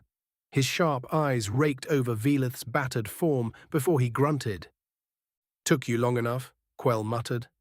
Thought you might have gotten yourself killed. Velith straightened, his tail flicking behind him. Had something to take care of. Quell exhaled through his nose. Well, come on then. It's ready. He led Velith through the forge's corridors, the heat of molten metal thick in the air. Sparks danced from anvils, the rhythmic clang of hammers filling the space. The scent of burnt steel and sweat mingled together, familiar and grounding. When they reached Quell's private showroom, Velith felt it. A presence. Something powerful. Quell grinned, placing a firm hand on a cloth-draped stand. With a dramatic flick, he revealed Velith's commission. A sword and shield. The blade gleamed like polished dawn, its edge impossibly fine, the runes along its fuller barely visible beneath its surface. The shield, crafted with intricate draconic engravings, radiated both stability and might. Velith took a slow step forward, eyes locked on the weapons before him. Quell crossed his arms. Didn't take you for the sword and board type. Thought you were a greatsword man. Velith's hand hovered over the shield, tracing its design with reverence. Before, he murmured, I fought only for myself. But now, his grip firmed as he lifted the shield. Now I have people I wish to protect. Quell regarded him for a long moment, then let out a gruff chuckle. Then you chose well. Meanwhile, at Ralkar's training grounds, Marcus, Vera, Arixa, Boruk, Ragn, and Thalron caught their breath. Their sparring session had pushed them beyond exhaustion, but none of them regretted it. Thalron wiped sweat from his brow, his spellblade's mana-infused glow dimming. That grimoire of yours is lethal, he admitted, nodding at Vera. She smirked, flipping the ancient tome shut. Still adjusting, but the way it refines my casting, worth it. Boruk and Ragn sat on the training pit's edge, examining Marcus's gauntlets. Boruk ran a thick finger over the strange dark metal, frowning. I've never seen a material like this before. It's like steel, but stronger. Ragn nodded. It's not dwarven, orc-forged, or elven. Where the hell did it come from? Marcus flexed his fingers, feeling the raw energy pulsating through the gauntlets. Dungeon loot, he said simply. Not sure who forged them, but I know one thing. He clenched his fists, the air around his knuckles distorting from the sheer force contained within. These things hit hard. Arixa scoffed. Like you needed an excuse to hit harder. Marcus grinned. You love it. Arixa rolled her eyes but said nothing, yet her lingering gaze on him spoke volumes. The group parted ways for the night, exhaustion settling into their bones. As Marcus stepped away from the training grounds, a sudden unease crept over him. Something was coming. A storm. Velith was bringing it with him. Chapter 52. A Warning and a Brawl. Chapter 52. A Warning and a Brawl. The morning sun hung low over Xenor, its golden rays peeking through the towering spires and bustling streets. The city was alive with merchants setting up their stalls, adventurers haggling over weapons and potions, and guards making their morning patrols. Marcus and his party, Vera, Thalron, Arixa, Boruk, and Ragn, had spent the morning keeping a low profile, knowing that tomorrow Marcus would stand before the gathered guild leaders for questioning. No one spoke about it outright, but the tension in the air was undeniable. Marcus exhaled through his nose as he walked, flexing his fingers inside his new gauntlets. He wasn't nervous. No, nervousness implied doubt. It wasn't the questioning that bugged him. It was the feeling that something bigger was coming. And then he saw him. Velith. The Dragonkin warrior stood at the edge of a weapons stall, his newly forged sword and shield strapped securely to his back. He was inspecting a set of throwing knives, his sharp reptilian eyes flicking up the moment Marcus locked eyes with him. Velith smirked. "I was wondering when I'd run into you." Marcus grinned, approaching without hesitation. "What, you come all this way just to admire Xena's market district?" Velith scoffed, placing the throwing knives back down. "No, I came to claim my tournament prize." Velith pointed to the newly forged weapons with a thumb over his shoulder. "My father does great work," Thalron said, pride in his voice. "Indeed," Velith replied wholeheartedly. Velith continued, "The other reason I came here was to find your whereabouts. But seeing that you are here before me now, I must warn you, Marcus." The light-heartedness in Marcus's expression faded just slightly. "Warn me?" Velith crossed his arms, tilting his head. "Ever heard of the followers of the Black?" Vera and Thalron exchanged glances. Boruk frowned. "Sounds like some doomsday cult." Velith snorted. "You're not wrong." He looked back at Marcus. "They believe they must gather or train strong individuals to ward off some sort of calamity or something like that." He waved a dismissive clawed hand. "To be honest, I never paid much attention to their ramblings. To them, the calamity is some prophesied event, some reckoning they're all waiting for." Marcus narrowed his eyes. Velith continued, "When we spoke after the tournament, I was warning you about them." Vera chimed in, "You being here now, does that mean you left them? Won't they come after you?" Velith smirked. "Yes, and probably. But I'm not worried about myself." His gaze darkened. "I'm worried about you, Marcus." Marcus didn't flinch. "Why?" Velith, glancing around. "Because they're watching, Marcus. You beat me in the tournament. That defeat inspired me to, let's say, leave their cult with a bang." He leaned in slightly, voice lowering. "They'll consider you a threat. You're a powerful aberration." Arixa scoffed. "A lot of people consider him a threat." Velith ignored her. "Just be careful. If they're here in Xenor, you'll know soon enough." Marcus was quiet for a moment before speaking. "Stem, is there any connection between the followers of the Black and this Black Horizon?" There was a brief pause before Stem answered. "A direct connection is unconfirmed. However, records suggest that the followers of the Black's ideology originated from writings associated with several different cultural laws. It is likely that the followers are a lesser faction inspired by it." Marcus exhaled. "That's a yes in a roundabout way." He looked back at Velith. "You should join us." The others immediately reacted. Arixa scoffed. "Oh, here we go." Thalron frowned. "Marcus, you fought him once, and now you think you understand him." Marcus shrugged. "Yeah, I do." Vera sighed, rubbing her temples. "We already have a full party." Velith chuckled, shaking his head. "I appreciate the offer, Marcus, but I'm not the kind of person who plays well in groups. You've got your own crew. Too many people already." His gaze lingered on Marcus for a moment. "But I'll be around. I'll keep an eye on things." With that, Velith turned, walking off into the city streets. Marcus watched him go, before turning to his friends with a smirk. "Told you I knew his motivations." Arixa threw up her hands. "You are impossible." "Let's get drinks now, before I have to process more doom and gloom," Boruk said, as he walked toward the nearest tavern. The Iron Fang Tavern was packed with adventurers, mercenaries, and travelers, each nursing a drink or a plate of steaming food. The warm glow of lanterns reflected off wooden beams, the scent of roasted meat mingling with ale and the faint hint of metal and sweat. A telltale sign of the fighters within, Marcus sat at a round table with his party, stretching his shoulders. Arixa was flicking a knife between her fingers, half listening to Ragn and Boruk argue about some brawl they'd had in their younger days. Vera sipped her drink, eyes flickering between the doorway and the large windows, her instincts sharp. Thalron was focused on his plate, methodically cutting his food with a practiced efficiency. Then the doors slammed open. A squad of Zenorian guards marched in, their heavy boots clanking against the wooden floor. 7 of them, fully armored, each bearing the crest of Zenor's ruling Thane. The tavern fell silent. Conversations died, drinks paused mid-sip, and every set of eyes turned to the intruders. At the forefront stood Captain Vesson, a grizzled veteran with a thick beard peppered with grey. His armor bore scars of past battles, and his deep-set eyes were full of irritation. His gaze scanned the room, then locked onto Marcus. Marcus Elder, his voice cut through the silence like a blade. By order of the Thane of Zenor, you are to be taken into custody immediately. Marcus let out a slow breath and glanced at his drink.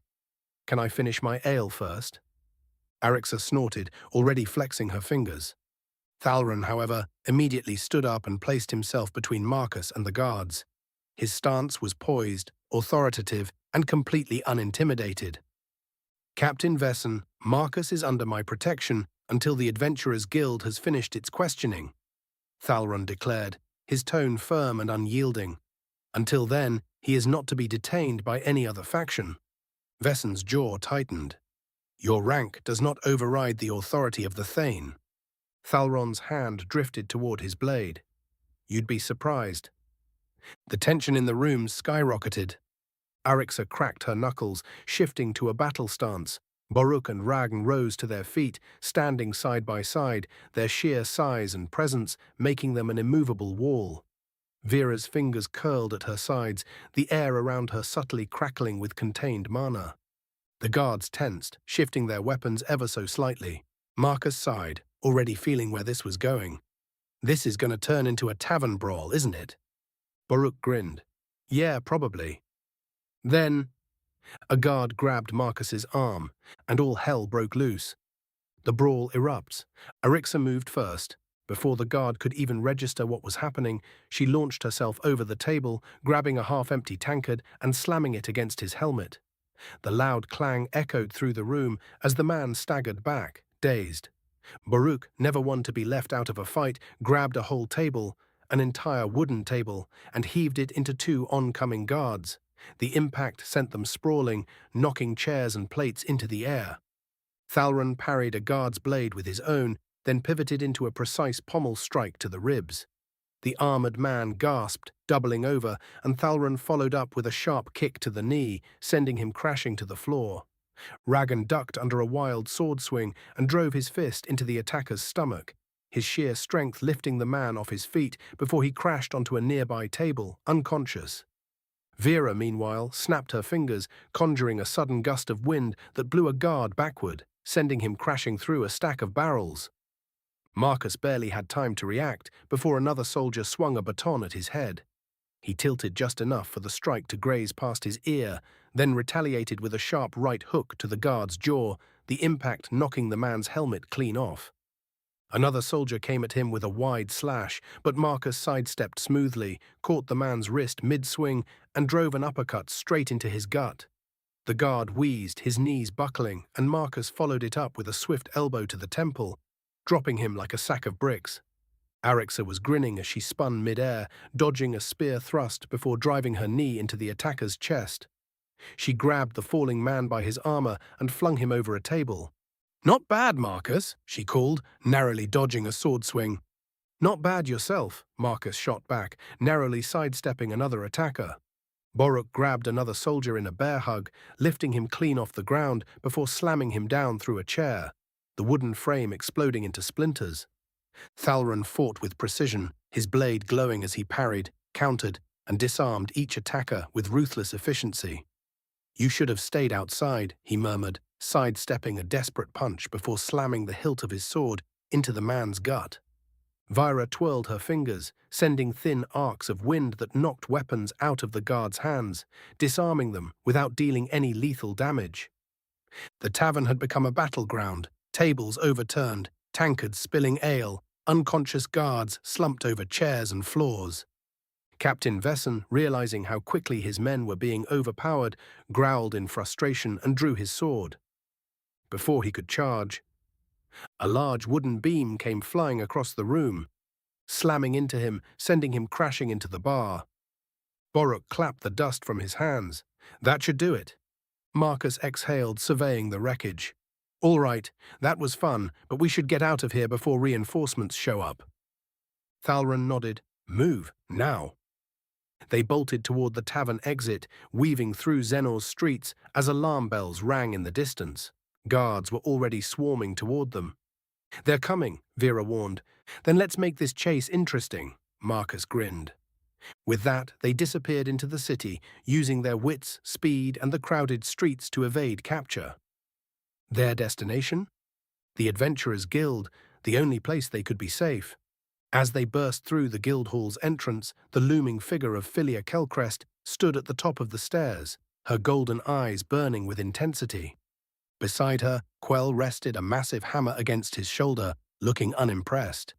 Philia's icy tone cut through the commotion as the pursuing guards skidded to a halt. "Enough." Captain Vesson, still recovering from being thrown across the tavern, glared up at her. The Thane's demands do not override the Guild's authority on our grounds," Philia interrupted, voice sharp. "Until Marcus Elder has answered to the Guild leaders, he is under our jurisdiction." Vesson clenched his jaw but knew he was outmatched. After a tense moment, he gave a reluctant nod and ordered his men to withdraw. As the guards disappeared, Marcus let out a slow breath. "Well," he muttered, "that was fun." Arixa grinned. "I take back what I said earlier. I love tavern brawls." Boruk chuckled. "So, what, now?" Marcus glanced at Philia. "You rest," she said, "because tomorrow you answer for everything." Chapter 53, The Interrogation and the Deal. Chapter 53, The Interrogation and the Deal. The morning air in Xenor was crisp, the city alive with the usual hustle of merchants and adventurers, yet a palpable weight hung over Marcus as he prepared for his interrogation. The previous day's events, the brawl, the chase, and the last-minute intervention by Philia Kelcrest had already placed him under enough scrutiny. Now the real challenge began. Thalron stood beside him just outside the doors to the Guild's grand meeting hall, adjusting his armor, his expression calm but unreadable. "Are you ready for this?" he asked. Marcus flexed his fingers inside his gauntlets, rolling his shoulders. "Yeah," he said simply. Thalron gave him a long look, then nodded. Without another word, he pushed open the doors.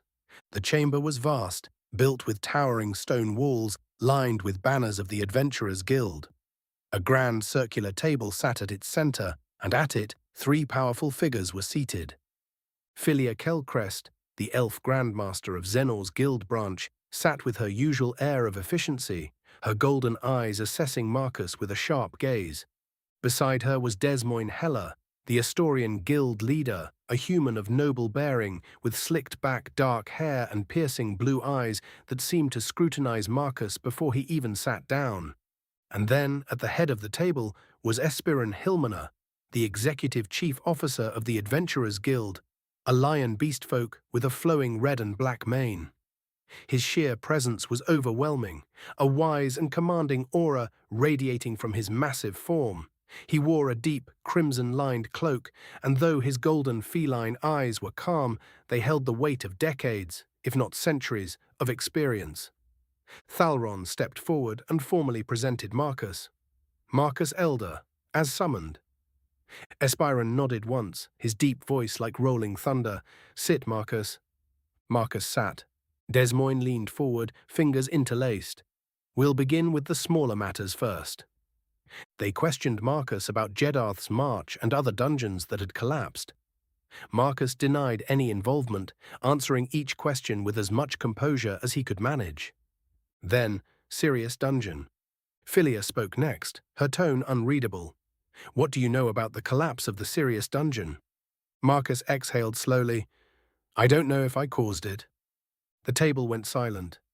Espiron narrowed his eyes, interested. Explain. Marcus, careful with his words and with Stem guiding his thoughts, gave them the simplest version of the truth. We chose Sirius Dungeon after hours of deliberation, he explained. It was our best chance to gain levels, and it had a unique trait, guaranteed core drops. He paused before adding, the sentinels inside were stronger than expected. Baruch gave his life holding them off. Philia, who had reviewed reports of Boruk's death and revival, nodded solemnly. Marcus continued, the reward for our survival was a revival item. We didn't question it. We just took it and got the hell out. But something was wrong with the dungeon. Des Moines frowned. What do you mean? Marcus met their gazes evenly. The system that ran it was corrupted. The three guild leaders exchanged glances. Des Moines leaned forward, intrigued. And what does that mean? Marcus hesitated, not because he didn't know, but because he couldn't tell them the full truth. He couldn't mention Stem, and he certainly couldn't tell them that beyond the dungeon's entrance was his old world, Earth. The dungeon system was aware of us, Marcus said instead. It spoke, mocked us even. I don't think it was operating like a normal dungeon should. Silence. For the first time in a long while, Marcus saw genuine uncertainty in Philia's expression. Espiron folded his hands, his claws tapping against the wooden table. That is troubling. Desmond rubbed his chin. If dungeons can be corrupted like that, it could affect the entire economy. We rely on dungeons not just for resources, but for stability. Philia nodded. We will have to investigate further. After another round of questioning, the final verdict was given. Marcus Elder had no direct involvement in the Sirius Dungeon collapse or any other dungeon-related anomalies. Espiron leaned back, satisfied. Thank you, Marcus. You may have just given us insight into something far greater than we expected. Marcus exhaled. He wasn't entirely off the hook, but at least he wasn't being thrown into a dungeon cell. Philia and Desmoine were dismissed. Marcus, Espiron rumbled, stay, there is another matter to resolve. The Thane of Xenor arrived shortly after, flanked by his entourage of armored officials. He was a gorilla beastfolk, massive and imposing, his dark fur streaked with grey, and his uniform lined with silver, a symbol of his station. He greeted Espiron professionally, but when his eyes landed on Marcus, there was nothing but disdain. Without preamble, the Thane spoke. Xenor does not recognize Orc claims to land in and around its borders, and thus this outsider, he gestured dismissively at Marcus, cannot invoke the right of First Delver to lay claim to a dungeon on their behalf. Marcus leaned back in his chair, smirking. Sounds like you're mad I found it first. The Thane's nostrils flared. Espiron, however, raised a hand. Tell me, Thane, why has Xenor never contested the Orcs' claim to their other dungeon? The Thane hesitated. Espiron shuffled through papers, then smiled knowingly. Ah, I see. Because that dungeon is a shift dungeon, a high-risk, high-mortality zone that's not worth Xenor's time. The Orcs, however, have braved it, built their stronghold through blood, sweat, and relentless bravery. The Thane clenched his jaw. Espiron's grin widened. And now that the new dungeon is a resource dungeon, you want it. The room tensed. Marcus tried not to laugh. Espiron leaned forward, his golden lion eyes gleaming. I didn't write the laws, I only enforce them. And as per Adventurers Guild regulation, Marcus Elder's claim of First Delver stands. If you have an issue with that, he gestured dismissively, take it up with the Orcs. The Thane's fists curled, his rage barely contained. You won't get away with this. Espiron smirked. I already have. As the Thane stormed out, Espiron turned to Marcus, his expression approving. You intrigue me, Marcus Elder. I look forward to seeing you rise through the ranks. Marcus nodded, standing. Guess we'll see how that goes. Espiron chuckled. Indeed. As Marcus stepped out of the meeting chamber, he let out a slow breath, rolling his shoulders to shake off the tension. The conversation with Espiron had gone about as well as he could have hoped. Not only had he secured the orc's claim over the dungeon, but he'd also left the Thane fuming, a bonus in his book. Just as he was about to make his way toward the guild barracks, a voice stopped him. Marcus. Turning, Marcus found himself face to face with Desmoin Heller, the human guild leader of Astoria. The man's sharp blue eyes were studying him intently, his expression unreadable. Marcus raised an eyebrow. Something on your mind? Desmond crossed his arms, tilting his head slightly. Where are you from? The question caught Marcus off guard. It wasn't what was being asked, it was how Desmoin asked it. There was no casual curiosity in his tone, no friendly attempt at conversation. This was scrutiny. Marcus kept his expression neutral. What makes you ask? Desmond's eyes never left his. Because I know all the dark-skinned humans in this region, and you're not from Astoria. In fact, I'd wager you're not from anywhere I know. Marcus fought the urge to glance at his surroundings. This wasn't the first time someone had noticed how different he was. But the way Desmoin phrased it made it clear he wasn't asking. He was verifying. STEM, Marcus thought, keeping his face carefully blank. The AI's voice hummed in his mind, cool and composed. Human racial demographics in this world are limited to two primary ethnic lineages. Dark-skinned humans are rare, often a result of magical ancestry or the uncommon intermingling of humans and merfolk. Based on Desmoin's knowledge, your presence is an anomaly. Marcus exhaled slowly. You got a believable backstory for me? Of course. In an instant, STEM fed him a fabricated history, one that Marcus could recite naturally without hesitation. With a small smirk, Marcus replied, I'm from a small settlement far east of here, near the coast. Barely a speck on most maps, not exactly a thriving metropolis. Desmoin studied him for another long moment, as if measuring the truth behind his words. Finally he nodded. I see.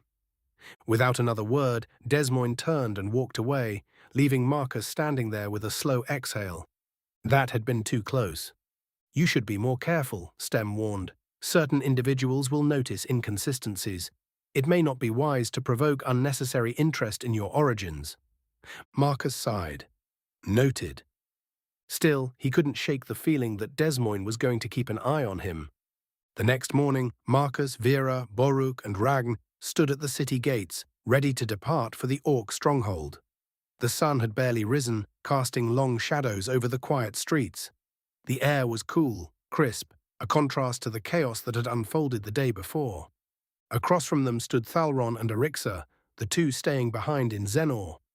Thalron, ever composed, adjusted the belt of his blade. I assume you're heading straight to the chieftain with the good news? That's the plan, Marcus confirmed, shifting his pack over his shoulder. Boruk grinned. The old man's going to lose his mind when he hears Marcus secured the dungeon for us. Vera chuckled.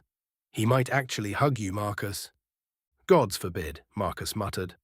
Arixa snorted. I still don't get why you'd go out of your way for them. This whole sovereignty thing sounds like a headache. You could stay here with me, we'd train, adventure, and make powerful offspring. Vera frowned. Marcus, ignoring the last bit of Arixa's statement, shrugged. Because the orcs are my family. Arixa narrowed her eyes. You really believe that? Marcus met her gaze evenly. Yeah, I do. For a moment, Arixa held his stare. Then she scoffed and looked away, arms crossed. You're weird. Marcus smirked. You're just figuring that out. Thalron shook his head with a faint chuckle before turning serious. Be careful on the road back. The Thane might not be able to act against you here, but that doesn't mean he won't send someone after you once you leave Xenor. Marcus nodded. Yeah, I figured. If anything happens, my party and I can handle it. Thalron studied him, then gave a rare, approving nod. I don't doubt that. Arixa crossed her arms. Try not to get yourself killed before I get a rematch. Marcus grinned. No promises. Vera smirked. You do realize he barely tried last time, right? Arixa glared at her. I will fight you next. Vera winked. Ancestors' grace, you have no idea how much I look forward to it. Boruk and Ragan exchanged grins before stepping forward, each clasping Thalron's forearm in a firm warrior's farewell. You'll be good without us? Thalron smirked. I'll manage. Arixa, however, merely waved a hand. Yeah, go already. Marcus took one last glance at the city walls behind them. Xenor had been a whirlwind, a city of battles, politics, and unexpected alliances. He had gained powerful enemies, but also powerful allies. And now it was time to return to the orcs. All right, Marcus exhaled, turning to his party. Let's go tell the chieftain the good news. With that, they stepped onto the road, leaving Xenor behind. The journey forward was uncertain, but for now, they had won. Chapter 54, The Return and the Threshold. Chapter 54, The Return and the Threshold. The journey back to the orc stronghold was eerily uneventful. No bandits lurking along the rocky trails. No assassins hiding in the trees. Not even a starving beast desperate enough to challenge them. For the first time in what felt like an eternity, Marcus and his party traveled without violence shadowing their every step. Even the tension of the past few days, the questioning by the guild, the conflict with the Thane, and the looming threats of the followers of the Black, seemed to melt away under the quiet serenity of the road. By the time they set up camp under the star-dotted sky, Marcus could finally breathe. His companions were fast asleep. Ragan snored loudly near the fire, his heavy axe resting beside him. Boruk slept with his arms crossed, as if even in rest he refused to let his guard down. Vera, ever the light sleeper, had nestled into her cloak, her breathing steady. Marcus, however, remained awake. Lying on his back, arms behind his head, he stared upward, not at the stars, but at something beyond them. He wasn't looking at the sky, he was looking inward. Stem, Marcus murmured, voice barely above a whisper. I think it's time. The AI's voice chimed in his mind, steady as ever. Are you certain? Once you break the threshold, there is no reversing your choice. Marcus exhaled. He had spent far too long standing at this precipice, refusing to step forward. He had resisted the urge to immediately distribute his stat points, like most adventurers, knowing that power gained too quickly led to power misunderstood. But now he understood. He understood his Kai, his mana, his Psyche, the three foundations of his power. He had tested their limits in real battle, had pushed himself without crutches, without artificial strength granted by reckless stat allocation. Now it was time to use what he had earned. Are you ready, Marcus? Marcus closed his eyes. I'm ready. System notification. You're about to break your first threshold. At first, there was nothing. Then everything. A violent, raw surge of energy exploded inside him. His mana pathways blew open as elemental forces rushed in, flooding through his veins like rivers of pure, untamed energy. His body convulsed, his muscles locking up, struggling to contain the sudden influx of power. Then came Psyche, flowing through his nervous system, unraveling and reconfiguring every fiber of his being. His mind sharpened, clarity unlike anything he had ever known, settling into his thoughts. His perception of the world around him expanded. He could feel the faint heartbeats of his sleeping companions, the distant vibrations of insects moving beneath the ground, the subtle shifts in the air that he had never noticed before. And then, Kai. It detonated inside him like an inferno. His muscles stretched, tore, healed, then tore again, undergoing rapid cycles of destruction and rebirth, sculpting his body into something stronger, something more efficient. The pain was immense. Marcus gasped, his vision blurring, the world tilting. Then darkness. The aftermath. When Marcus opened his eyes, morning light had begun creeping over the horizon. His entire body ached, but it was a good ache, a reminder that something inside him had changed. You're finally awake, Vera's voice came from above him. Marcus turned his head. She was crouched beside him, arms crossed, expression equal parts relief and frustration. Ragan was off to the side, shaking his head. You finally did it, huh? Boruk grinned. I told you, lad, no one does their first breakthrough alone. You're crazy. Marcus exhaled slowly, sitting up. He felt the difference immediately. His body was lighter, his movements smoother.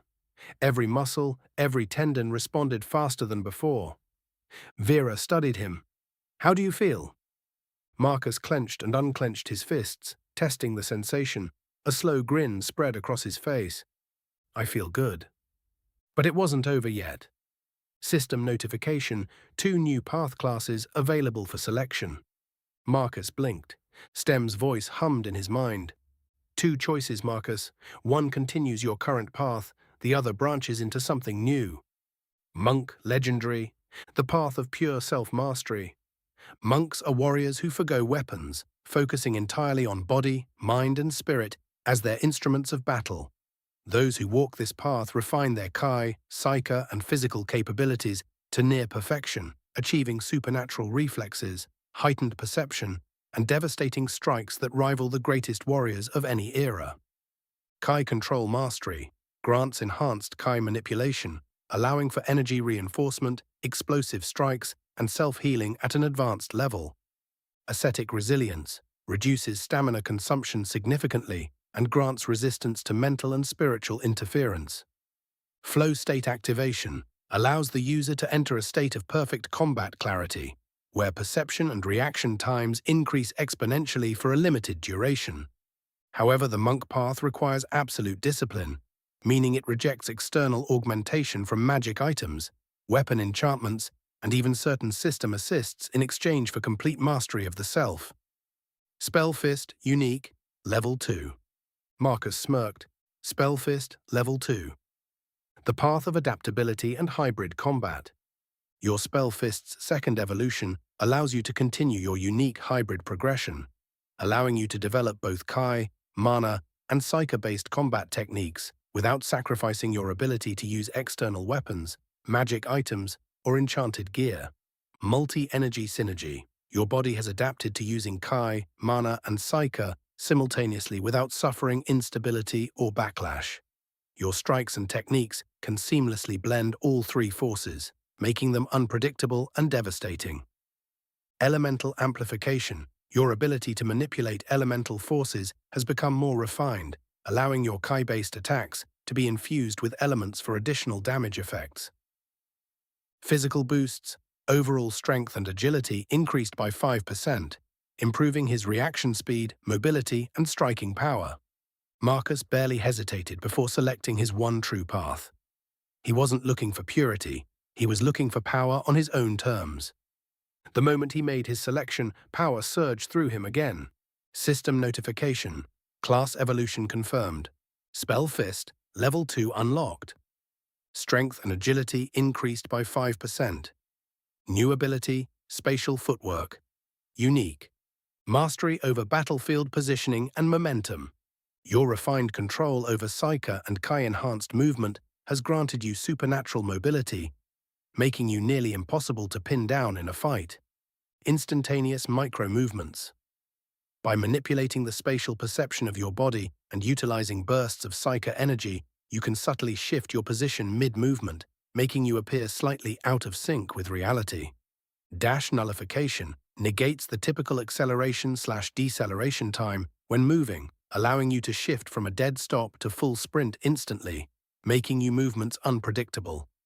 Aerial manipulation. By using controlled bursts of kai mid-air, you can perform precise movements even while airborne, allowing you to shift direction mid-jump or stay suspended for brief moments to avoid incoming attacks. This ability wasn't teleportation, but it was the next best thing. It allowed Marcus to be exactly where he needed to be at all times, whether that was avoiding a lethal strike, closing in for a devastating counterattack, or weaving through an entire battlefield without ever being touched. The new Marcus was faster, stronger, and more dangerous than ever before. And he was just getting started. New achievement unlocked. Hoarder, level 2, epic. Due to not spending a single stat point before breaking your first threshold, your patience and strategic approach have been rewarded. All stats increased by 15%, applied after all boons have been accounted for. Marcus exhaled sharply as the last of the changes settled into his body. He clenched his fists, not just in excitement, but in preparation. He had taken the leap. And now? Now he was ready for what came next. As his party gathered around him, Ragnpar teared his shoulder. You finally stopped holding back. Marcus smirked, stretching. Yeah. He glanced toward the horizon. Chapter 55, Shift Lord of the Orcs. Chapter 55, Shift Lord of the Orcs. The return to the Orc stronghold was unlike any other time before. No bandit attacks, no assassin ambushes, not even a hungry beast desperate enough to test its luck. The road was eerily calm. Marcus had come to expect trouble, but this time, fate, or perhaps his growing reputation, seemed to have granted him a moment of peace. Yet, as they crossed through the stronghold's gates, they were met with an entirely different kind of chaos. The entire Orc settlement was alive with movement. Orcs bustled about, hauling crates of raw materials, smiths worked overtime forging weapons, and warriors drilled in larger numbers than before. Even the air smelled different, metallic with iron, rich with burning wood, thick with sweat and determination. Boruk frowned, scanning the activity. What in the ancestors' name is happening here? Ragn adjusted his axe, eyes flicking over the sudden industrial surge. Looks like they're preparing for something. Vera took in the scurrying orc workers, her sharp gaze narrowing. No, they're building. Marcus exhaled, watching a massive wooden structure being framed near the stronghold's heart. The orcs weren't just preparing for war, they were preparing for something much bigger. Inside the Great War Hall, Chieftain Miran and his council of orc leaders were deep in discussion over a massive wooden table, covered with hand-drawn maps, trade route plans, and infrastructure designs. Unlike past meetings where warriors debated battle tactics and land disputes, this discussion was about the future. As Marcus entered, Miran's sharp gaze immediately snapped to him. Marcus, just the man I wanted to see. Marcus approached, exchanging a glance with Boruk, who simply shrugged. Miran folded his arms, expression unreadable. Things are moving fast. He gestured toward the detailed schematics sprawled across the table. The resource dungeon has changed everything. We're no longer just surviving, Marcus. We're expanding. This stronghold will become a true power in the region. Marcus nodded slowly. He had already seen how the guilds, the Thane, and even the Beastfolk nation were taking notice. Miran continued, and that change includes you. There was a weight behind those words. Marcus could feel the shift before the next sentence even left the chieftain's lips. Marcus Elder, from this day forward, you are granted the honorary title of Shift Lord. The room fell silent. A few orc elders nodded in approval, while others exchanged cautious glances. This was no small honor. Marcus blinked. Shift Lord. A title reserved for those who shape the fate of the stronghold, Miran explained.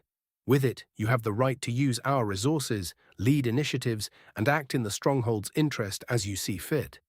So long as your actions benefit the orcs, your authority is unquestioned. Before Marcus could fully process what that meant, Stem's voice echoed in his mind.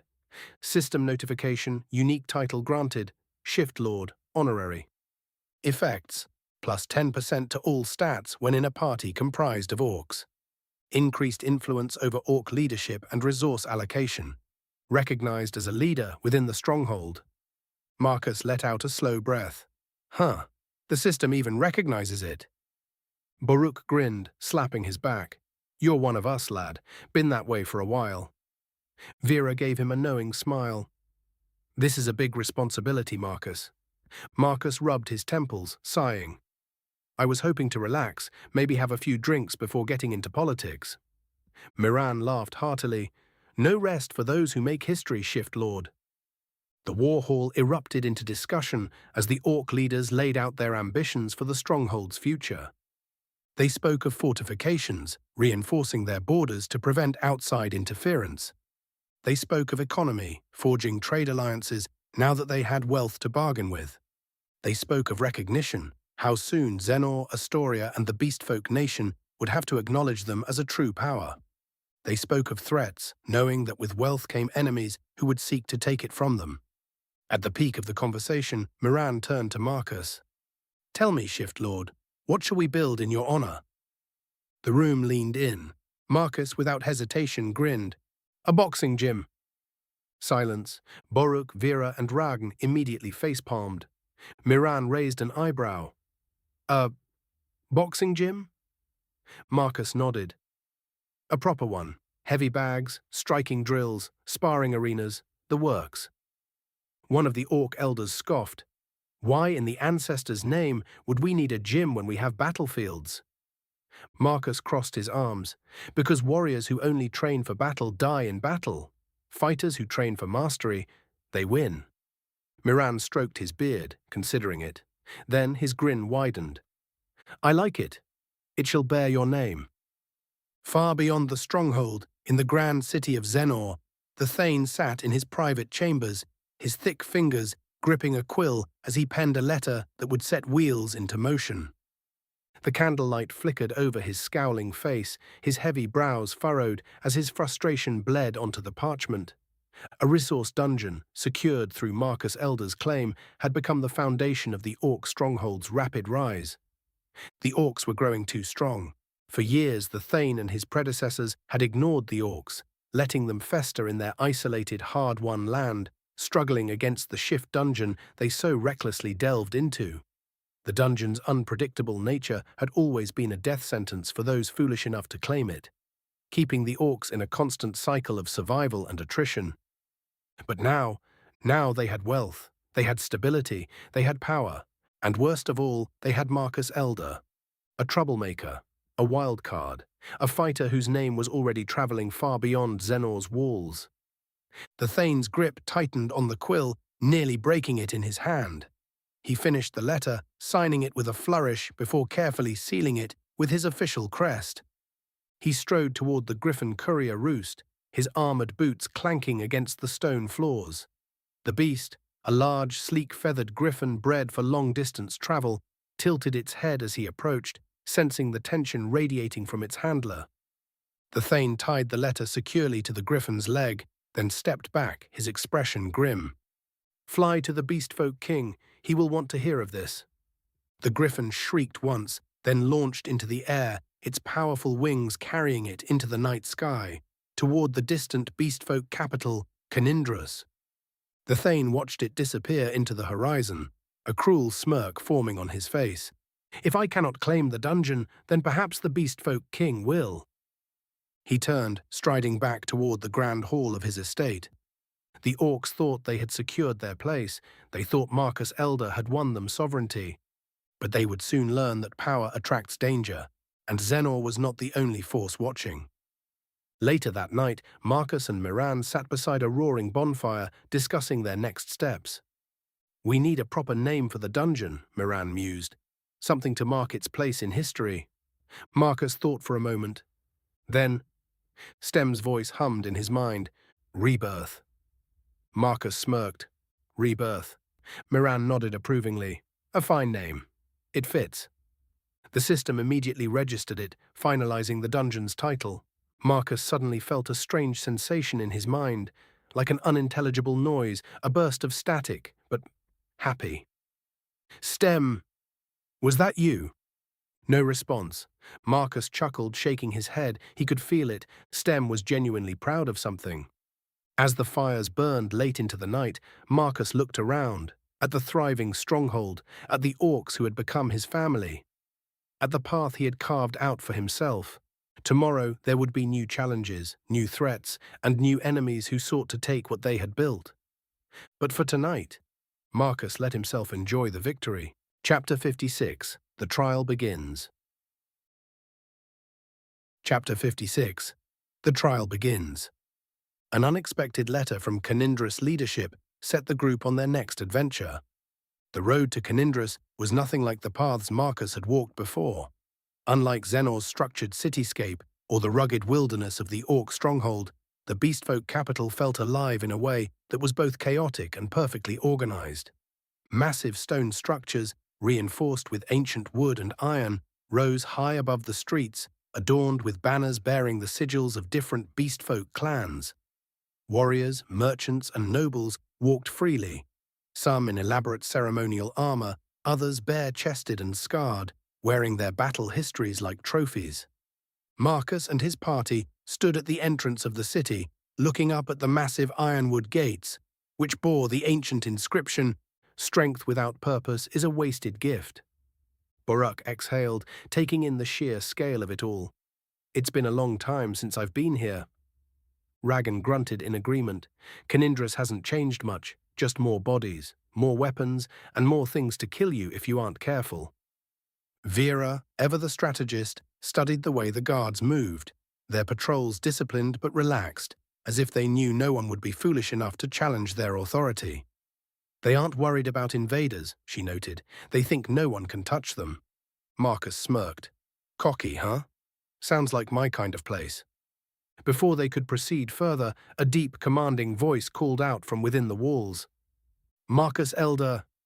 A figure stepped forward from the city gates, a towering tiger beastfolk clad in ornate bronze and black armor, his expression unreadable. His piercing yellow eyes locked onto Marcus, assessing him. "You are expected." Without another word, he turned, leading them into the city. Marcus exchanged glances with his party before following. The Beastfolk Throne Hall was a place where history was carved into its very walls. Unlike the gilded excess of human palaces or the austere stone of Xenor's guild halls, this throne room was built from victories. The massive stone pillars were engraved with ancient war records, each marking a conquest, an alliance, or a betrayal. Spears, swords, and axes, once wielded by fallen kings and legendary warriors, were mounted on the walls, their edges dulled with age, but their legacies still sharp. Shattered banners hung in solemn tribute, remnants of kingdoms that had dared to challenge Canindris and failed. At the far end of the chamber, an arena pit loomed below the throne platform, a circular battleground of stone and iron, worn by centuries of combat. The very ground bore the scars of untold duels, some stained with darkened blood that even time itself had failed to wash away. This was not just a place where judgments were passed. This was a place where kings were made and unmade. Marcus strode forward, his boots echoing against the polished obsidian floor. His party remained behind, watching with wary eyes. Atop a massive ironwood throne, King Hrathgor, the Silver Fang, sat in judgment. The white-furred lion beastfolk radiated an aura of unshakable authority. His broad shoulders, lined with muscle even in his old age, barely fit within the throne's frame. His silver mane, streaked with hints of black, flowed like a mantle of distinction. Despite his regal bearing, he did not wear a crown of gold. Instead, his warrior's cloak, held by a single beast fang, told a different story. A king who did not rule by birthright alone. A king who had earned his throne through strength. And beside him, perched like a vulture waiting for carrion, sat Thane Vulgaris. The gorilla beastfolk wore an expression of smug satisfaction, his fingers steepled, his eyes gleaming with undisguised contempt. Marcus locked eyes with him briefly before focusing on the king. King Hrathgor's deep, rumbling voice shook the chamber. "You are the one who claims the right of first Delver." The weight of his words settled over the hall. Marcus met the king's gaze without hesitation. "That's me." A long silence followed. Then Hrathgor exhaled, his golden eyes flickering toward the arena pit below. "You come at a time of change," he said, voice measured, contemplative. "The balance of power shifts. The world does not move as it once did." His sharp gaze bore into Marcus, as if searching for something beneath his skin. "And you, outsider, stand in the middle of it." Marcus didn't respond. He let the words hang. Hrathgor leaned forward, resting one powerful clawed hand on the armrest of his throne. "The Orcs seek sovereignty over their lands, but the laws of Canindris do not recognize claims made through words." His arm lifted, slowly, deliberately, as he pointed toward the arena below. "Here, strength dictates legitimacy." The statement was absolute. There was no arguing, no negotiation, no fancy political maneuvering. In Canindris, only strength mattered. Marcus had expected as much. He rolled his shoulders, nodding. "Let me guess. You want me to fight for it?" At those words, Vulgaris finally moved. The Thane stood, his polished black and gold coat shifting as he stepped forward. Not a simple fight. His tone carried the arrogance of a man who believed himself untouchable. You have been entered into the trials of kings, a tournament of skill, endurance, and discipline. It is not merely a test of power. Marcus narrowed his eyes. And what happens if I win? The king's lips curled, not quite a smile, but something close. If you win, the orcs will be granted full sovereignty, recognized not just by Xenor, but by Canindrus as well. No one will challenge their claim to the rebirth dungeon. The words sent a ripple through the gathered beastfolk nobility, some murmuring to each other in hushed voices. Marcus kept his expression neutral, but his mind was already running calculations. And if I lose? King Rathgor's expression darkened. Then the claim is forfeit. A heavy silence settled like a storm cloud. The air felt thicker, the weight of the stakes pressing down on Marcus. Lose, and the orcs lost everything. Marcus inhaled deeply, then he exhaled through his nose and rolled his shoulders. All right, he said, his voice carrying easily across the chamber. Who am I fighting? Vulgaris grinned, not a smirk, a grin that sent a warning instinct through Marcus's gut. Not who, Vulgaris murmured. How? A tall beastfolk elder, draped in ceremonial furs, stepped forward to explain. The trials of kings are unlike standard duels. You will not be placed against opponents based on rank alone. Marcus frowned. Then how? The trial follows a system of matchmaking based on skill. The elder gestured to the arena floor. Warriors are assigned battles based on adaptability, strategy, and technique, not raw power. There are no easy fights. Boruk nodded approvingly. That means you won't be fighting mithril-ranked monsters right away, Marcus. Vera exhaled. Good. We get to keep some of our bones unbroken. The elder continued. The trials consist of 5 rounds from a random category. The Challenger's Gauntlet, a randomized and rapid series of fights against multiple opponents to test endurance. The Trial of Adversity, a handicap match where conditions are stacked against the fighter. The Adaptive Duel, a 1v1 fight where both fighters must swap weapon styles mid-match. The Arena of Kings, a free-for-all battle where the last 4 warriors standing proceed to the final match. The Beast's Challenge, a final duel against the reigning trial champion. Marcus smirked. Sounds fun. The elder gave him a long, unreadable look. Few call it fun. After the rules were explained, Marcus was led to a private waiting hall where other competitors were gathered. He immediately scanned the room. His Pochinal opponents looked seasoned. Their wins and losses etched onto their skin. As the arena bell tolled, signaling the selection of the Challenger's Gauntlet, he stepped toward the preparation area, his heart steady. He had fought countless battles before. But this was a trial of kings. And he had no intention of losing. Chapter 57, The Challenger's Gauntlet. Chapter 57, The Challenger's Gauntlet. The air inside the arena was electric, charged with the anticipation of bloodshed and glory. The Challenger's Gauntlet, the first of the trials of kings, was about to begin. Marcus stood inside the preparation chamber, separated from the roaring crowd by a massive iron gate. Through the gaps in the bars, he could see the arena floor, an expanse of hardened stone, battle-scarred and stained with the remnants of past fights. Above, rows upon rows of beastfolk spectators filled the towering stands, their voices merging into an overwhelming rhythmic chant. Fight! Fight! Fight! The energy was infectious. It fueled the competitors around him, warriors of all sizes and species, each prepared to prove their worth in this trial. Some adjusted their armor, others tightened the grips on their weapons, but all of them shared the same look, the cold, unshakable focus of fighters ready to carve their names into history. Marcus rolled his shoulders, feeling the smooth resistance of his upgraded gauntlets. They felt like an extension of himself now, his spell fist ability fully integrating their presence into his combat flow.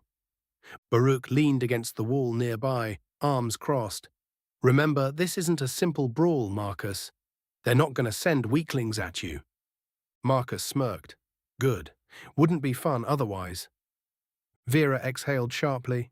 For once, I agree with Arixa. You have a really bad habit of enjoying this too much. Ragan chuckled. You sure you don't got some berserker blood in you, lad?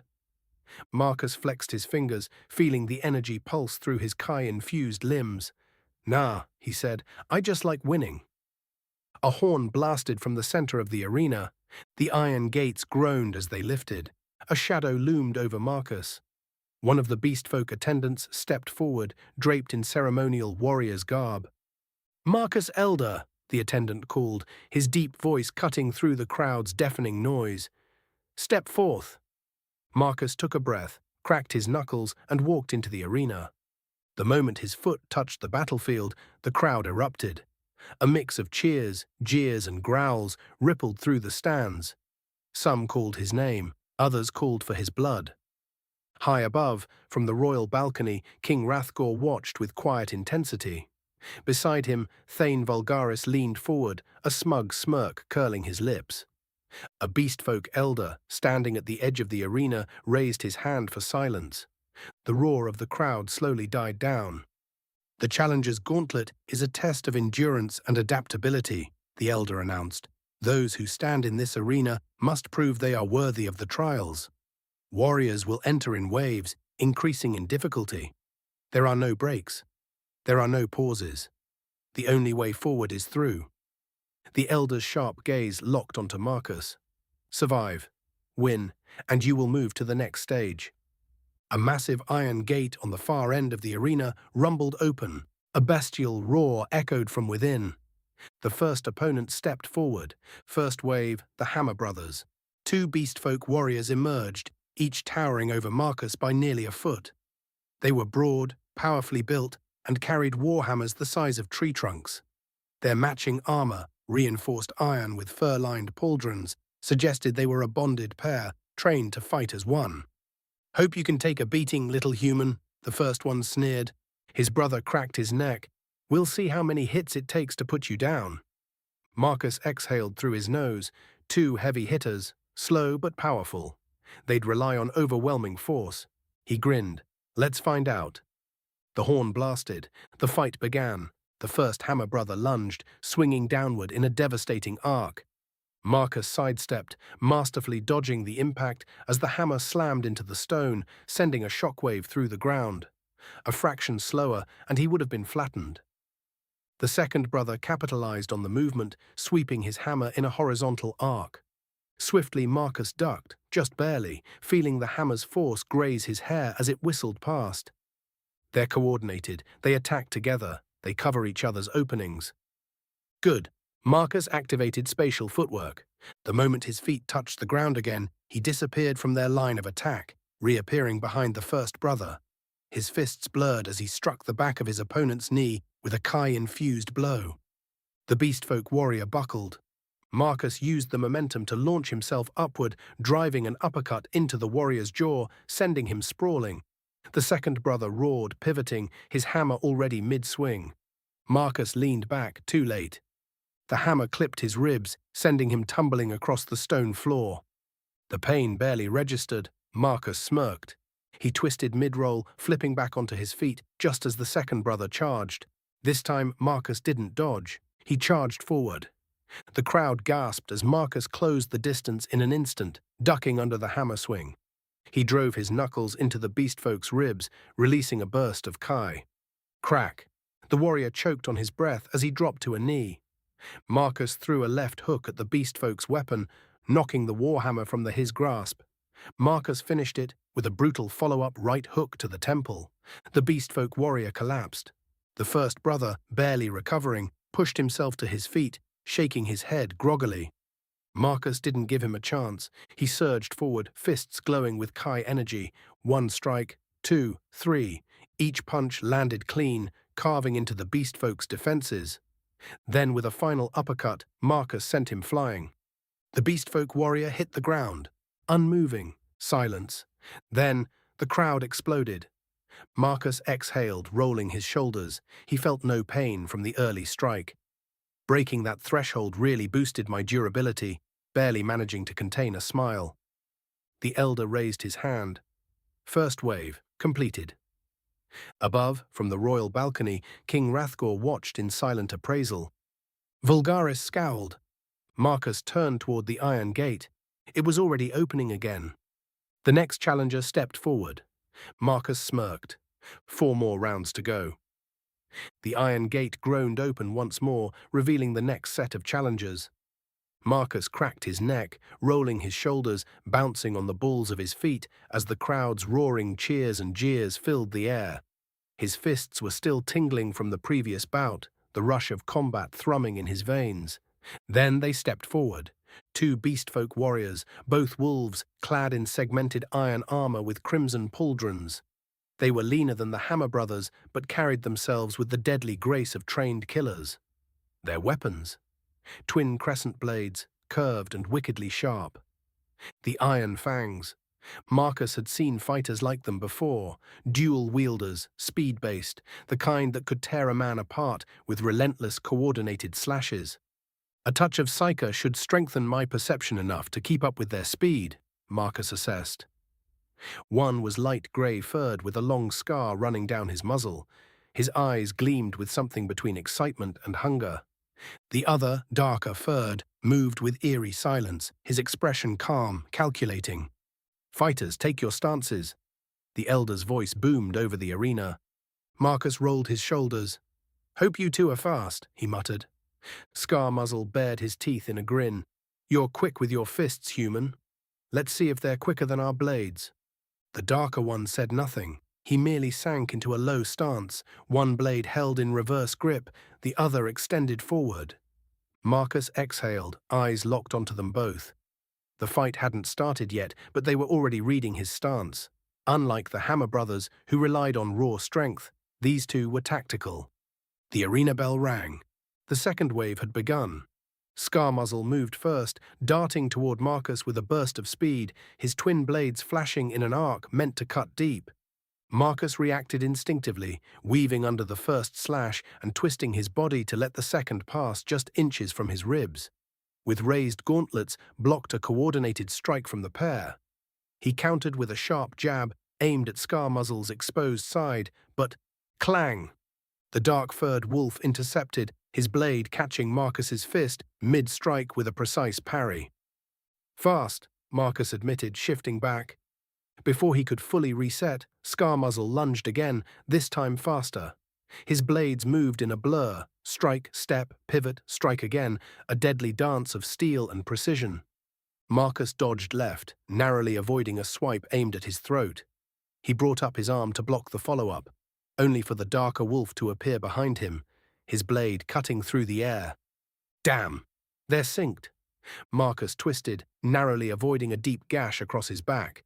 He barely had time to land before the next assault came, a 2-man attack pattern, one pressed forward while the other cut off escapes. It was seamless. If he tried to attack one, the other would punish him. A grin spread across Marcus's face. That just makes it more fun. Instead of retreating, Marcus did the opposite. He closed the distance. Scarmuzzle, mid-slash, had no time to react when Marcus suddenly surged into his guard. Too close for blades. Marcus slammed his forehead into Scarmuzzle's face, feeling the satisfying crunch of impact. No ref to dock my points for cheap shot in this world, Marcus mused to himself. The wolf staggered back, momentarily stunned. That's one. The darker furred one adjusted immediately, stepping in for a punishing riposte. Marcus pivoted, letting the blade pass just under his arm before he caught the wolf's wrist with a back fist mid-swing. A flicker of surprise flashed in his opponent's eyes. Marcus didn't hesitate. With a burst of Kai-infused strength, he punched the wolf in the throat, causing him to choke. Marcus followed up with a sharp right straight punch to the wolf chest. The wolf let out a short breath before collapsing. That's two. Scarmuzzle, shaking off the headbutt, snarled. He rushed forward, aiming to capitalize on Marcus's distraction. Marcus saw it coming. He feinted left, then vanished using spatial footwork. Scarmuzzle's eyes widened in realization too late. Marcus reappeared behind him, already mid-motion. A devastating liver shot. A crack echoed through the arena as Marcus's fist buried itself into Scarmuzzle's side. The wolf choked, his body seizing up. Marcus followed through with a hook to the jaw, spinning Scarmuzzle mid-air before he crashed onto the stone floor. The crowd erupted. The darker wolf began to recover. He stood, still gasping, struggling to regain his breath. Marcus cocked his head. "You sure you want to do that?" The wolf hesitated. The elder raised his hand. Second wave completed. The dark-furred wolf dropped his weapon and stepped back, bowing his head in defeat. Marcus exhaled, shaking out his hands. His knuckles burned. His breath was steady. He felt alive. King Hrathgor watched from the royal balcony, his expression unreadable. Beside him, Thane Vulgaris was less composed. His smug demeanor from earlier had faded, his eyes narrowing at Marcus. "This is unexpected," Vulgaris muttered. "He should have struggled more." Hrathgor didn't respond. He simply continued watching. The human was proving to be something beyond expectation. Marcus stood in the center of the battlefield, rolling his shoulders. 2 waves down, 3 to go. The iron gate rumbled open once more. The next opponent stepped forward. This time, it wasn't just one challenger. Marcus's grin widened. Now things were getting serious. Chapter 58, The Reign of Blades. Chapter 58, The Reign of Blades. The iron gate groaned open for the 3rd time, sending a shiver through the air as the next challengers stepped into the arena. The moment Marcus laid eyes on them, he knew this round would be different. 3 fighters. 2 positioned themselves at the edges of the battlefield, each carrying a long, curved throwing glaive strapped across their backs. The 3rd, standing at the center, held a recurve warbow, its limbs carved from dark ironwood, enchanted sigils glowing faintly along its surface. A ranged team. Marcus exhaled slowly, his instincts already warning him. This was going to be a problem.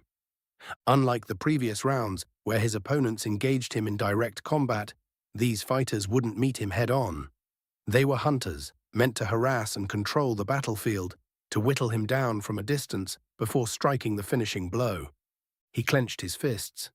This is going to hurt. From the royal balcony, King Hrathgor leaned forward, intrigued. Even Thane Vulgaris, who had been brooding in silence, seemed to perk up. "This is where the human struggles," Vulgaris mused. Hrathgor didn't respond. He simply watched. Below, the elder overseeing the trials lifted his hand. "3rd wave, begin." The hunt begins. The moment the horn blasted, the 2 glaive throwers vanished, sprinting to opposite sides of the arena, keeping their distance. The archer remained firmly in place, already nocking an arrow. Marcus barely had time to move before the first projectile screamed through the air. Thwip. Marcus dodged left, but another arrow was already coming. He twisted, too slow. Thwack! The arrow pierced his shoulder, slicing through his shirt, a thin line of blood marking the impact. He barely registered the pain before something even worse followed. Whirling metal. The 2 glaive wielders struck in sync, hurling their weapons like spinning saw blades.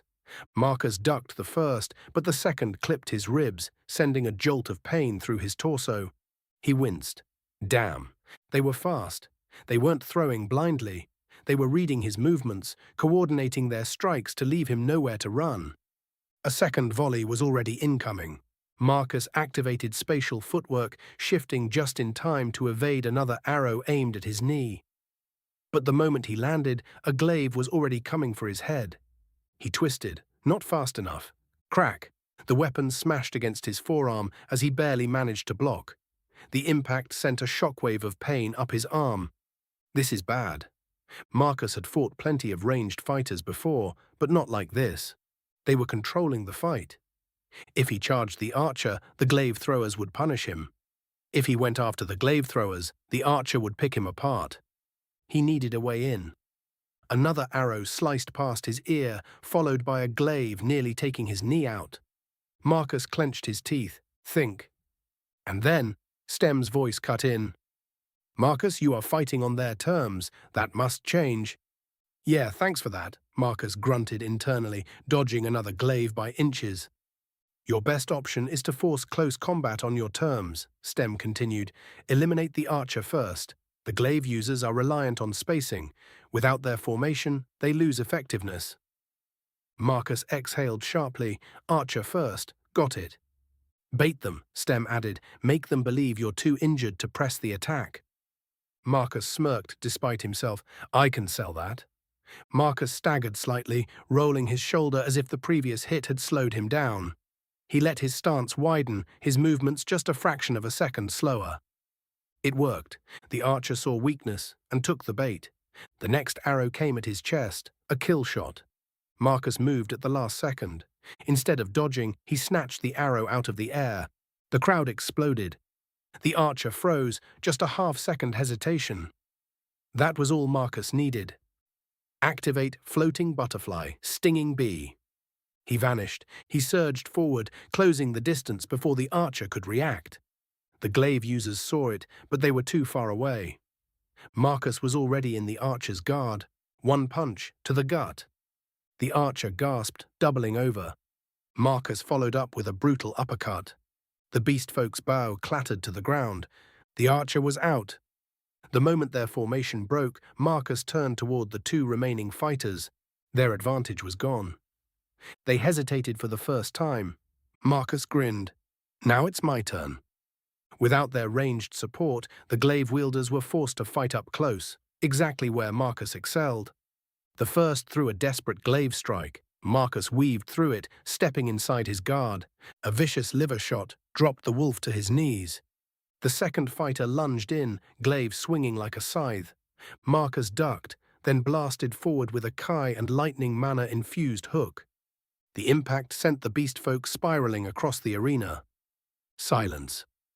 Then the elder lifted his hand. Third wave completed. The crowd roared in approval.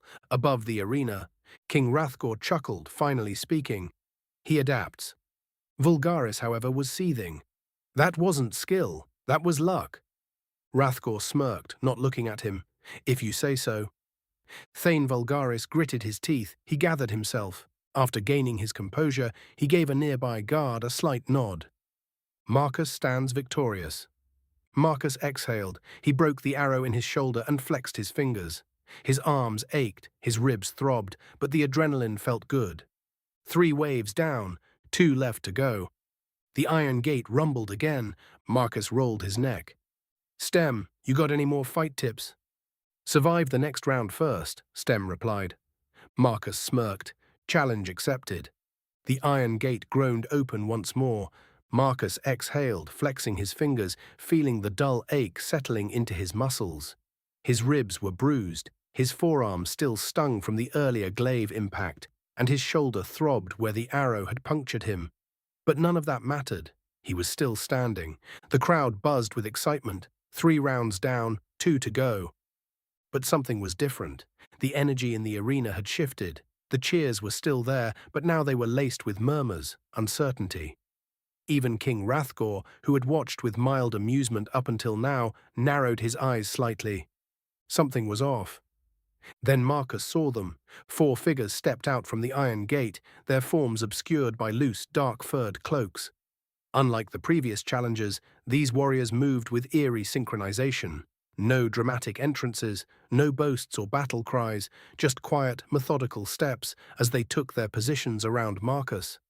Their faces remained hidden beneath shadowed hoods, but Marcus could feel their focus, their intent. Cold, calculated, a trap. From the royal balcony, Thane Vulgaris sat forward ever so slightly, a smirk curling at the edge of his lips. Marcus rolled his shoulders. All right, Stem, give me a read. Stem's voice hummed in his mind. Caution, opponents do not match standard beastfolk combat profiles. Movement patterns suggest assassin-class fighters, potential for hidden weaponry. Marcus's smirk faded. Assassins. Great.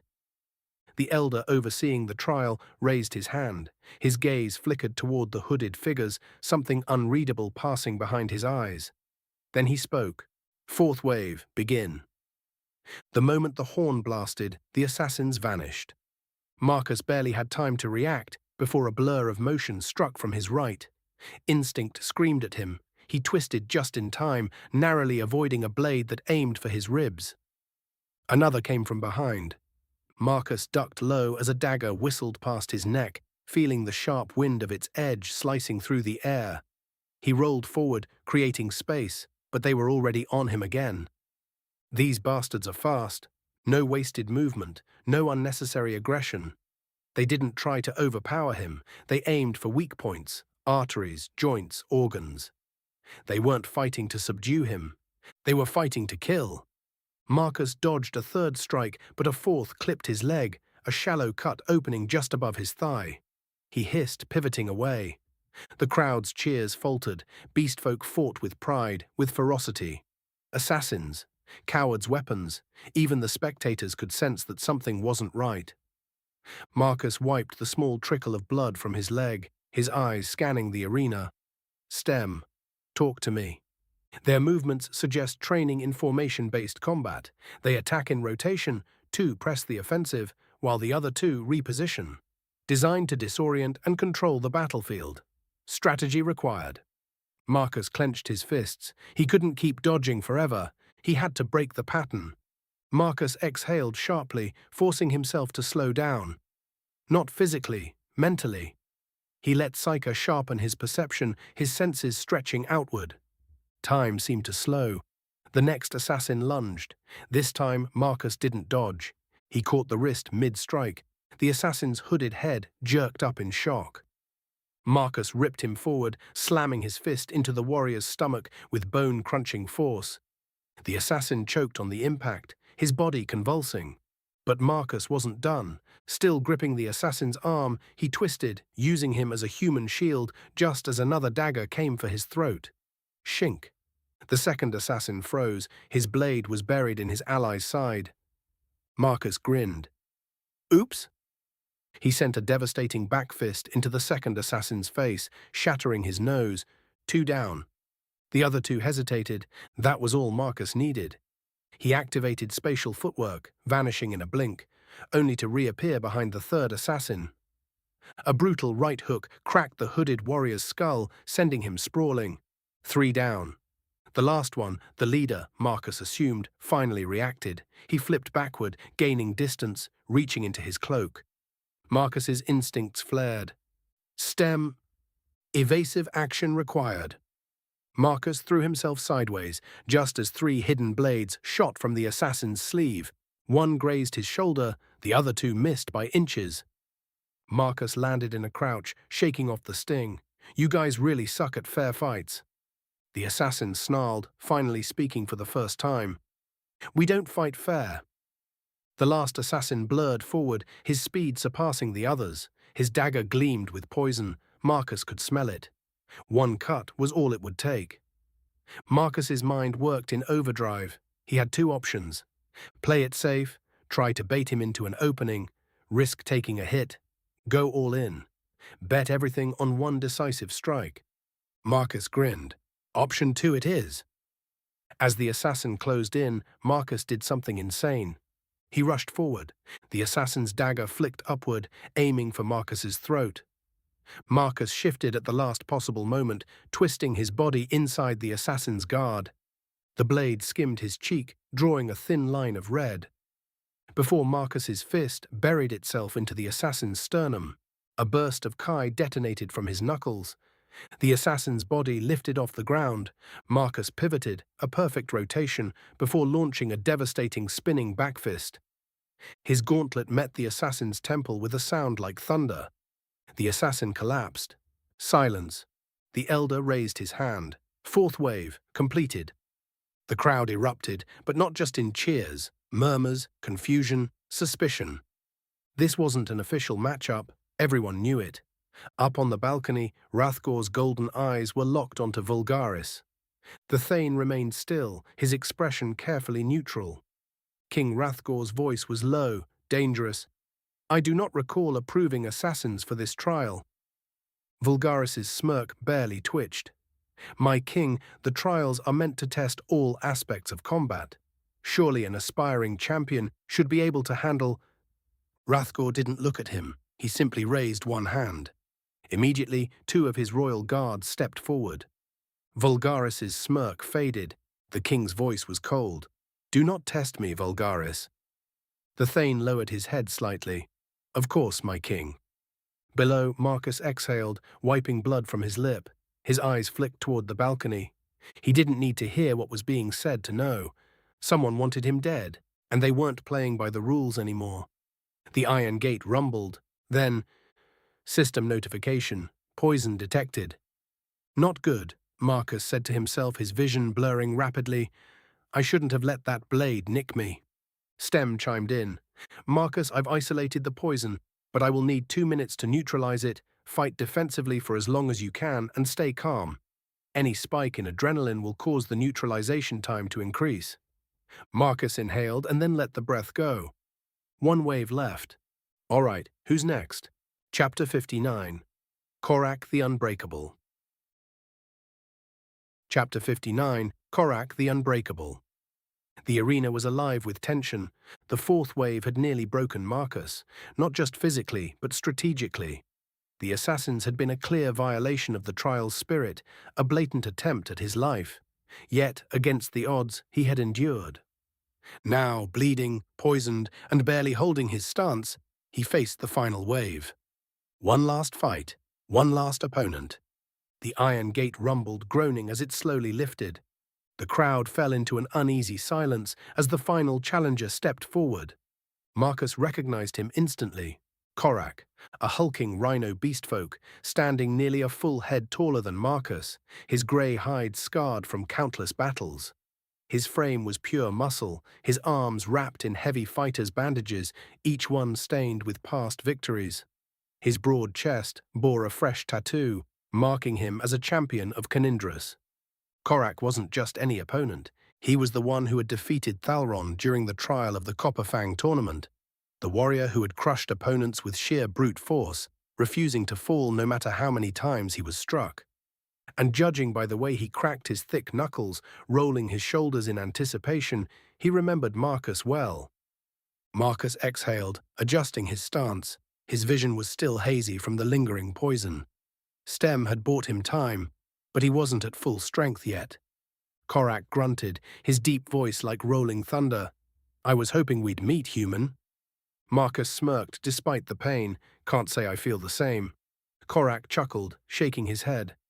I've wanted to fight the winner of the Trial of Copperfang tournament for some time now. Marcus tightened his fists. This was going to be brutal.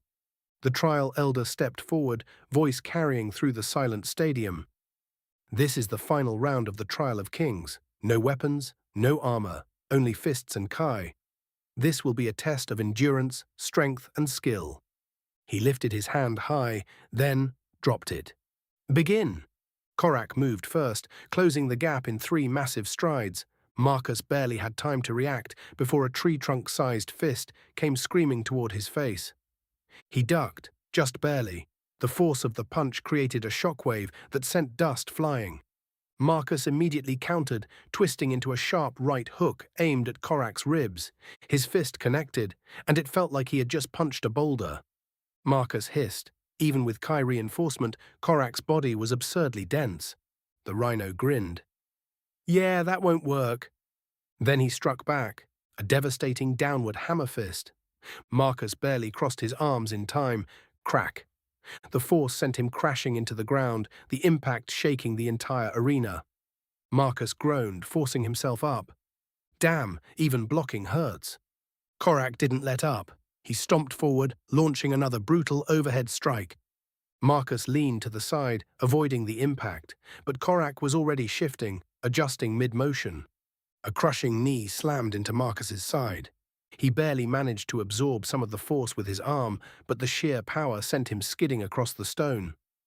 Marcus coughed, shaking off the daze. Korak wasn't just strong, he was smart. This wasn't just brute force. He was calculating every strike, adjusting based on Marcus's dodges. And that meant Marcus had to change the game. Stem, Marcus grunted internally, give me something. Stem's voice remained steady. Korak is fighting at full capacity, using enhanced Kai reinforcement in every strike. His durability is unmatched, but his energy output is unsustainable. Marcus wiped blood from his lip. You're saying I need to outlast him? Yes, Stem confirmed. Bait him into burning more energy. Do not trade blows, evade, force mistakes, then counter. Marcus exhaled slowly. All right, let's tire him out. Instead of attacking, Marcus switched to full defense and switched to his Philly shell stance. Korak charged, throwing another devastating punch.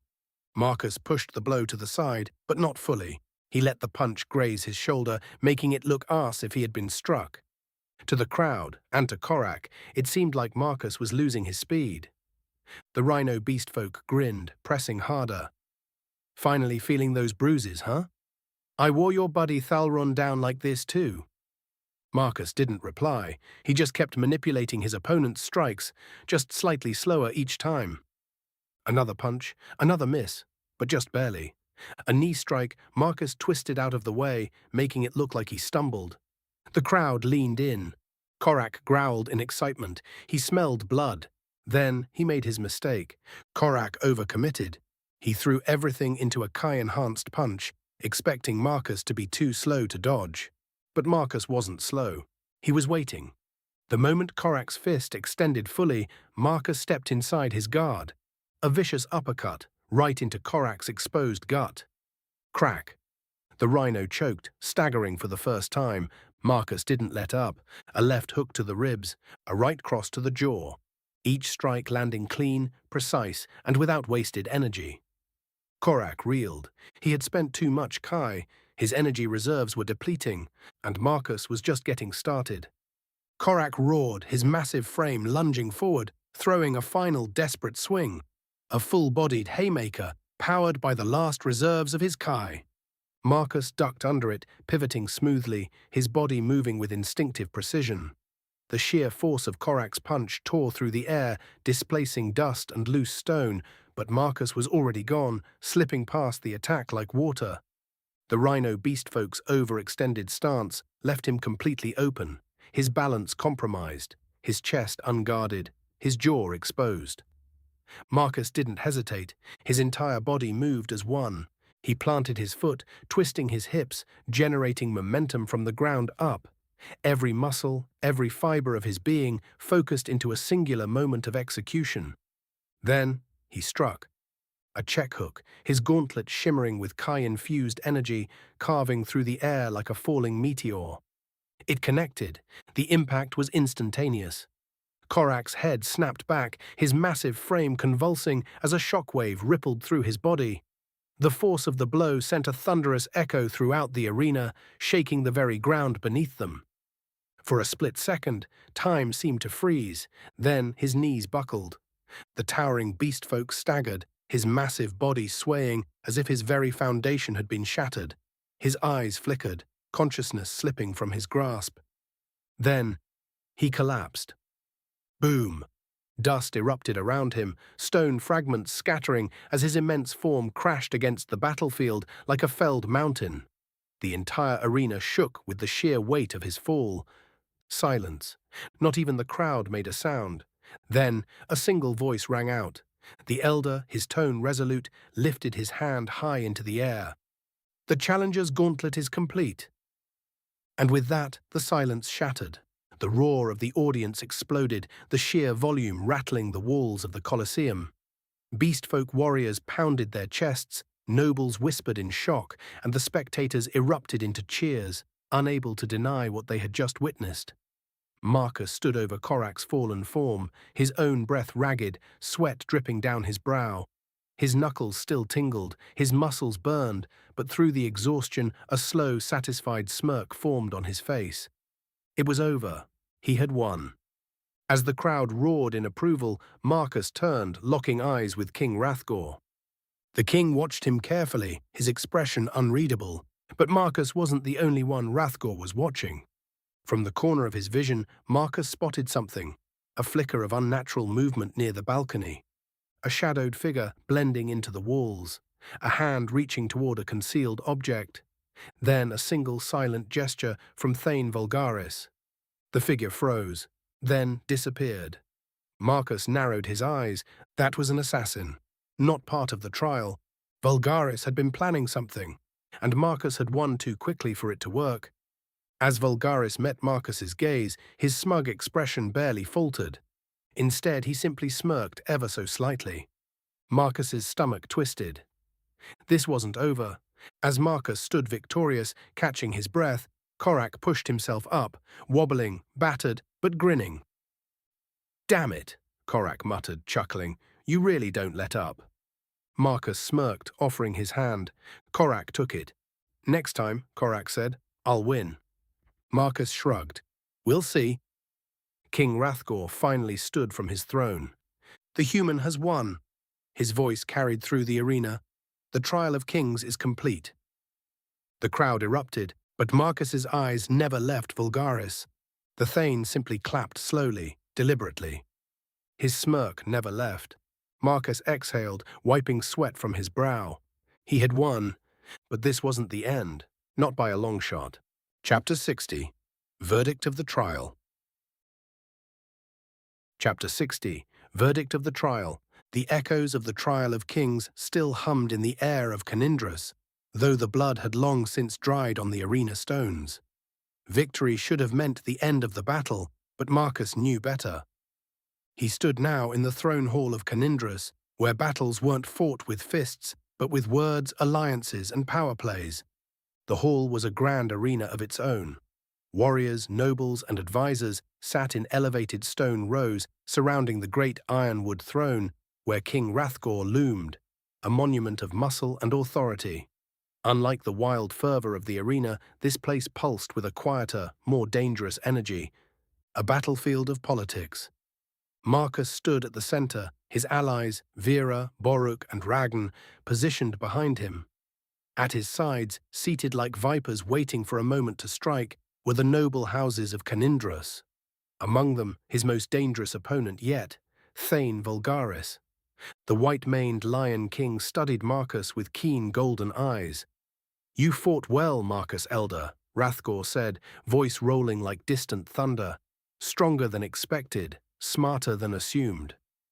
A murmur rippled through the gathered beastfolk nobility.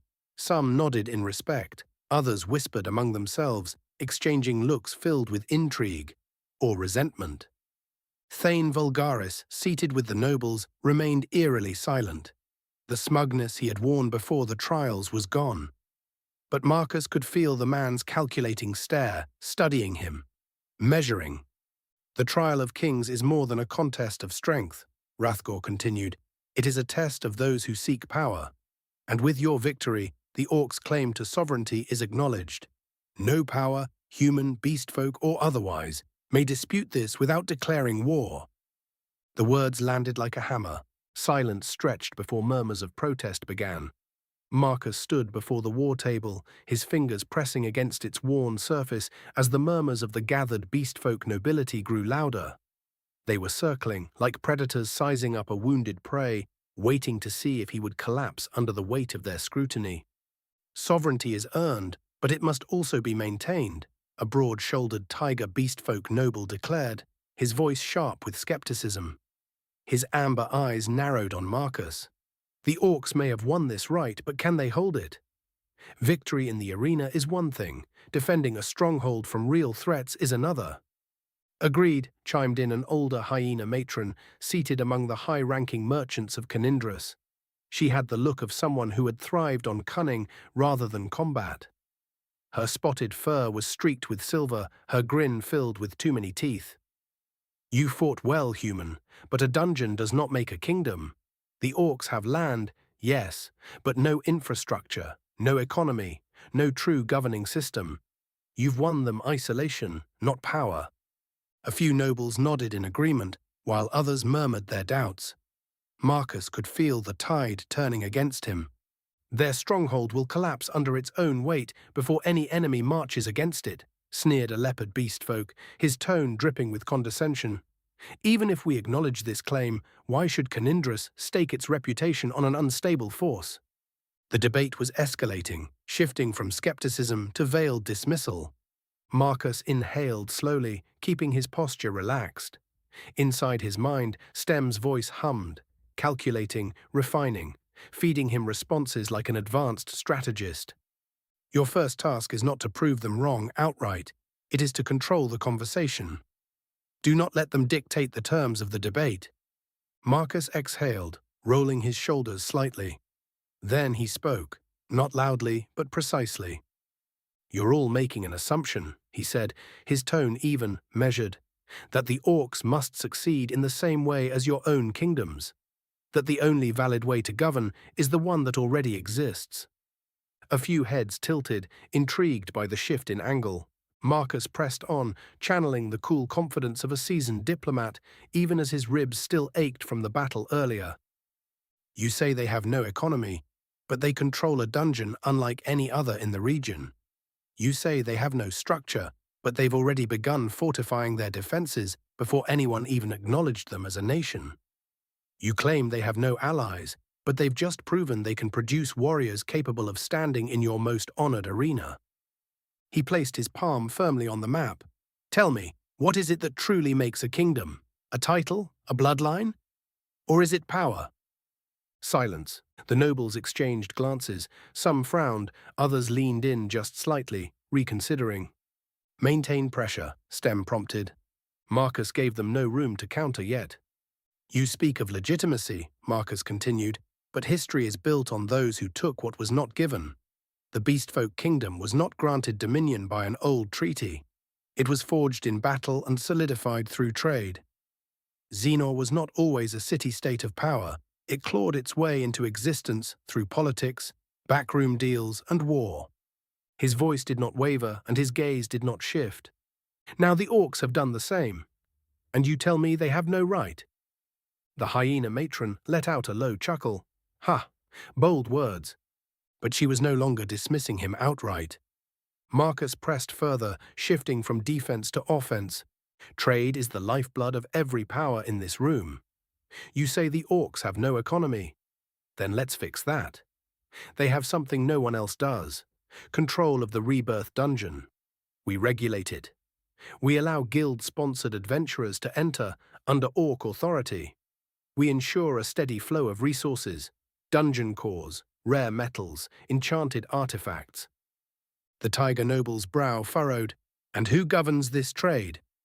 A council, Marcus answered smoothly, one with representatives from the Orcs, Canindrus, and Xenor's merchant guilds. That sent a ripple of murmurs through the room. The Leopard Noble crossed his arms, clearly irritated. And if Xenor refuses, they control the southern trade routes. Marcus smirked. Then we create our own. That got their attention.